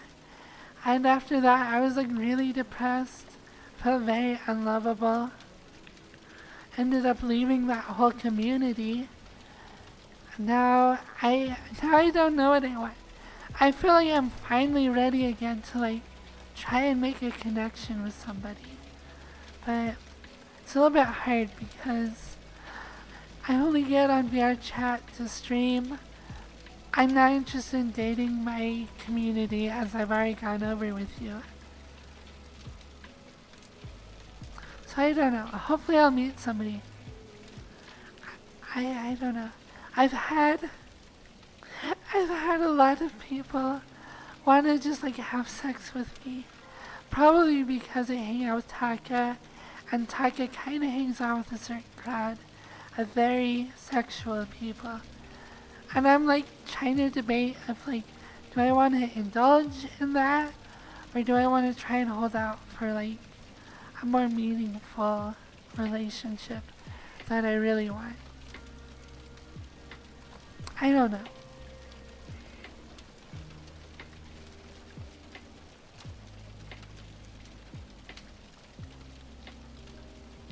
I right now I don't really want to indulge in that.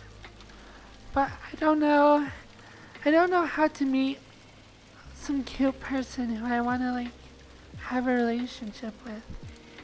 It happened because I was just like surrounded by friends all the time.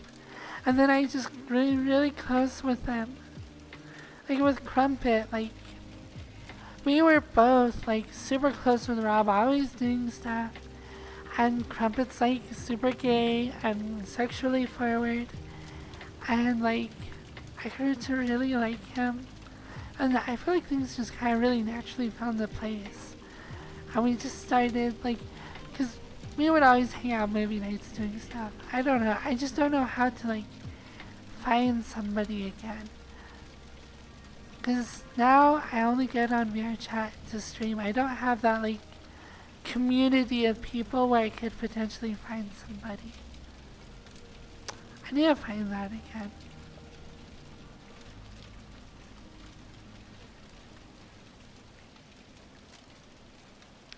Kima, you and me both. Oh my gosh.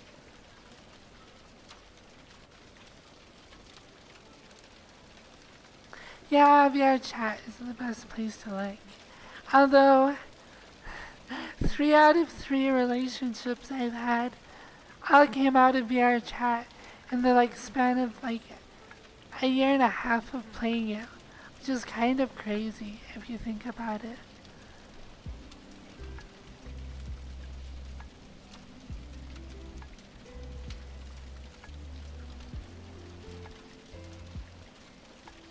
I do need to just go around more, meet more people. Do it when I'm not streaming so that I can try and actually have more natural conversations with people.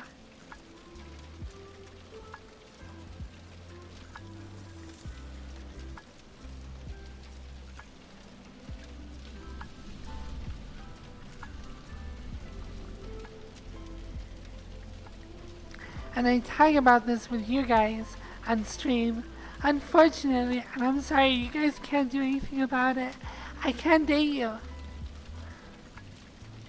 Some people have been like, hey, I don't consider myself your viewer. Like, I came across you through Twitch, and I'm in your Discord.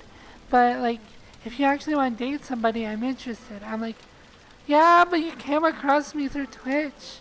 You only know me parasocially.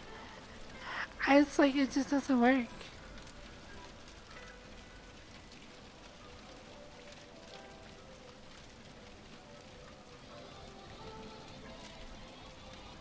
And all the people have done that, and there have been me. There've only been like 5 or 6. But I've pretty much been like, nah, I don't think I'm comfortable with that. But thank you, and I'm glad you enjoy my streams. I try and be nice, but it's like I wouldn't be comfortable dating somebody who like is coming from my community, even if they haven't been part of it for long.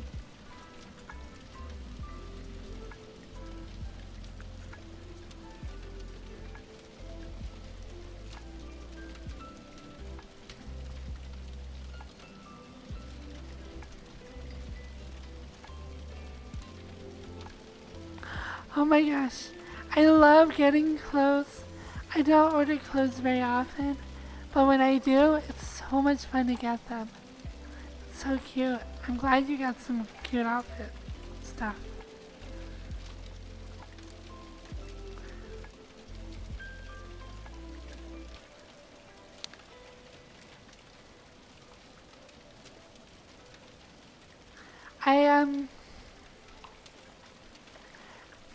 If you want to do something amazing for yourself, treat yourself, shave your legs, but when you do, have some like flannel pajamas in the dryer that are like warm. The first time I shaved my legs, I like put on some flannel pajamas and it was the best thing ever.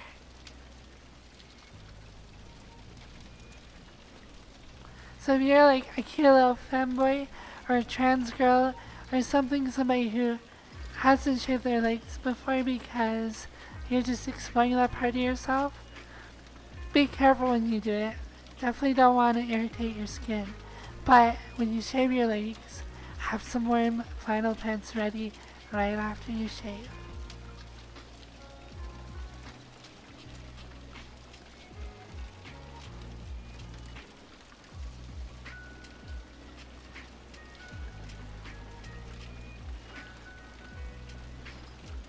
Yeah, I mean, I don't know about every body type. I don't know if you have like really thick hair.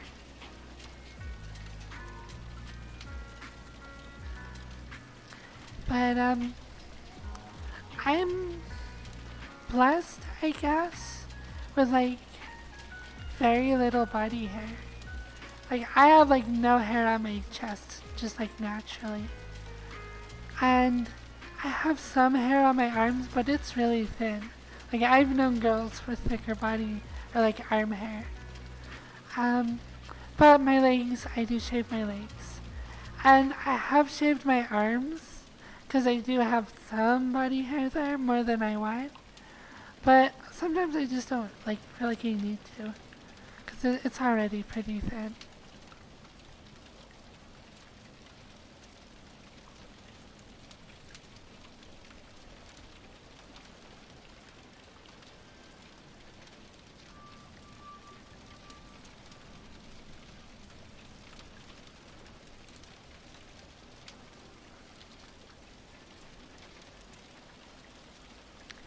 I have never waxed. I don't know if it's worth trying. I did get laser for my like face, like before I started streaming when I had a good paying job.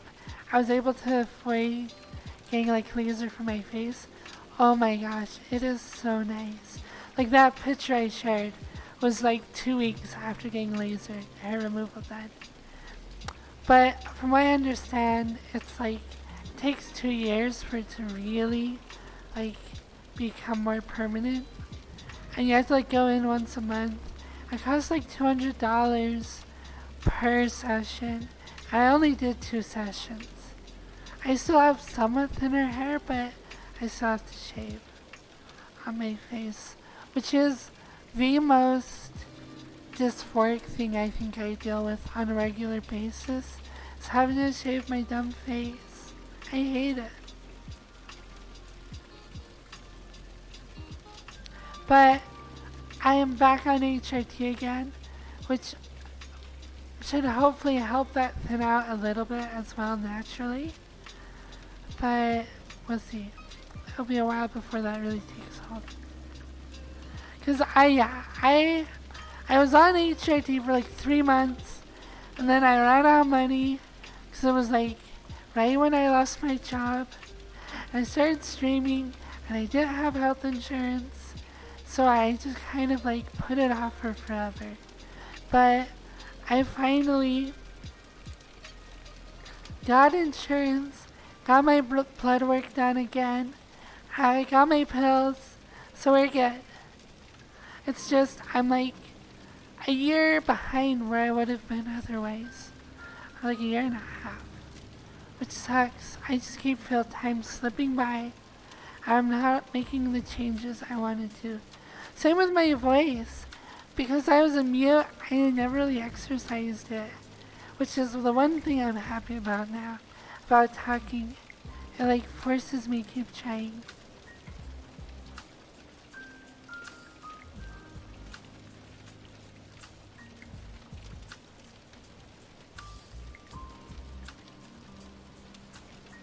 Yeah, I don't like chest hair. I just don't. Even on like guys, I'm not a huge fan. Well, no, that's not true. There are some guys where chest hair is really cute. But like, I don't know.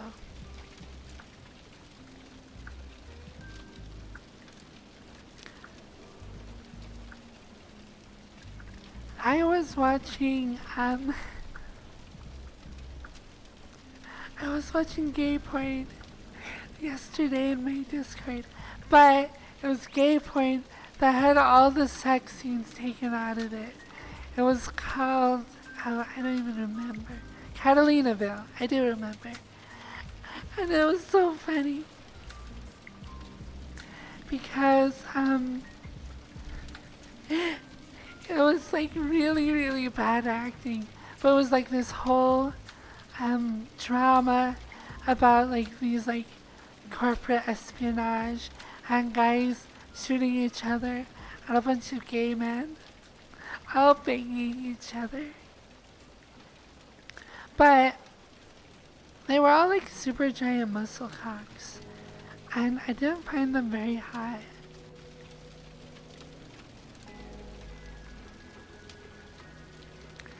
I like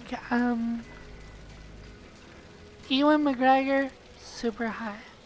Brennan from College Humor, super hot. He's, well, not hot, but he's like cute. He's the kind of guy I would want to date. Somebody who's like nerdy and funny, doesn't have to be super jacked.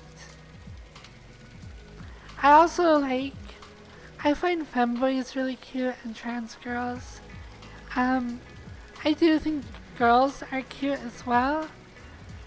But yeah, that's what I'm looking for in a guy. Somebody who's funny and sweet and kind.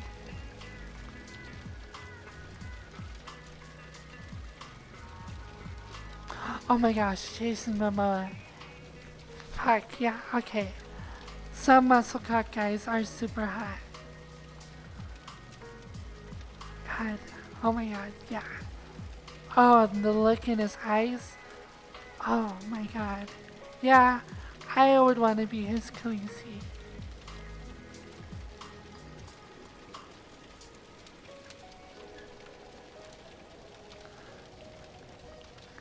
I forgot. But yeah, the guys in the video though were like, all of them were just like super buff. And like, I was just like, no thank you.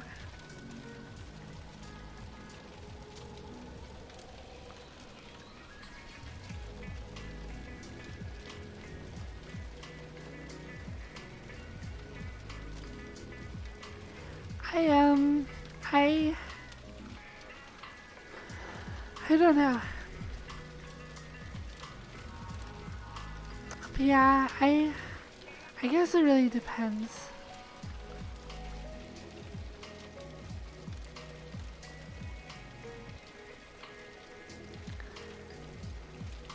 But I mean, in VR chat, the 3 people I dated, one is femme gay ass crumpet, the other is trans girl, the other is was very feminine and sweet. Though they identified as a guy, they did use a girl avatar. Again, like kind of like crumpet. So I don't know.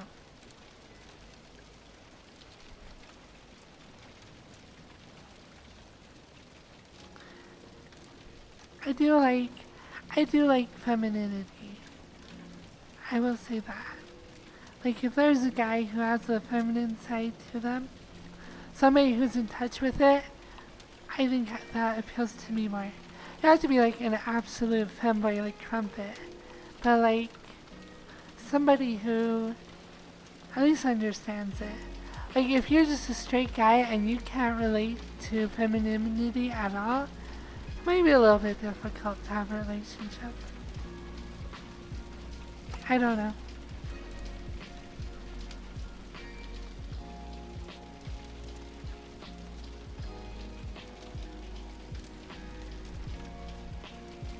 I have literally spent an entire stream today talking to my camera. It's like 20 minutes from the end. Same world, just me talking.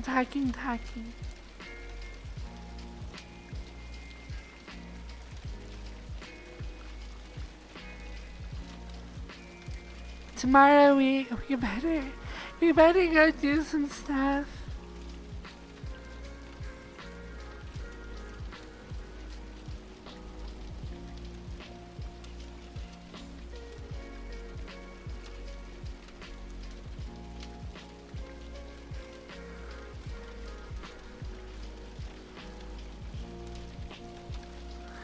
Oh my gosh.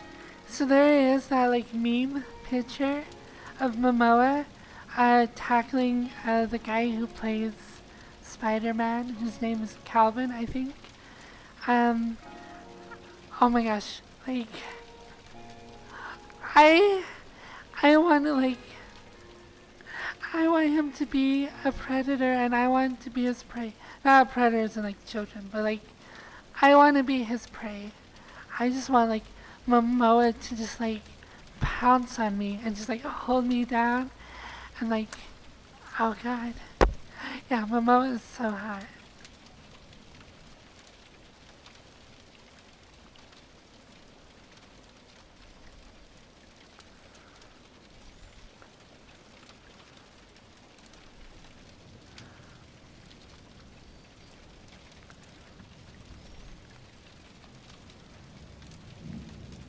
I'm sorry.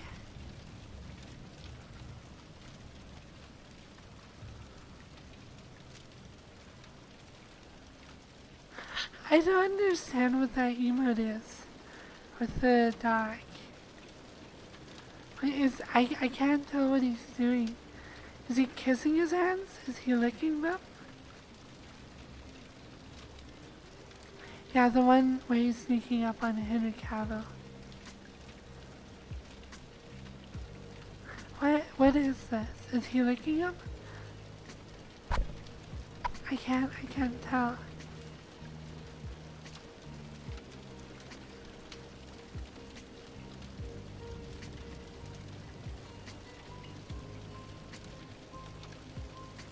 Oh, is he sucking a pair of cocks?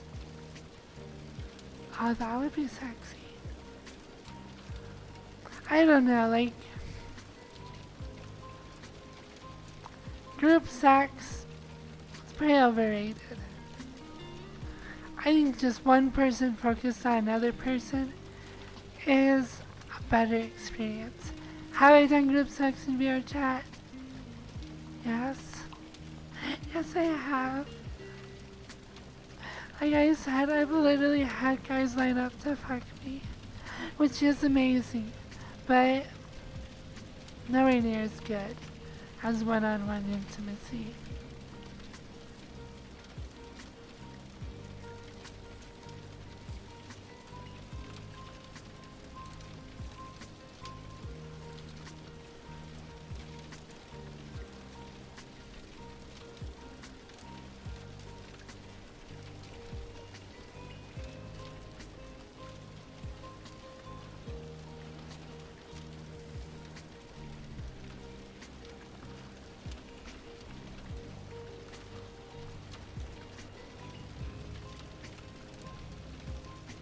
It was so awkward. I tell you, I was I was a succubus for Team Beneficial just for like a month.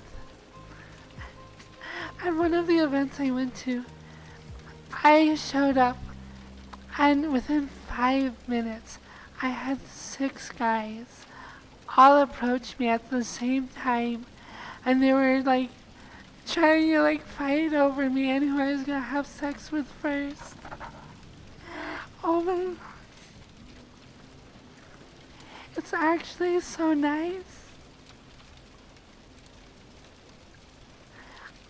I don't want to be a complete whore, but like having guys just like fight to have sex with you, it's like cringe and bad. And there are some girls who like that way too much and will actually like pit guys against each other because they like it.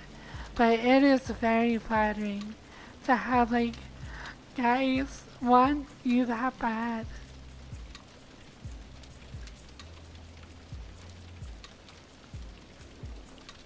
I know I'm sharing like stuff. I'm not saying anybody's names. And to be honest, I don't remember anybody's names. I'm such a whore. I literally had sex with like in like the space of a month. I told myself, you need to forget about your ex. You're going off the deep end. You're gonna fuck so many people you can't think straight, and you will stop thinking about your ex. It didn't work, but that was the goal. And in the space of a month, I probably had sex with like 7 or 8 people a day sometimes. Probably in a month, it was probably like 40 plus people. I went full digit. And parts of it were fun, but I stopped. After a month, I was like, I've tried it, right? I bet a lot of people have had fantasies about going off the deep end, and I did, and I tried it. And I don't regret that I did it, but I also didn't find what I really wanted either. Oh, and there goes my battery.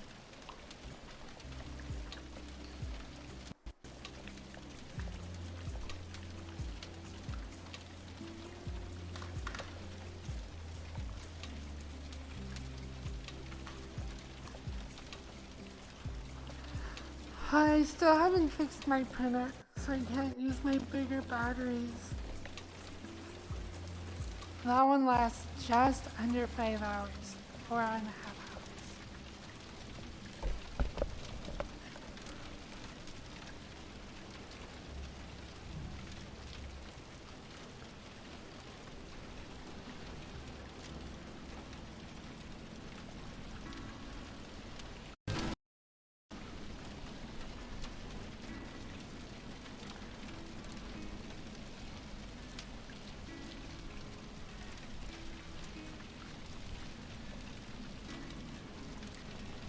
Yeah.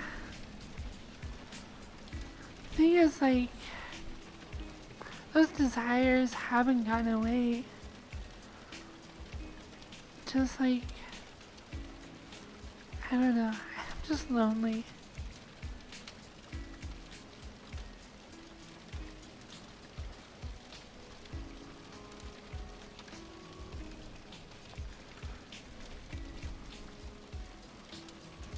There are like some people who take that and like try and monetize it, which I just find weird. I don't know. It's whatever.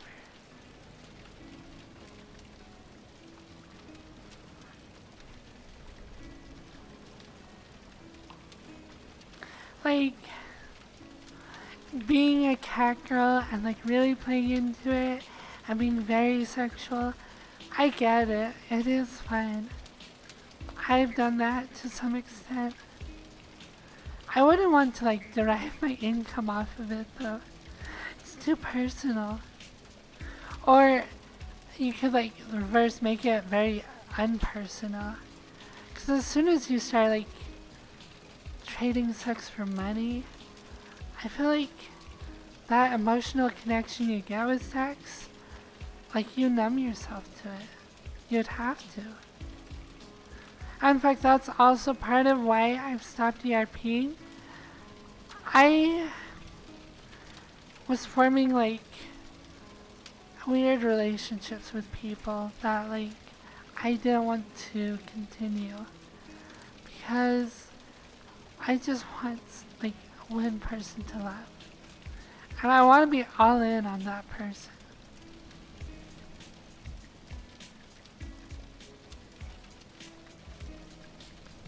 So yeah,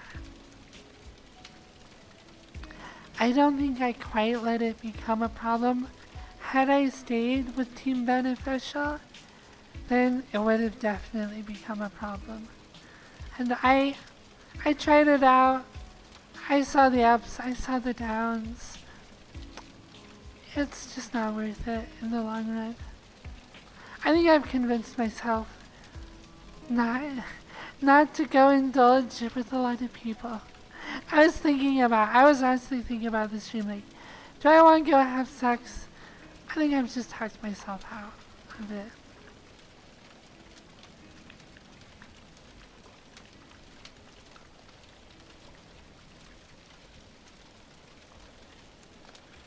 But yeah.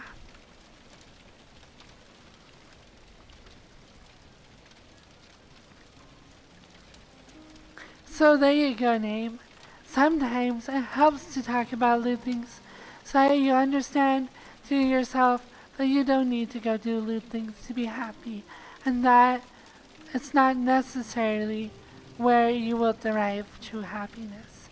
I mean, for some people, it might be like a good fun thing to go do. I don't want to judge, but for me, right now, it's not where I'm going to be happy.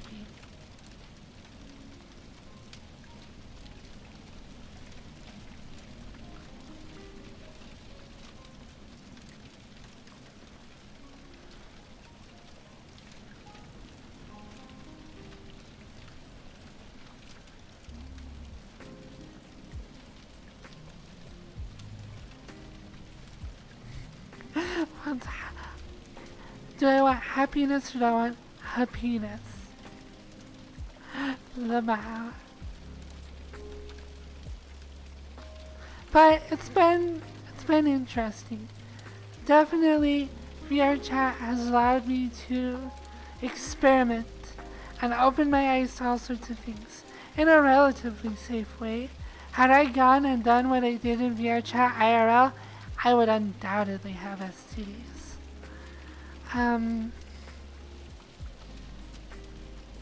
So yeah, so I guess one safe way to explore some of that.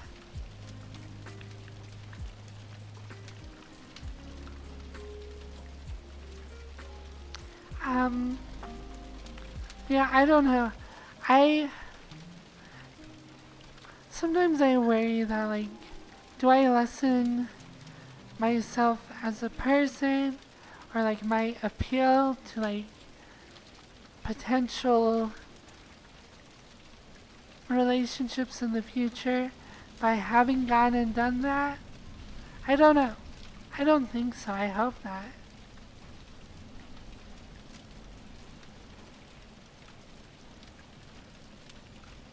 Like I hope that like some nice guy who's sweet and innocent and madly in love with me wouldn't be like, oh, you were a whore for a month? Not interested. How that doesn't happen.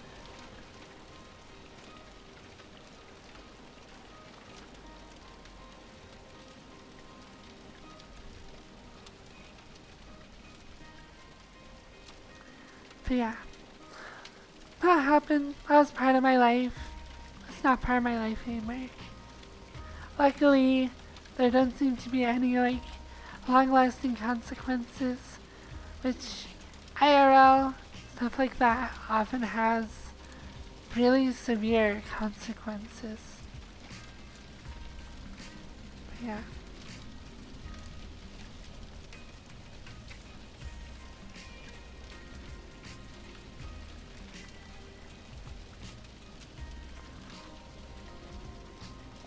I mean, romantically, I wish it's like, oh, I mean, I guess it's silly to like, almost even boring to be like, I've only ever been with one person who I married and we've been with together forever.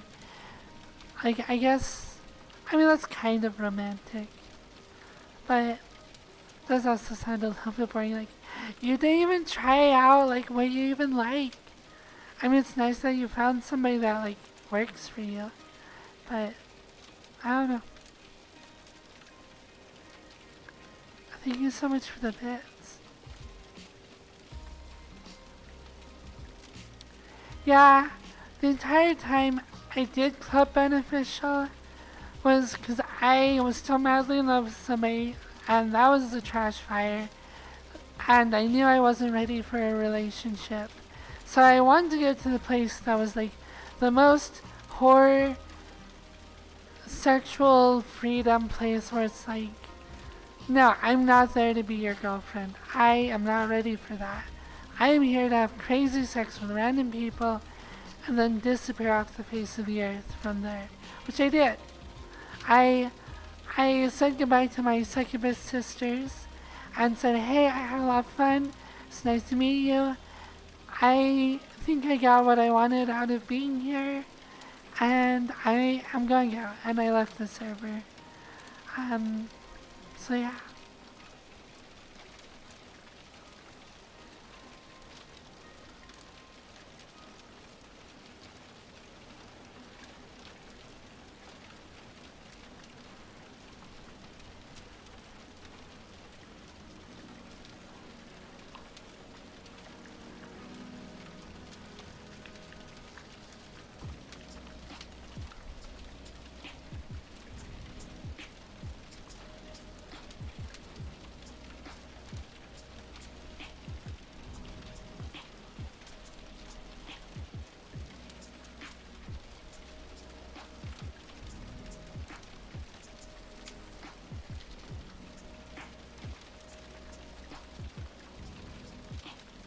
Yeah. Wow, I really, I really know how to talk about carefree, uplifting, non-charged topics, don't I?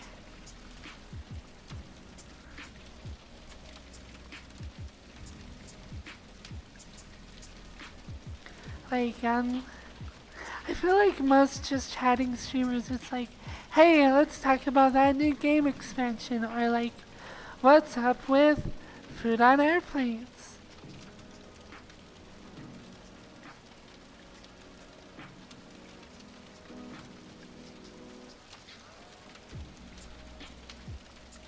Yeah, magnets. Actually weird though.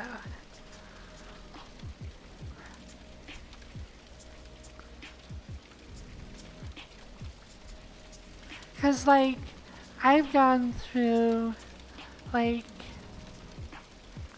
lots of electromagnetic physics. I have calculated flux through Gaussian surfaces. I have studied Maxwell's equations.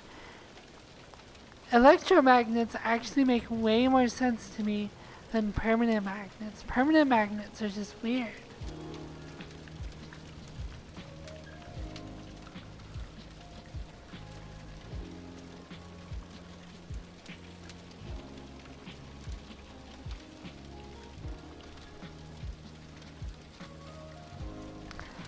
I love it's like, why is airplane food so bad? Well, apparently the different changes in the pressure cabin, or the different changes in pressure, alter the way you taste food. So they tend to use strong flavors like heavy spicy and heavy salt to try and make up for that. But yeah, normal food when eaten at high altitude tends to taste more bland. So there you go. It's not the food, it's the air pressure.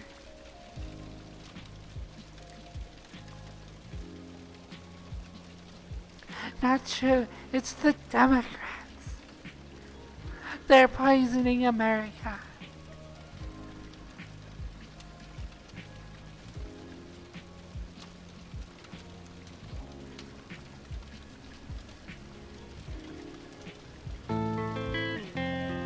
Imperial, thank you so much. Yeah, I know streamers who I know personally who like, they will go up to people and just be like, tell me your life story, I need to know everything about you. And yet they themselves hold such a mask in front of themselves as a streamer and like are very, very reserved about anything to do with IRL. So yeah. Can I solve the 3-body problem? I play Kerbal Space Program. It doesn't even do 2-body. It's just like all the planets are in rails because it's easier.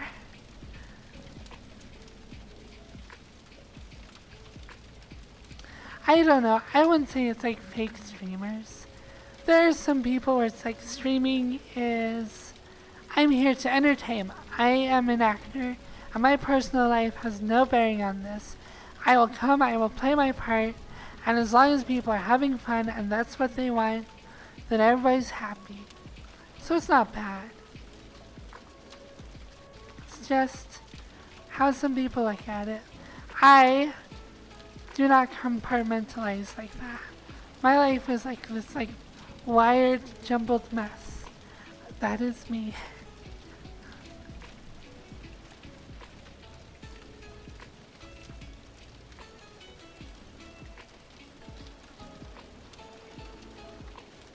I don't know.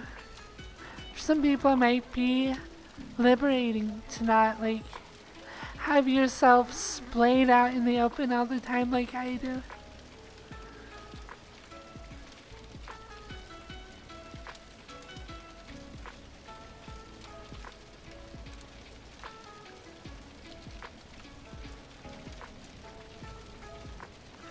I know, I talked for 5 hours straight.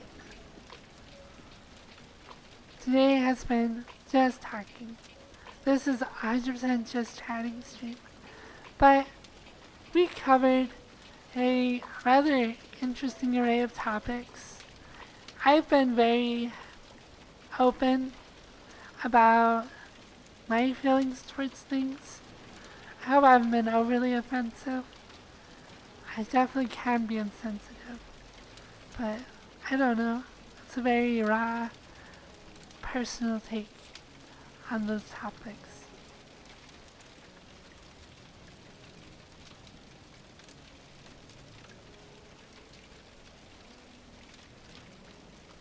Alright, time to end. What a stream. Time to say goodbye.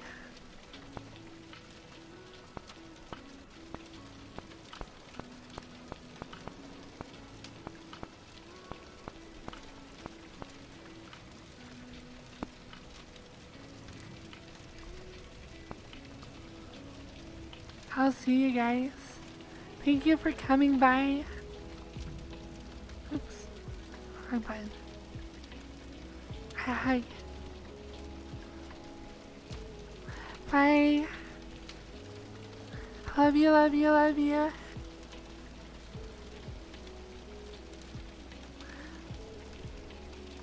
Mwah, mwah, mwah, mwah, mwah. Bye. Take care. Love you guys all so much. Thank you so much for watching and for all the crazy subs. Tomorrow I'm gonna try and take it old school. Dance, ASL, do world exploring finally. Just do I wanna do 2 hours of straight world exploring. Bye cuties. Love you all so much. Mwah, mwah, mwah.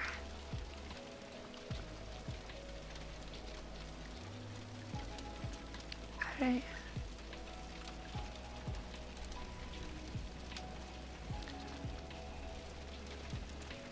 Bye bye bye bye.